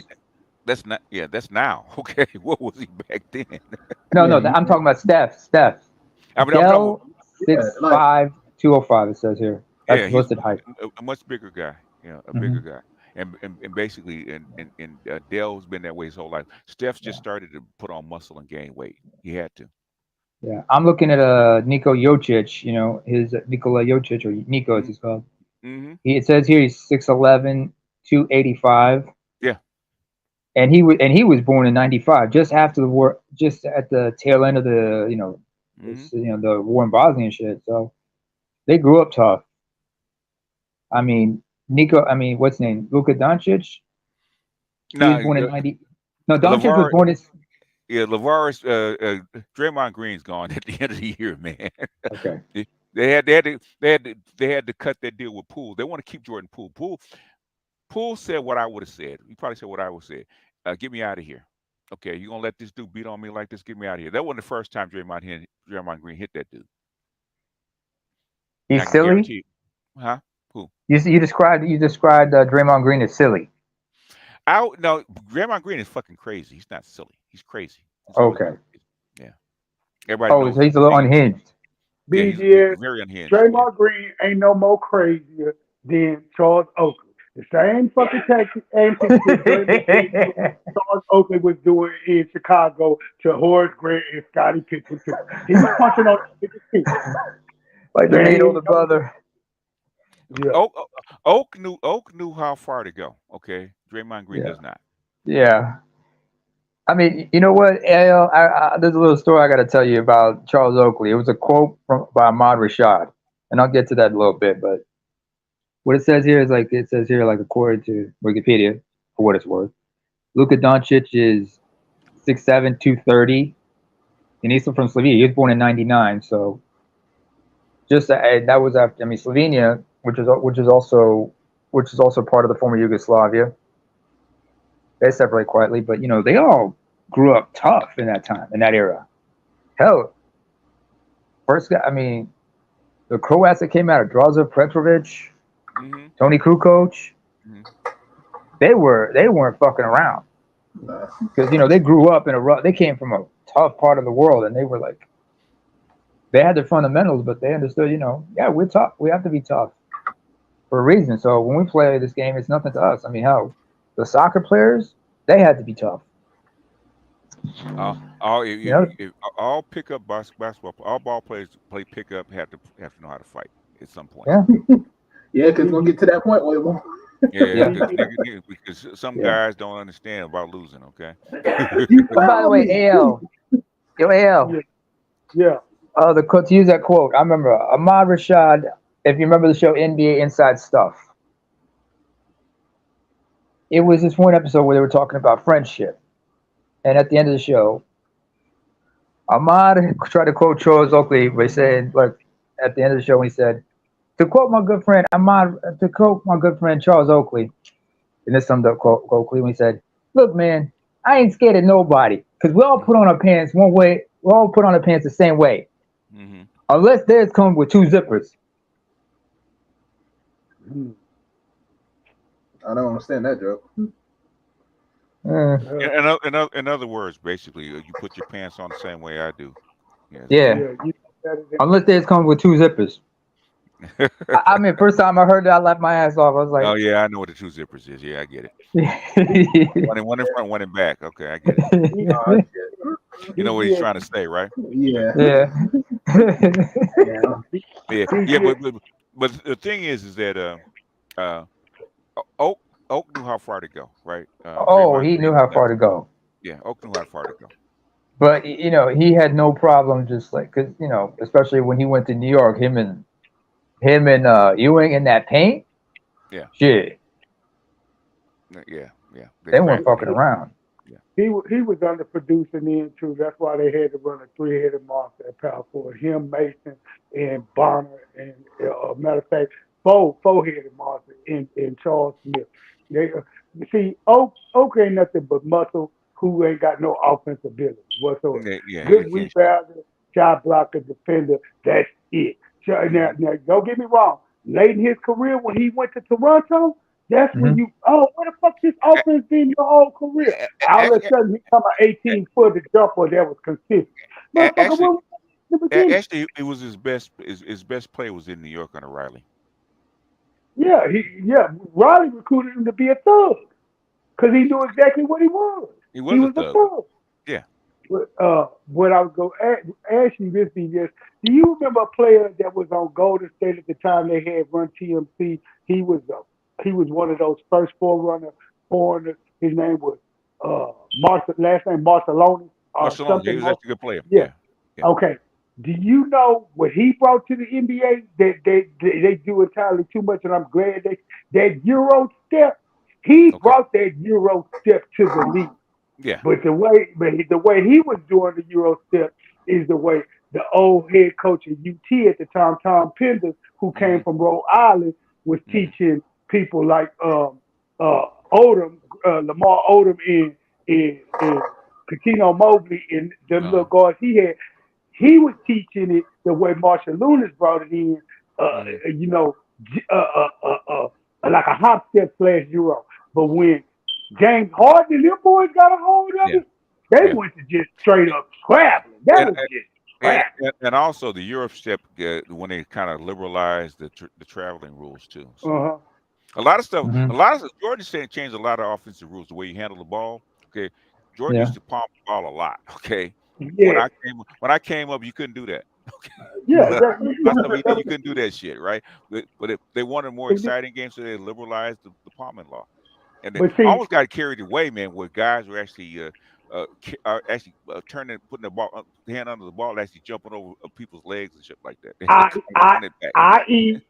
Allen Iverson, because like you just said, they was letting Jordan make it with all this palming, and you can actually see it in the game. I went back and watched the CBS game in 85, 86 last night, Rockets versus just got Pippen and they got Grant on that team, and I'm watching them go against the Twin Towers. I'm like, this man, Michael Jordan, is literally carrying damn near every third dribble. I'm like, he was. They were calling shit. But then when you seen AI rock the cradle on him, who was the first one crying? Oh no, he's carrying MJ. The same nigga who was like Kenny Smith said. Kenny Smith, upper smoke people. Asked Kenny Smith, back when y'all was at UNC, who was always trying to guard Mike? He said, I would. He said, why would you? You just 6'3". He's 6'. He said, Mike didn't have no handle. Mike, everybody knew back then, Mike didn't have. Mike, you say, why you picking me up, Kenny? You ain't got no handle. That used to be. So they said, what Kenny said was, everything Mike knew he was deficient in the beginning of his basketball career. By the time he left the game, those are his strength. Yeah. So he couldn't dribble like that. No. Had them big ass hands, and you could see it. I said, okay. I said, he could palm that ball like a motherfucker. You couldn't even put your hand on the side of the ball without getting called, right? He was back in the day underneath the ball. Back in the day, you couldn't do that. So a lot of old heads saying, "God damn, I could have done that kind of shit." Right. You can't palm the ball, can you, BJ? Huh? No. You can't. No, you can't. Okay. Yeah, you mentioned that one time. Yeah. We were joking about that a lot. I'm sorry, I get nostalgic about when we used to do the hangouts. Back in in 2016, 2015. And a lot of people when at first people hated that. 8 hours? What the hell you talking about for 8 hours? It was a marathon. I remember when Valdez said, "Man, I can't do no 8 hours, man. I can't do past 2." Yeah. And I remember first time I said, "Okay." He tried to do it. Okay, Valdez. I said, "We had 2 hours. You good?" "Yeah, I'm good." "Okay, Valdez, we had 4. You good?" Just stop asking me that question. Shit, you asked me that question. I missed that motherfucker. I first took it over. He's like, "Yeah." How do you feel? I was like, "It's all right." I remember the first 8 hours. I would fall asleep within 2, and you guys had to kick me out.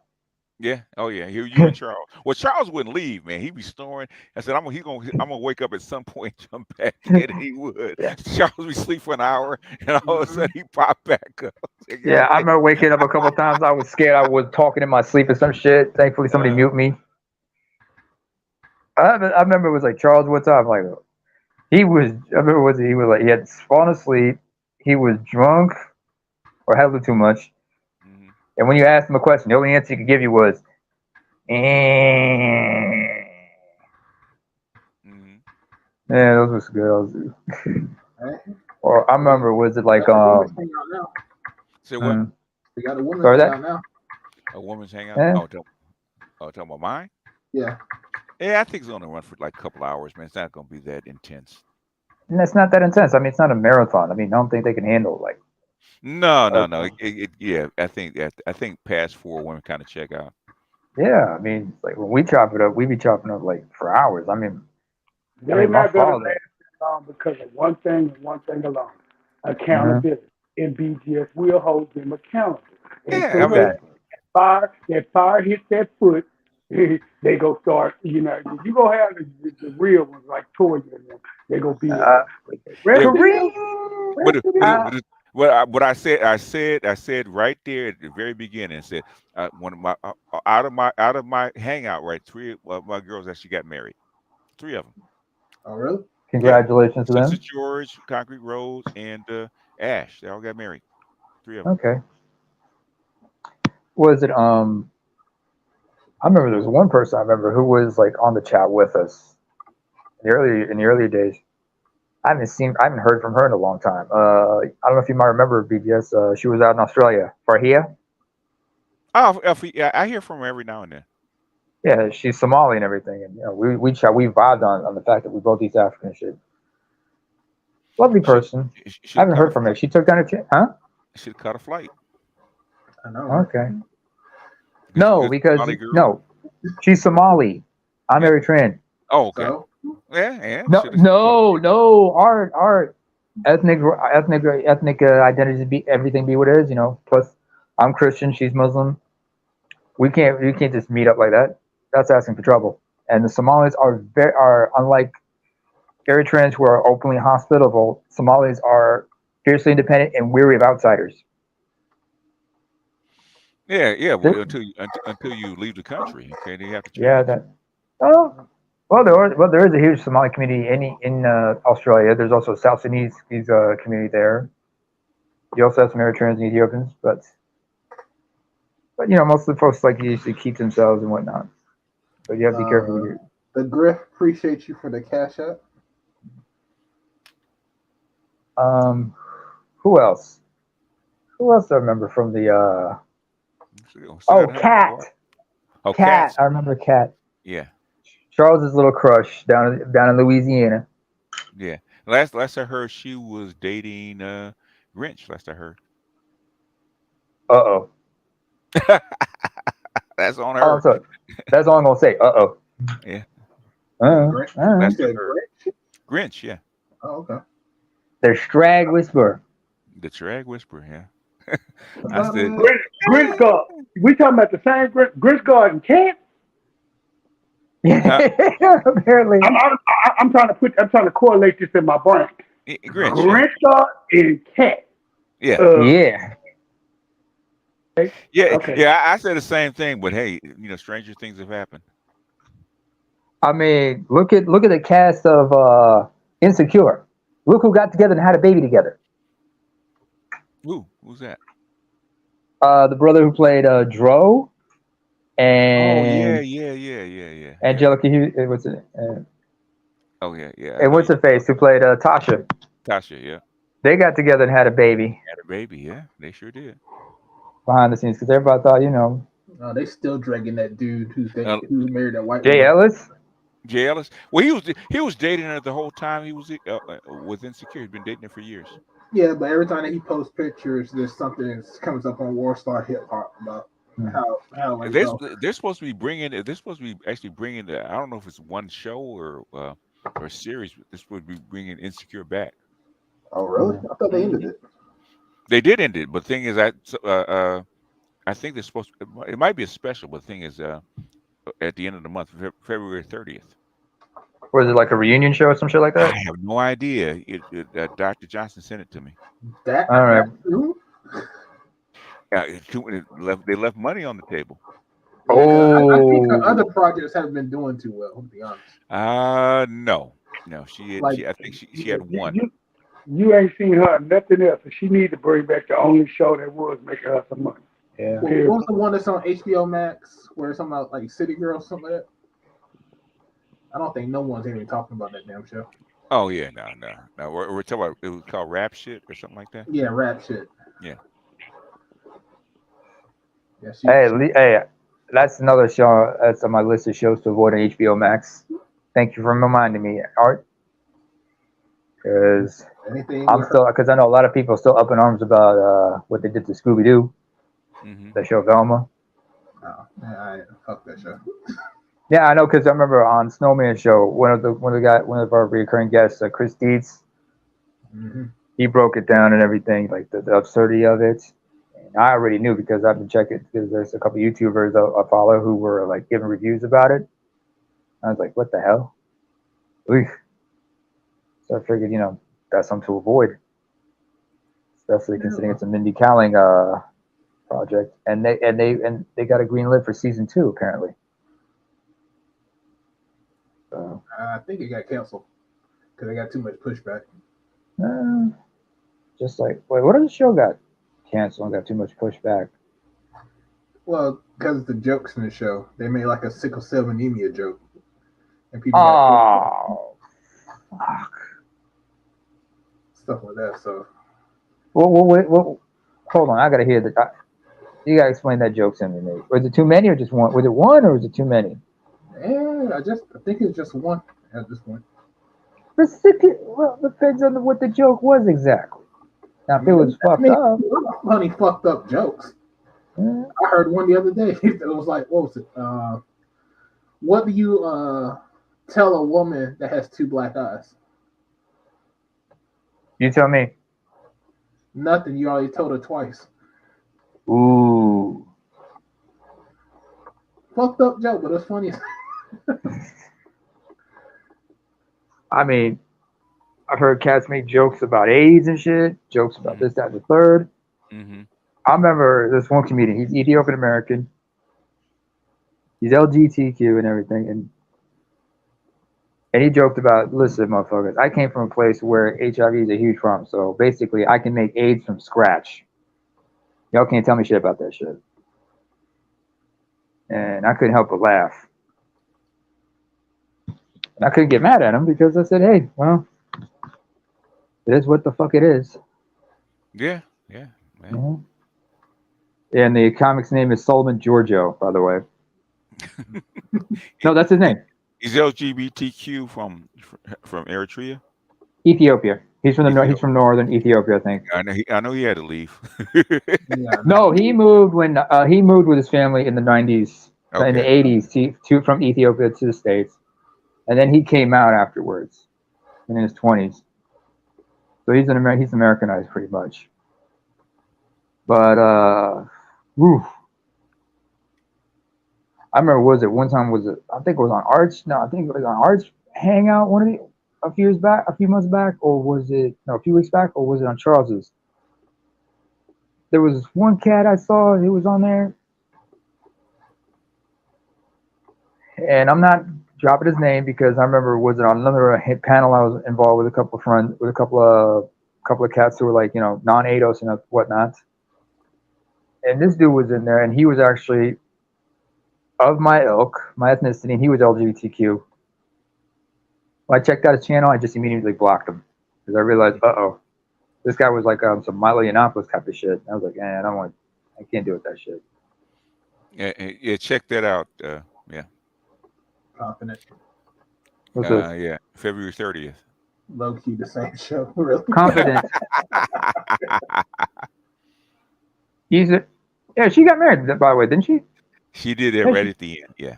Yeah, she married, and the man she's married is French Senegalese. Yeah. Long-time boyfriend, because she's half Senegalese. Yeah, talking about Black Americans and talking about Asians. Marry a guy that's from the continent. She go do that.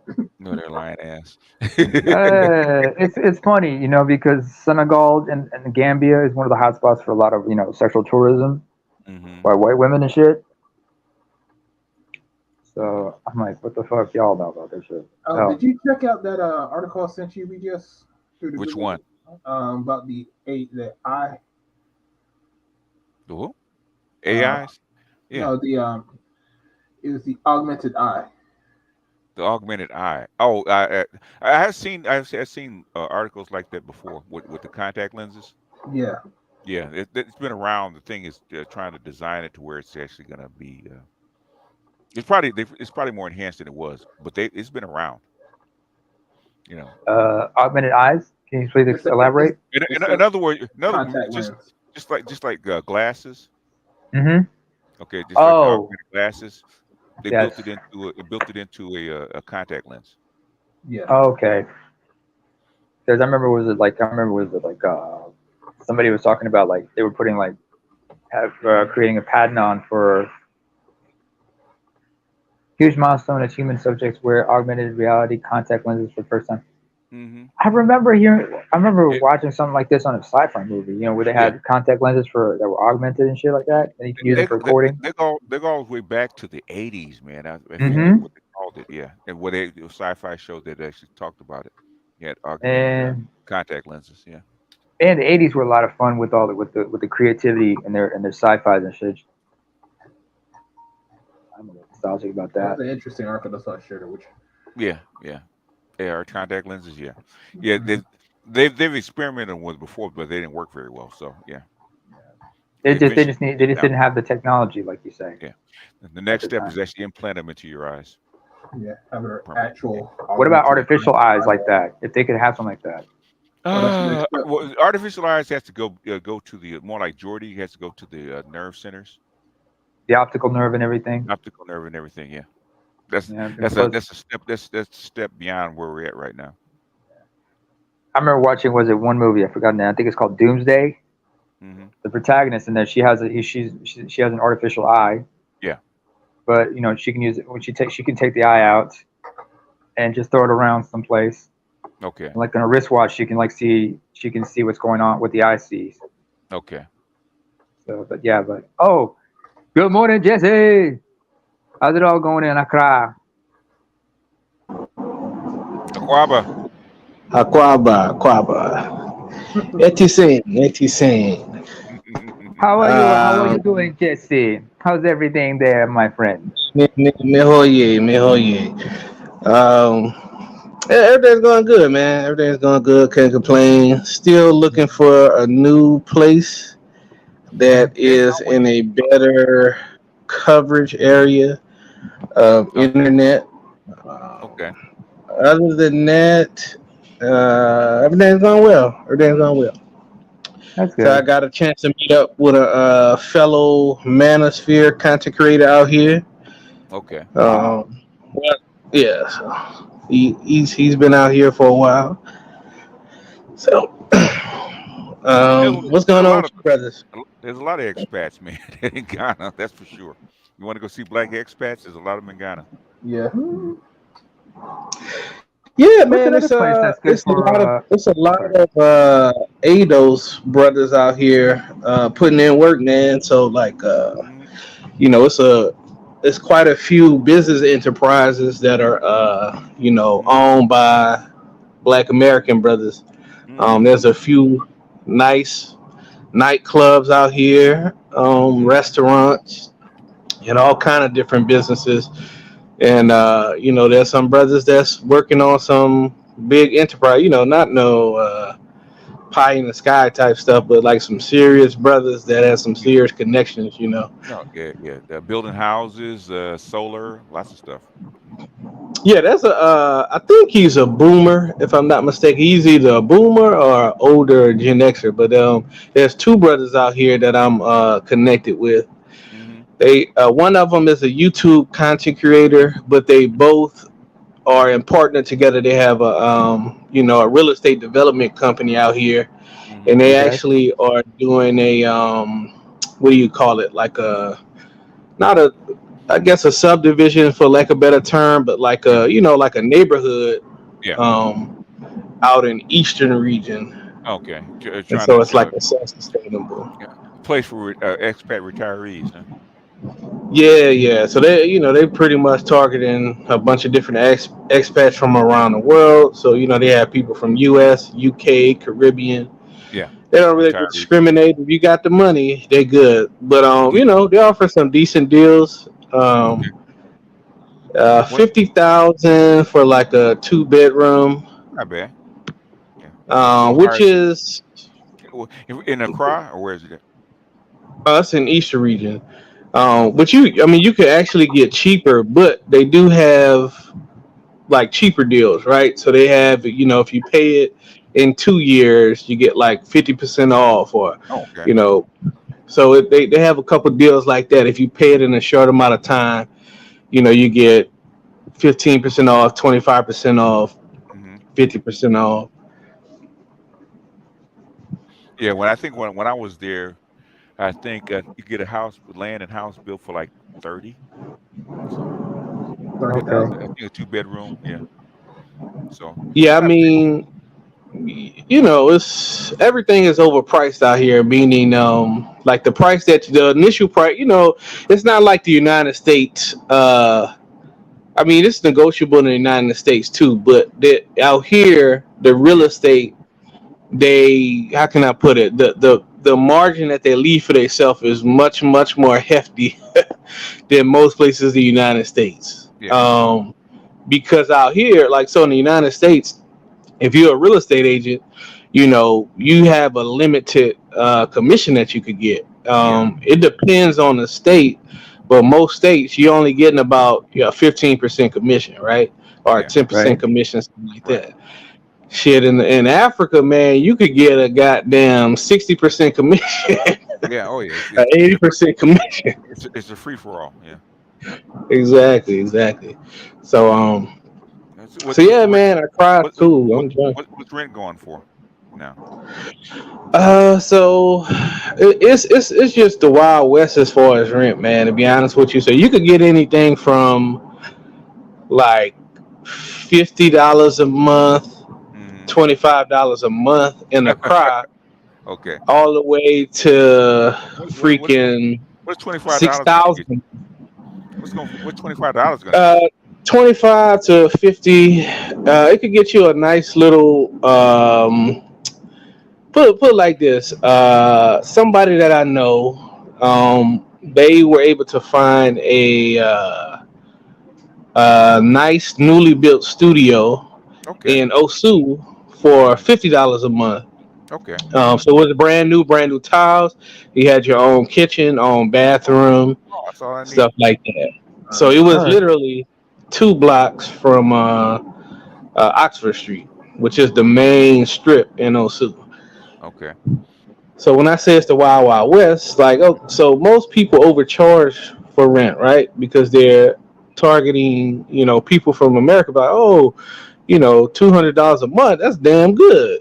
Not knowing that most locals wouldn't pay that price for that Yeah. same place, right? Yeah. Yeah. And so, it pretty much varies. Like the nice places, like you have a lot of people kind of overcharging. Like put it like this: for me, I would never spend more than 800 a month for a Woo. Wow. place Wow. in That's a lot. Accra. Yeah. I would never spend more than 800 a month, but there are plenty of places that charge well over 800 a month because you have a lot of Americans, Europeans, and people Yeah. like that. Yeah. They don't really know the market, so it's like, okay, well, shit, I paid 2,000 for this in not in New York City or whatever. So it's that type of thing.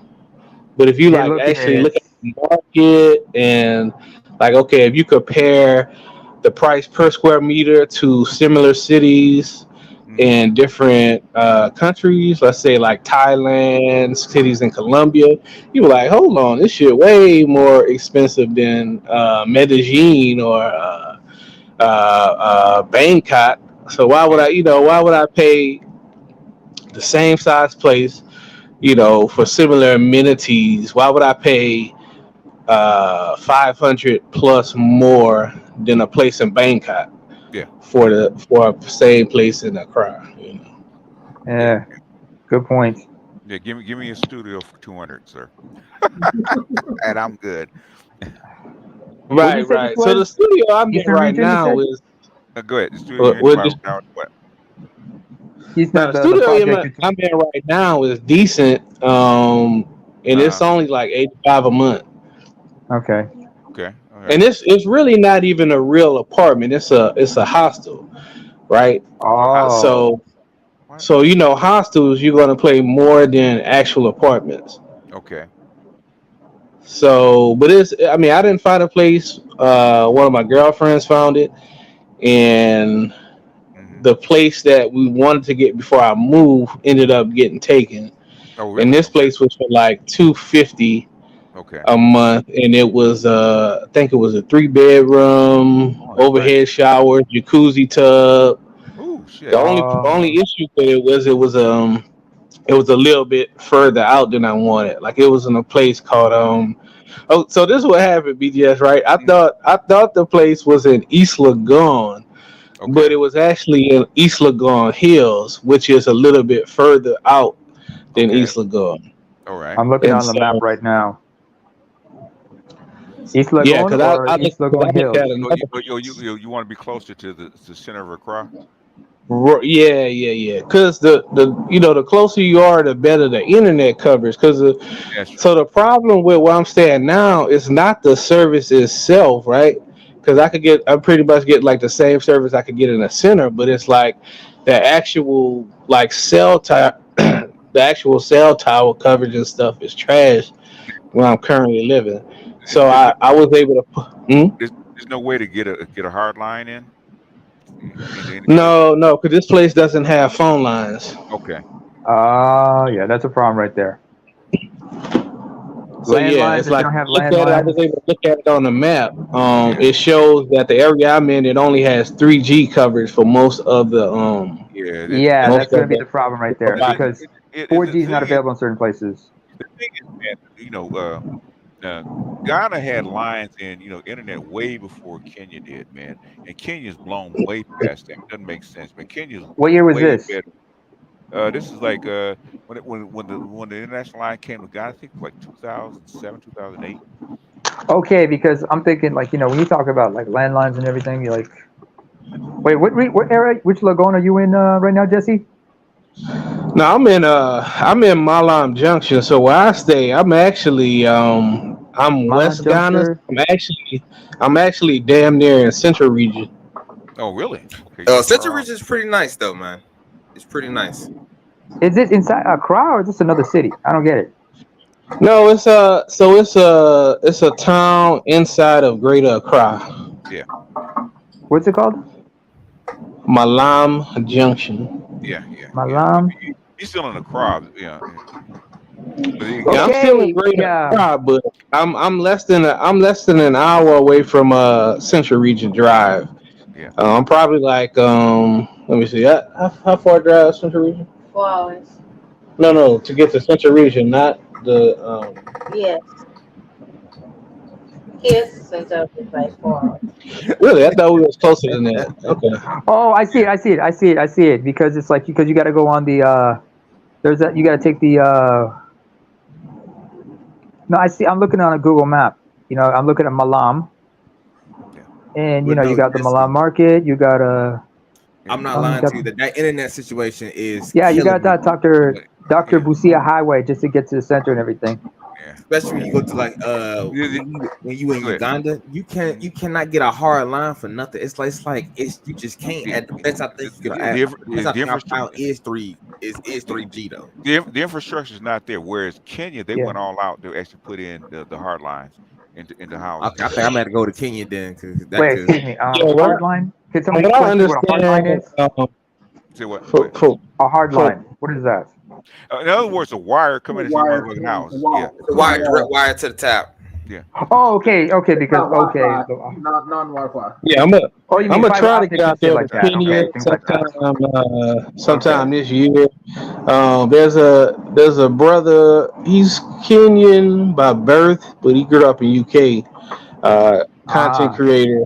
I've been chopping it up with him this past couple months. Yeah. But he claims. I mean, I don't know how true this is because he's he jokes a lot. But he claims that it doesn't matter where you are in Kenya, you're gonna have good internet. He's Good like, internet. shit, it don't matter if you. The first thing Kenya did, man, was when the Chinese came in and said we want the best internet in Africa. That's what the first thing they said. So you get basically. Remember a few years ago with the 50 megabits per second. Yeah. Kenya actually wanted that. They actually had that like 6-7 years ago. So they had almost American internet, man, back 6-7 years ago because they actually went all out to actually in most of the big cities. Whereas Ghana, I love Ghana, right? Ghana's peaceful, it's safe, it's nice, the people are good, man, the food is good, but the internet fucking sucks, man. The infrastructure sucks. That's the I problem mean, you with can't Ghana. have it all, It man. sucks. You know, I mean, they Yeah, could that's they could. You know, there's a lot of shit going on in Ghana, man. Ghana was actually ahead of everybody. But the they thing just is, faltered, I guess. there's a couple things what Ghana did, right? One, Ghana sided with the West more than the Chinese, and they was dragging their feet about infrastructure. China said, "Fuck it, let's go to the East Coast." What happened with Nigeria too then? Because like they just Where, they just you know the so-called what is it called? The so-called what is it? line of the No, no, West. no, no, no, no, no. What is it? It was actually supposed to be a military base. The embassy, the big ass embassy in Ghana. Yeah, I heard about it. Okay, well, I'm talking to talking to yeah, cantonments. Yeah. yeah. It was supposed to be it was supposed to be the military base for what is it? Africa. Okay. Okay. And they got cold feet on that. Okay, but the thing is that they've been buddy a little bit too much buddy with the West. The Chinese said if you're gonna drag your feet about infrastructure and shit like that, guess what we're gonna do? We're gonna go to the East Coast. Because I remember that because we're trying to talk to Ghana to actually, hey, let the Chinese do what they do. And they, well, we're not kind of comfortable. We don't feel like we should jump in with the Chinese. We're kind of friendly with the Americans. China said, "Fuck it, let's go to the East Coast." That's They've where been in all the and they've been in infrastructure. East Africa for a while. I mean, I was sitting in the USC in 2013, and mhm. holding my grandson in my lap. Right on the big screen, they announced the African corridor sponsored by China. Right at the U.S. The first time they announced it. Okay, I remember that day in 2013. I said, "Oh shit, they went east." So we But actually did I it. think that was a smart.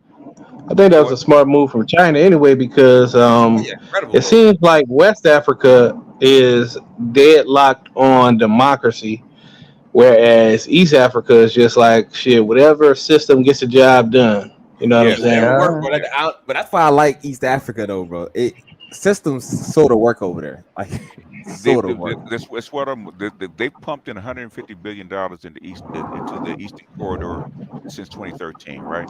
That all that money was supposed to go to the West Coast because that's the spot that everybody wanted, man.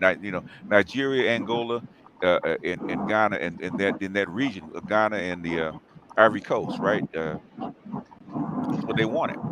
But the thing is, and the centerpiece of it was Ghana, right? Ghana, Yeah. and Nigeria was actually dragging their feet. China said, "Fuck it, let's go to That would East." have been a good trade port, right? Huh? Ghana. Um.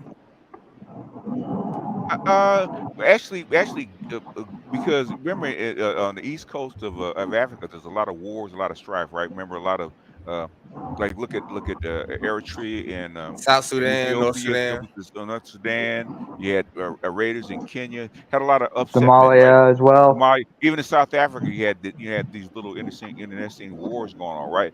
It was much more Uh-huh. dangerous, right? Even the Congo is much more dangerous, right? West Africa, nothing else is way more peaceful than the other half of Africa. It's way more Yeah, peaceful. I mean, So that's why the Chinese you wanted don't to see start there. Go ahead. the only place where they're having like any instabilities are like in places like Burkina Faso, Mali. Mali, northern Nigeria. Because And Mali, that Mali. Oh, yeah, go ahead. yeah, Mali actually went nuts. Mali actually went nuts after the Libyan war. That's when Mali kind of got destabilized. Yeah. It wasn't that way before because you had all those folks that were in Libya, right? All the I forget what they call them, right? The Muslim guys that The were from Tuaregs. Tuaregs, right? They're all They're from the actually. southwestern part of. They're from Pazan, the southwestern part of But Libya, guess but they're where? also in northern Mali as well. Guess where they were before the Libyan war? They were actually in the armed forces of Libya. They're actually working on the help protecting the pipelines and shit, right? Guess what happened Mm-hmm. afterward? They all got booted out. Where they go? Head back to Mali. Back home. Guess what they Back carry home. with them? Guess what they carry with them? Their Guns. Their arms. weapons. Yeah, that's That's what what I just started said. Their all that. arms. That's all this. That's where they started all that shit. But anyway, Well, that's why the Chinese actually wanted to start on the West Coast instead of the East Coast. But thing is, when Nigeria and Ghana was actually dragging their feet and said, "Fuck it." That's how come you had that big ass base we call an embassy. Okay, you know that's not a goddamn embassy. You know that's a military base. Was supposed to be a military base. Yeah, military base. Yeah. In fact, you can't take pictures of it. That's the first thing said. The guy said, You take pictures of it, they're gonna come after you. Oh, really? Yes, that's the first thing they said. Don't Any take How they embassy, gonna know any that? U.S. embassy for that matter. they will find you. Don't take pictures of that embassy. Okay. Hey man, now I'm just tempting more, bro. Now I'm just Go ahead. tempting. Go ahead. Hey, do you, Chief? Hey, like the old folks say. But if you're from Atlanta, right? If I was Yeah. you, Hey man, fat meat is greasy, man. I believe you though. well, I you believe. don't break your ass. And That's all. you know what's crazy about the internet situation? Every place that I stayed at before I moved had great internet. Okay. It So I depends on was the time of day, I assuming guess. One time. nah. It was just the location. I was Yeah. assuming that because in the U.S. for the most part, especially if you're in like a major city, Mhm. like the internet quality isn't going to change much from area to area in the same city. Just You why know don't what you I mean? do this, man? Find you an IT guy, a guy that actually puts this shit up, man. Bribe him. Where's the best internet, man? Bribe the dude. Give him $20. I may need to do Okay, that then. that's a good Bribe, idea.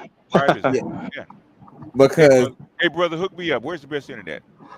but Because look, BGS, that's really the hardest part about finding a place. Because it's like, okay, once Shit. you get once you get all of your no, other once you get all of your other stuff that you're looking for in your criteria, now you got to add that extra layer in. Like, okay, it's a nice place, but is the internet good? how that internet work, I'm a, man. I'm a, I'm Hey, gonna call a hey, IT place and you just bribe you somebody. know, Hey brother, yeah, hook me yeah. up. Yeah, bribe I mean, I ain't somebody. never thought of that yet, but like BGS, I'm telling you, when you get out here, it's kind of like you be like, oh, okay, you got a nice place, okay, electricity work, and like down here in Uganda, that electricity will cut off real quick, man. Like, I'm not. Electricity doesn't bother me that bad, right? There's two things I want, man. Internet. One is a toilet and running water. Okay. yeah, water You, and you, internet, yeah. give me clean water to drink, a toilet to shit in, and give me internet. I can deal with the electricity, right? Okay, it's only up for 12 hours a day. Okay, I can deal with that. I need internet. I need a toilet and need clean drinking water. Okay, I can deal with the rest. Yeah. That boy said going back to basics. And what did I tell you, Jesse? He said if you want safety, you go to Ghana, right? If you want internet, you go to Kenya. Yeah, man, Yeah, I'm yeah. gonna have to make that Kenyan thing And a real thing then. that's what I was weighing. I said, do you want better internet? Do you want a safer climate? Safer in Ghana. Ghana's probably the Man, I've ever been. I mean, bar Uh none. huh. I didn't know that it was gonna be like this because of the places I went to. I had no issues, and so Yeah, I don't think I told you about this, man. But so I had one internet service I was using. Like I think I got it like the third week that I was here, right? And Ghana's it Yeah. was internet. working good for like a week. Ghana's Man, internet. this shit been down for weeks. Man, Like everybody the said service Ghana's Oh, in internet the entire sucks. country. Yeah, Like I don't know if something happened to the servers or what, but the entire country hasn't had service from this particular provider yeah. in weeks. It's going on almost a month now. And you know what? If we ever get reparations, we fixing the internet in Ghana. oh, Okay. that's what I'm saying. Like that, that's what I'm thinking about. Too. If I'm like, we get reparations. No, we can send a check to Ghana. Get your Send it internet to me. together, motherfuckers. Because other than that, it's actually a great country. It really is. It's a great country. Yeah, yeah, yeah. Yeah, I mean, I see no problems, Internet man. sucks. It's so damn peaceful. It is. It's like, man, now I'm from New Orleans, so my head is gonna be on a swivel at all times, regardless. But it's like it's just nothing happens out here, man. Yeah, Nothing, the nothing, ghetto, nothing ever happens. and even the cops don't really try to bribe you that much, man. You try to get bribes that much. You know, they'll fuck with you every now and then. They're not like other countries, man. Oh, Yeah, it's worse yeah. in Because I've certain been places. I've been to Lagos, right? Hmm. Hmm. So in Lagos, they'll just take your money. Mm-hmm. Only in the home of King Olajuwon in Lagos, Nigeria. Yeah. Oh my Oh hell God! yeah. They crooks in Nigeria, man. They are.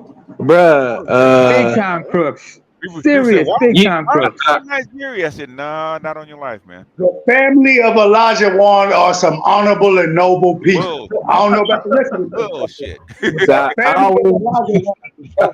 Bullshit. I always Even recommend Kamaru people that. Usman is not that honorable. Get out of here. Has the king been back to live? No, Thank you. not for long stretches. He's an American Muslim now. He has property and stock Hey, in Houston, and he's in the real estate now in his retirement years. Yes, sir. He Yes, sir. backtracking. Yes, sir. Yeah, bullshit. Bullshit. No, you got to do it like you from originally where you from, Texas. Boom. Yeah, yeah. Let me get it right. Bullshit. There you go. Boom. There you You Say, gotta say it yeah, like British you know sometimes. shit This is straight. real, right? Oh. You know how you know shit real? I put How? that Because on when you women all the time. They be trying to bullshit me. What do say you think you about know shit real, because when you come to Ghana, the shit says "Welcome to Ghana." Yeah. But when you go to Nigeria, the sign says "This is Nigeria." No, you're saying it wrong, Jesse. Jesse, you are saying it wrong. They Hey, say what you this say? is Nigeria. Nigeria ain't no sunshine where she's from.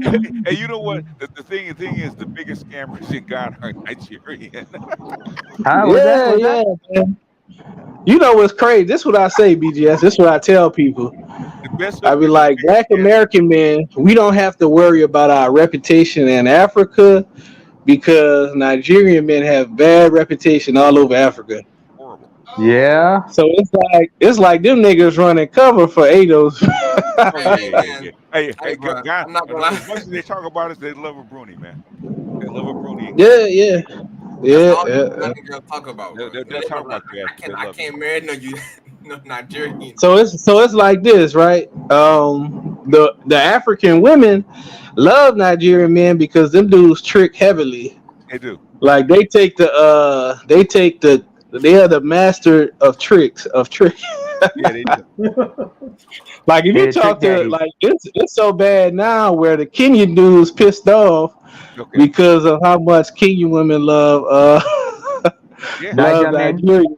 Yeah, they're fun. They're a lot of fun. But if you look at I've been noticing this in a lot of African countries, right?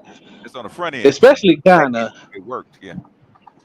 If you look at a lot of the crime that goes on in Ghana, it be Nigerians. I hate to say it, but when you look on the news, you be like, God damn.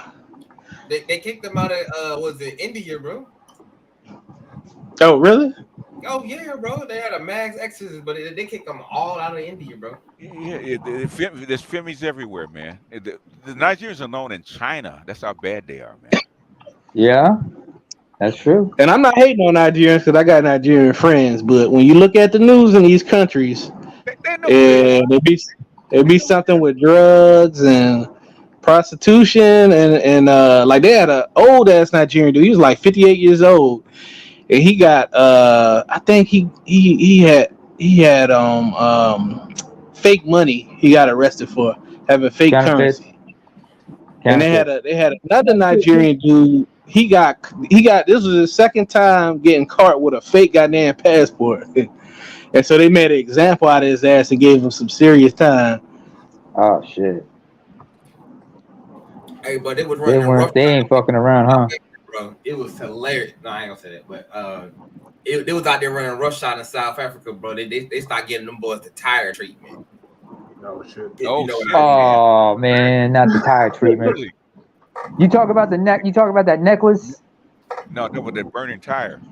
Yeah, it's called the South African necklace. Yeah. So I was like, God damn, boy. I was like, you out here just running rough shot though. So I ain't gonna lie to you, I do appreciate them because when I slide up and I say, hello, how you doing?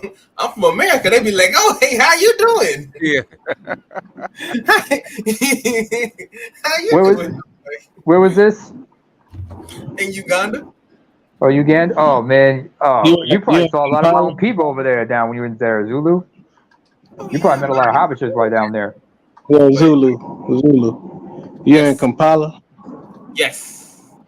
I'm thinking about going to You there Yep. Geneva. right now? Not right now. No. I just came back necessarily because I got to start picking up some stuff. I'm trying to move all my stuff over there now. It's like Okay. $23,000 to move all my stuff over there, bro. That's with my car and everything, man. The whole thing. Shit, I'll leave all that shit in the U.S. and sell it all. That's what I'm doing. I'm gonna sell my car, everything. You ain't I'm coming gonna back, bring Jesse? some stuff. Not, hey, I put it like this, Art. I put it like this. My flight was supposed to leave 2 days ago back to the U.S. Mm-hmm. Oh Oh, damn, really? son. You ain't never coming home, huh? Yeah, I just canceled my flight. Told them to give me a flight credit. Okay. I'll figure out the net when I come to get the rest of my stuff because I do And have that, some stuff like, but but you get it shipped. Hey, boy, You that get shipping you is going expensive, bro. you'll get you nah. a container. So nah, I'm not gonna get a container. I'm gonna just Start whenever over. I come back to the U.S., I'm gonna just bring some shit. Okay. Okay. Cause a container, like I don't have that much stuff where they would have wanted a container. But it's expensive, BGS. Cause not only do I have to pay for the container, but Ghana's custom fees are high as shit. They are. They are. Like put it like this: if I want to, cause there's a special router that I Mm-hmm. want to get, that it has a built-in VPN in it. So basically, with this router, if I wanted to get a job, like a remote job, in the U.S., it'll look like I'm in the U.S. You Okay. know what I mean? So the router itself costs 120, Okay. and to ship it to Ghana is another $100, and Okay. that's not including the custom fee. So Okay. I'm like, I Damn. got one of my buddies bringing it in their suitcase when it come in Okay. March. Okay. But no, it's the Man, I'll same tell thing. you one. Like, if you did anything transfer from there to Uganda, it's just like it's basically like the trip fee. Then you got to go to the country fee again. So it's kind of the same thing. So You know, it's, they see you coming, man, because it's cheap to yeah, live there. So you got to they figure you can bite the bullet. I don't know, man. Yeah, I'm looking at the price of this stuff. This shit's starting to get expensive. And the more I'm looking at, it, I'm like, I The keep thing looking is, at it, like the thing 25. is, if your rent's $1,500, man, the thing is that you're gonna save. Basically you're gonna save your rent, or cost within a month. You can eat some of that because you're gonna be Yeah, there for a while. that's true. That's true. So Like if your rent's $150, man, you're gonna save a lot of money.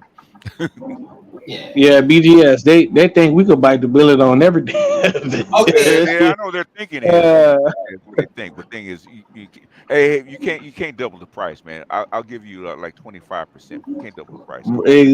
Oh no, exactly. bro. When I I came, I know I was, I I was I back I, here. There I, was plenty in that market, man. I know my mark, but I'm not a sucker. Come on now, be nice. exactly. And Yep. they be trying to double and triple the damn price. Yeah. But some of these apartments, I be like, man, y'all tripping. Man, Y'all I tripping. Cause remember. I ain't gonna lie, BGS. I love Ghana. Hmm. But you know what is looking pretty nice right now? What's that? What? Freaking Thailand. Really? Get on a plane, man. Go. Those real estate prices out there. Like, dude, you could get a luxury apartment for like under $1,000 a month.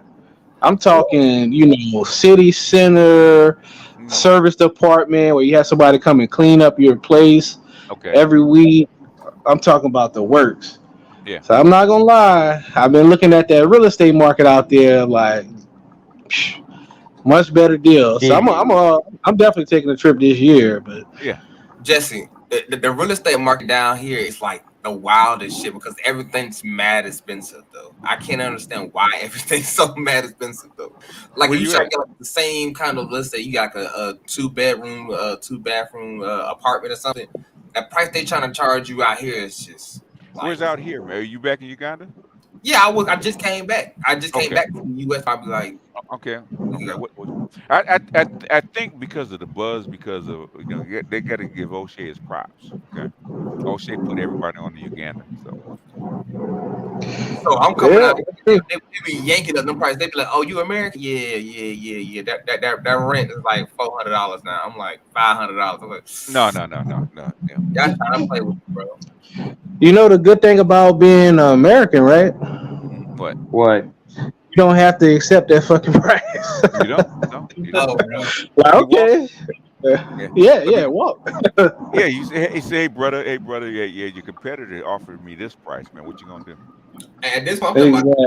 buying my own So, little lot. you know, I don't take it personally anymore, Zulu, because what I realize is not only is that just their culture to like Yeah. quote you the highest price possible Mhm. and see what you kind of offer, but not only do they do this to Americans, they do this to their own. They call them buggers. Yeah. That's people from Ghana that was born in Ghana but went live abroad. Like they be doing the same shit to them, and they be Just having family. Jesse, let me ask you this. I know that though. Hey, Yeah. what if you could hire like a professional haggler, right? You I give think him that's what my girlfriend is for, bro. That's her job. listen to me. Listen. I'll give you 20% of whatever you can negotiate. Like for first month's rent, okay? Mm. Give me down whatever you save, I'll give you 20% of it. Yep. And they'll jump on it and they'll haggle for you. Oh yeah, that's true. That's I true. wonder if you can Yeah, start a service that like may that. be a business idea somewhere. Yeah, A negotiation yeah. agency or some shit. Yeah. I want the internet. I want clothes, whatever it is. Hey, man, you got somebody? I'm trying to get this. He said, okay. Yeah, because it's as a foreigner, right? Mhm. It's hard to know the real price and stuff until you really start talking lows. Like, hold on, you got a apartment in Osu for under $100 a month? How the hell you did that? You know what I mean? Because we know how to haggle, Jesse. That is your problem. You don't know how to communicate. You don't know Yeah. how to haggle. You don't know the culture. And it's like if you live in a city long enough, you actually know the prices. The thing is You that look at the where price of food and gas tell you everything. That's how I yeah, figure out what the prices of yeah. everything real quick. And that's how But so my overall point on that though is like there's a bunch of excuse me, there's a bunch of websites like Expat. I can't remember the name, but there's a bunch of websites that supposedly calculate the price of living in Yeah. these cities, and like that shit ain't accurate at all. It's not. It's not. It's not. They give you the average quoted price, and it's high. Yeah. Yeah. Like it's That's way compared to the way locals live. It's like Yeah. way higher, way Yeah. higher. Yeah. a local live out here in Uganda probably off of like $300 a A month. month. Yeah. Man, in Ghana, I don't know. It might. I think it's probably less than that, bro. Because to my understanding, the cost of living in Uganda is much cheaper than Ghana, right? Yeah. And so in Ghana, most people make like $100 or less. A month. Like if you're a teacher with a bachelor's in education, Okay. you're gonna start off at like 1,100 Ghana cedis, and Wow. that's like Now, you is that a week? know Is it a week, a month, or what is that? no, a month. Wow. Okay. So the prices It's like for $300. Yeah. It's like $300. prices for educated teachers like 1,100 Ghana cedis to And like 2,100 Ghana cedis. that's before the devaluation of the CD. So what is CD now? What is CD now worth? Last you checked. I think right now at this moment it's like 12.6 to the dollar. Oh, it's coming down. Okay. I Yeah, know you so love it. because it's Was 15-1. I knew you was loving it. when I got here it was 16-1. Really? So I was loving that. But guess what happened at the end of the month? Once all the not the expatriates, but once people started coming from Europe and the U.S., that Okay. shit went from 16-1 to 8-1. Oh yeah, because they bringing a horde of money. Yeah. Bringing those currencies in, right, and been Yeah. spending all that money. Yeah. But since it was 8-1, it's been kind of hovering from like 10, 11, and 12. So it's been in that range since January, basically. Once Oh, everybody left. yeah. That's why you're trying to make your deal now, huh? Yep. Because I don't know where the currency could go in the future. But if I could get something for a year, because biggest thing is I need to get a place so I could get my 1 year resident permit because I need a year's lease. And the place that I'm at now, it's a hostel, so it's like Oh, they giving daily, weekly, and monthly. Oh, they're doing a Gambia thing, or a year resident, huh? Yeah. It used to be just So a it's visit. BGS. I don't know if you know, but the diaspora, we have our own office in the presidency now. So Oh, really? Oh, when that good. Finally. yeah. Oh, wait a minute, you So moving on up now?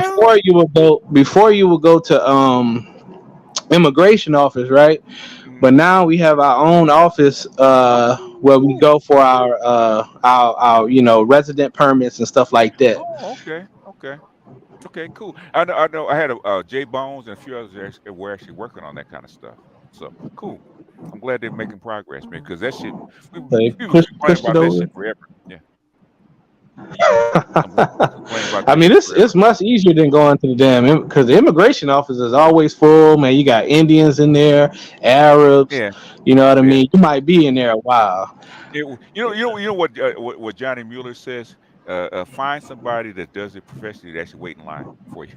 Pay them. Okay. Yeah. You give them a few I bucks. Hey think there man, are a wait in lot of line. people. Yeah. Professional line waiters, that's how they make their living. Hey man, I'll stand in Yeah. line for you. I'll hold a place for you. And you go off and they call you when they get ready to come to the front. So you don't have to wait all day. Yeah, I gotta start, that'd be. I gotta start playing a lot of Johnny Mueller stuff. He has a lot of good ideas. Who is Man, Johnny Wheeler? the Expat Files. I'll actually start putting his stuff up. Because he's been down in Okay. Central America for the last 30 years. He has a lot of good ideas. Talks about how to live in Okay. a great world. Yeah. So the But next the anyway, next thing that they uh-huh. trying to push through is where you could work on your citizenship without actually living in a country. I don't know about that. That may be So they're dangerous trying though. to push that for the diaspora in the whatever their version of like the House of Representatives and stuff like that is. You know what? They You know what? You know when all this shit kind of popped off. Number one is the admission of them selling us, and the second thing, Dennis saying we should sue them for reparations. Interesting. Dennis said we tried to talk to Dennis. Dennis said we should sue them motherfuckers for reparations. I said, damn, Dennis, but he's right though. They're the one that sold us. Yeah, We should sue them. yeah, he got a point. At least He give us got the a right. point. At least give us the right of return, like a citizenship, at the very least. Oh yeah, I that'll do it. Yeah. mean, I'm cool with that. that explains Samuel Jackson. I mean, Because he, the old liners were not giving up citizenship, man. They did not want that. So the young people actually taking over. So that's I actually mean, pretty good. prime example I could think of somebody who got West African citizenship, well, actually Central African citizenship, would be Samuel Jackson. He Well, found out well, through he, his. he He went to see, Gabon.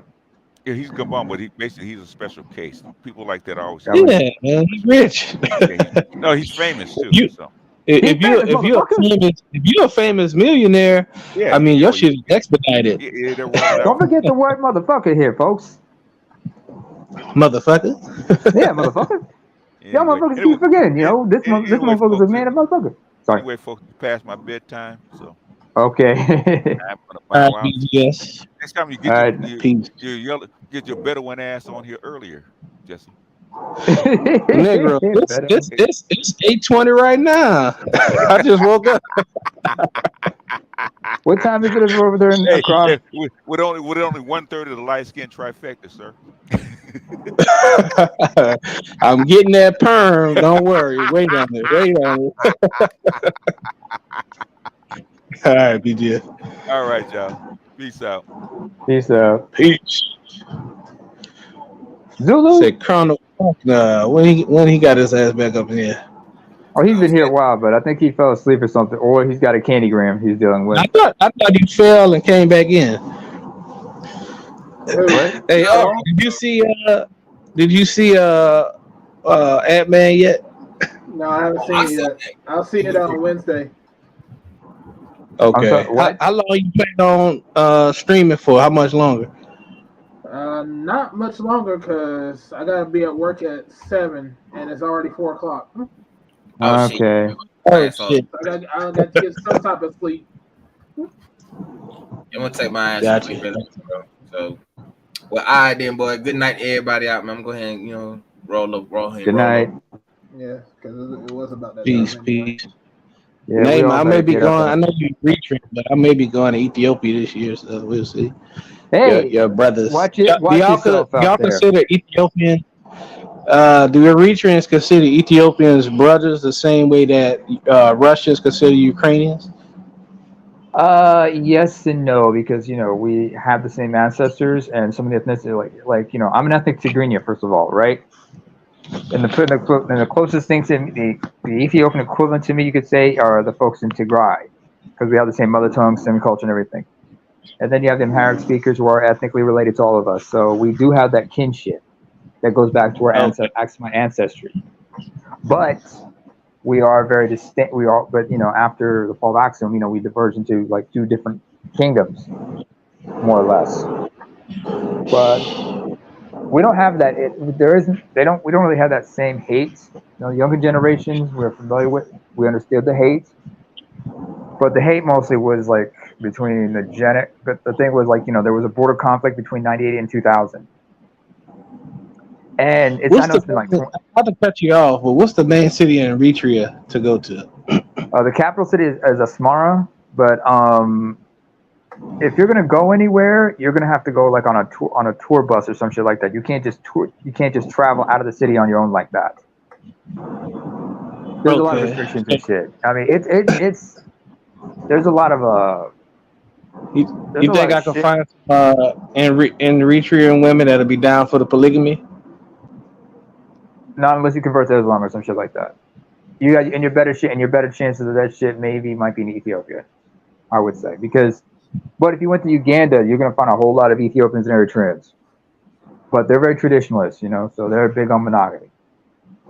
They're not down with that polygamy shit unless you're a Muslim and willing to marry them all. Yeah, I can't. I don't think I would be a good Muslim. Yeah, I got friends who have protected me from. I got Muslim friends who protected me from others trying to convert me because I understand religion too much. And I had relatives who said I have some friends and family who said like leave him alone, do not convert him. He's too dangerous as a Muslim. Yeah. Sorry. Man, I had a beautiful virgin sister from Gambia that was very interested in getting married, but I couldn't do it, man. I couldn't convert because I like my cigars, I like my ligar, and I like my entry. Yeah, it's understandable. It's understandable. I don't blame you. It was a Gambian woman, you said? Yeah, Gambian. Oh, okay. Well, what was her ethnicity? Wolof, Mandinka? What was she? Damn, I don't even remember. I know she spoke multiple languages, though. She spoke English, Wolof, and Wolof could be her mother tongue because Wolof is a more common language there. But because this was way back from 2019, so I can't remember. Yeah, well, Senegalese and Gambians see each other the same way because they have the same tribe and everything. They are actually related to each other. It's just the French and the English divided them. And their country. I mean, it's kind of like the same thing, but yeah, kind of like 95% Muslim too. Because down in Ivory Coast, both are predominantly they have a lot of Akan peoples. Yeah, Cote d'Ivoire. The folks in Ivory Coast will insist that you call it Cote d'Ivoire. They prefer because they're French colonial heritage they're proud of. And so a lot of the same foods and shit.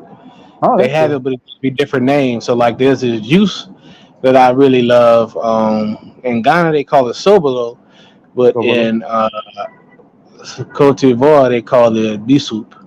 And so Bisou. it's Oh, like this purple drink. That should be good as hell, man. yeah. It's the dialects and everything. I mean, because you got a lot of ethnicity. If you look at a lot of those countries in West Africa, you see a lot of those large ethnicities overlap with one another. For example, the Fulani, you see them in multiple countries. The Mandinka the same way. The Tuaregs up in the north, in the Sahara and whatnot. They overlay, transcend those borders and overlap in multiple countries. And you have various dialects of the languages. So I hear what you mean. Yeah, yeah. It's a lot of countries like that where you have ethnic groups that are in like multiple countries. I'll give you one example. Take the Yoruba. They're not just in not just in Nigeria. You got them in Benin and Togo too. Right. That's true. Like Very true. I mean, like where I'm from in Eritrea, you have people up in the north called the Beja. They're a small minority in Eritrea, but most of their brethren are across the border in northern Sudan. I mean, in southern Sudan, in around the places like Kassala and shit like that. Or another example I can give you is like in South Sudan, the Nuer, who are the largest ethnic minority in South Sudan. There are about 90% of them are in South Sudan, but there's like but they have a sizable population in the western part of Ethiopia, in a region called Gambela, where they're the ethnic majority there. And I remember up here in Norway, I met one chick. I asked her, "Are you South Sudanese?" She said, "No, I'm Ethiopian." I said, "Where are you from?" Gambela. Then no one asked. Oh, so you're right on the border with South Sudan because she looks South. I thought she was South Sudanese because she had the phenotype of a Nuer or a Dinka. When she told me she was from Gambela, I said, "Oh, okay." And then we chopped it up and we got to know each other. And she does speak Amharic, but I do speak. And we just vibe with each other like that. Very, very kind-hearted soul. But, Yeah, man. I really want to get out to East Africa this year, man. Rwanda, Kenya, Tanzania, and Rwanda, you got to watch your stuff there. It's the politics being what it is. You got to it's a benevolent dictatorship over there. So same shit where I'm from. That's what I'm trying to say. It's just like you just got to watch who you around. And some people when they find you American, they might get a little nervous. So because I know you the movie from one of us, though. That's a problem. Rwanda, right? I remember Hotel Rwanda because the dude from that movie, the main character from that movie, he got imprisoned by the president. He got picked up while he was in the UAE. How they do that, they don't know. And are you sure? That's how they supposedly got him. He was in the UAE for a while. The main character from Hotel Rwanda. I'm saying he got imprisoned in Rwanda. You know how? Because he and his family, they managed to flee and they were in Belgium. Because they ended up in Belgium where they've been living ever since. But he was like in the UAE for something, right? And while he was in Belgium, he's been very vocal about the government there. And while he was like for medical reasons, he was in UAE. He somehow got apprehended and brought back to Rwanda. Okay, I didn't know that. I thought he got arrested in Rwanda. Okay. No, he was in exile the whole time. He was in exile the whole time. There's no way there's no free speech and shit like that. All right, guys. You guys can talk if you want to talk, but I'm gonna head on out. I'm sorry, I can't hear you, Art. I said, all right, I'm gonna head on out. Okay, yeah. I think I think it's the best we all just You want Jesse? You want to chop it up a little longer for while we go offline or something like that? Or you gotta get going? I gotta get going. My girl's ready. Yeah. AL. Peace, y'all. Yeah, good chopping up. You have a good week, Art. Mother Trucker, good night. Peace out.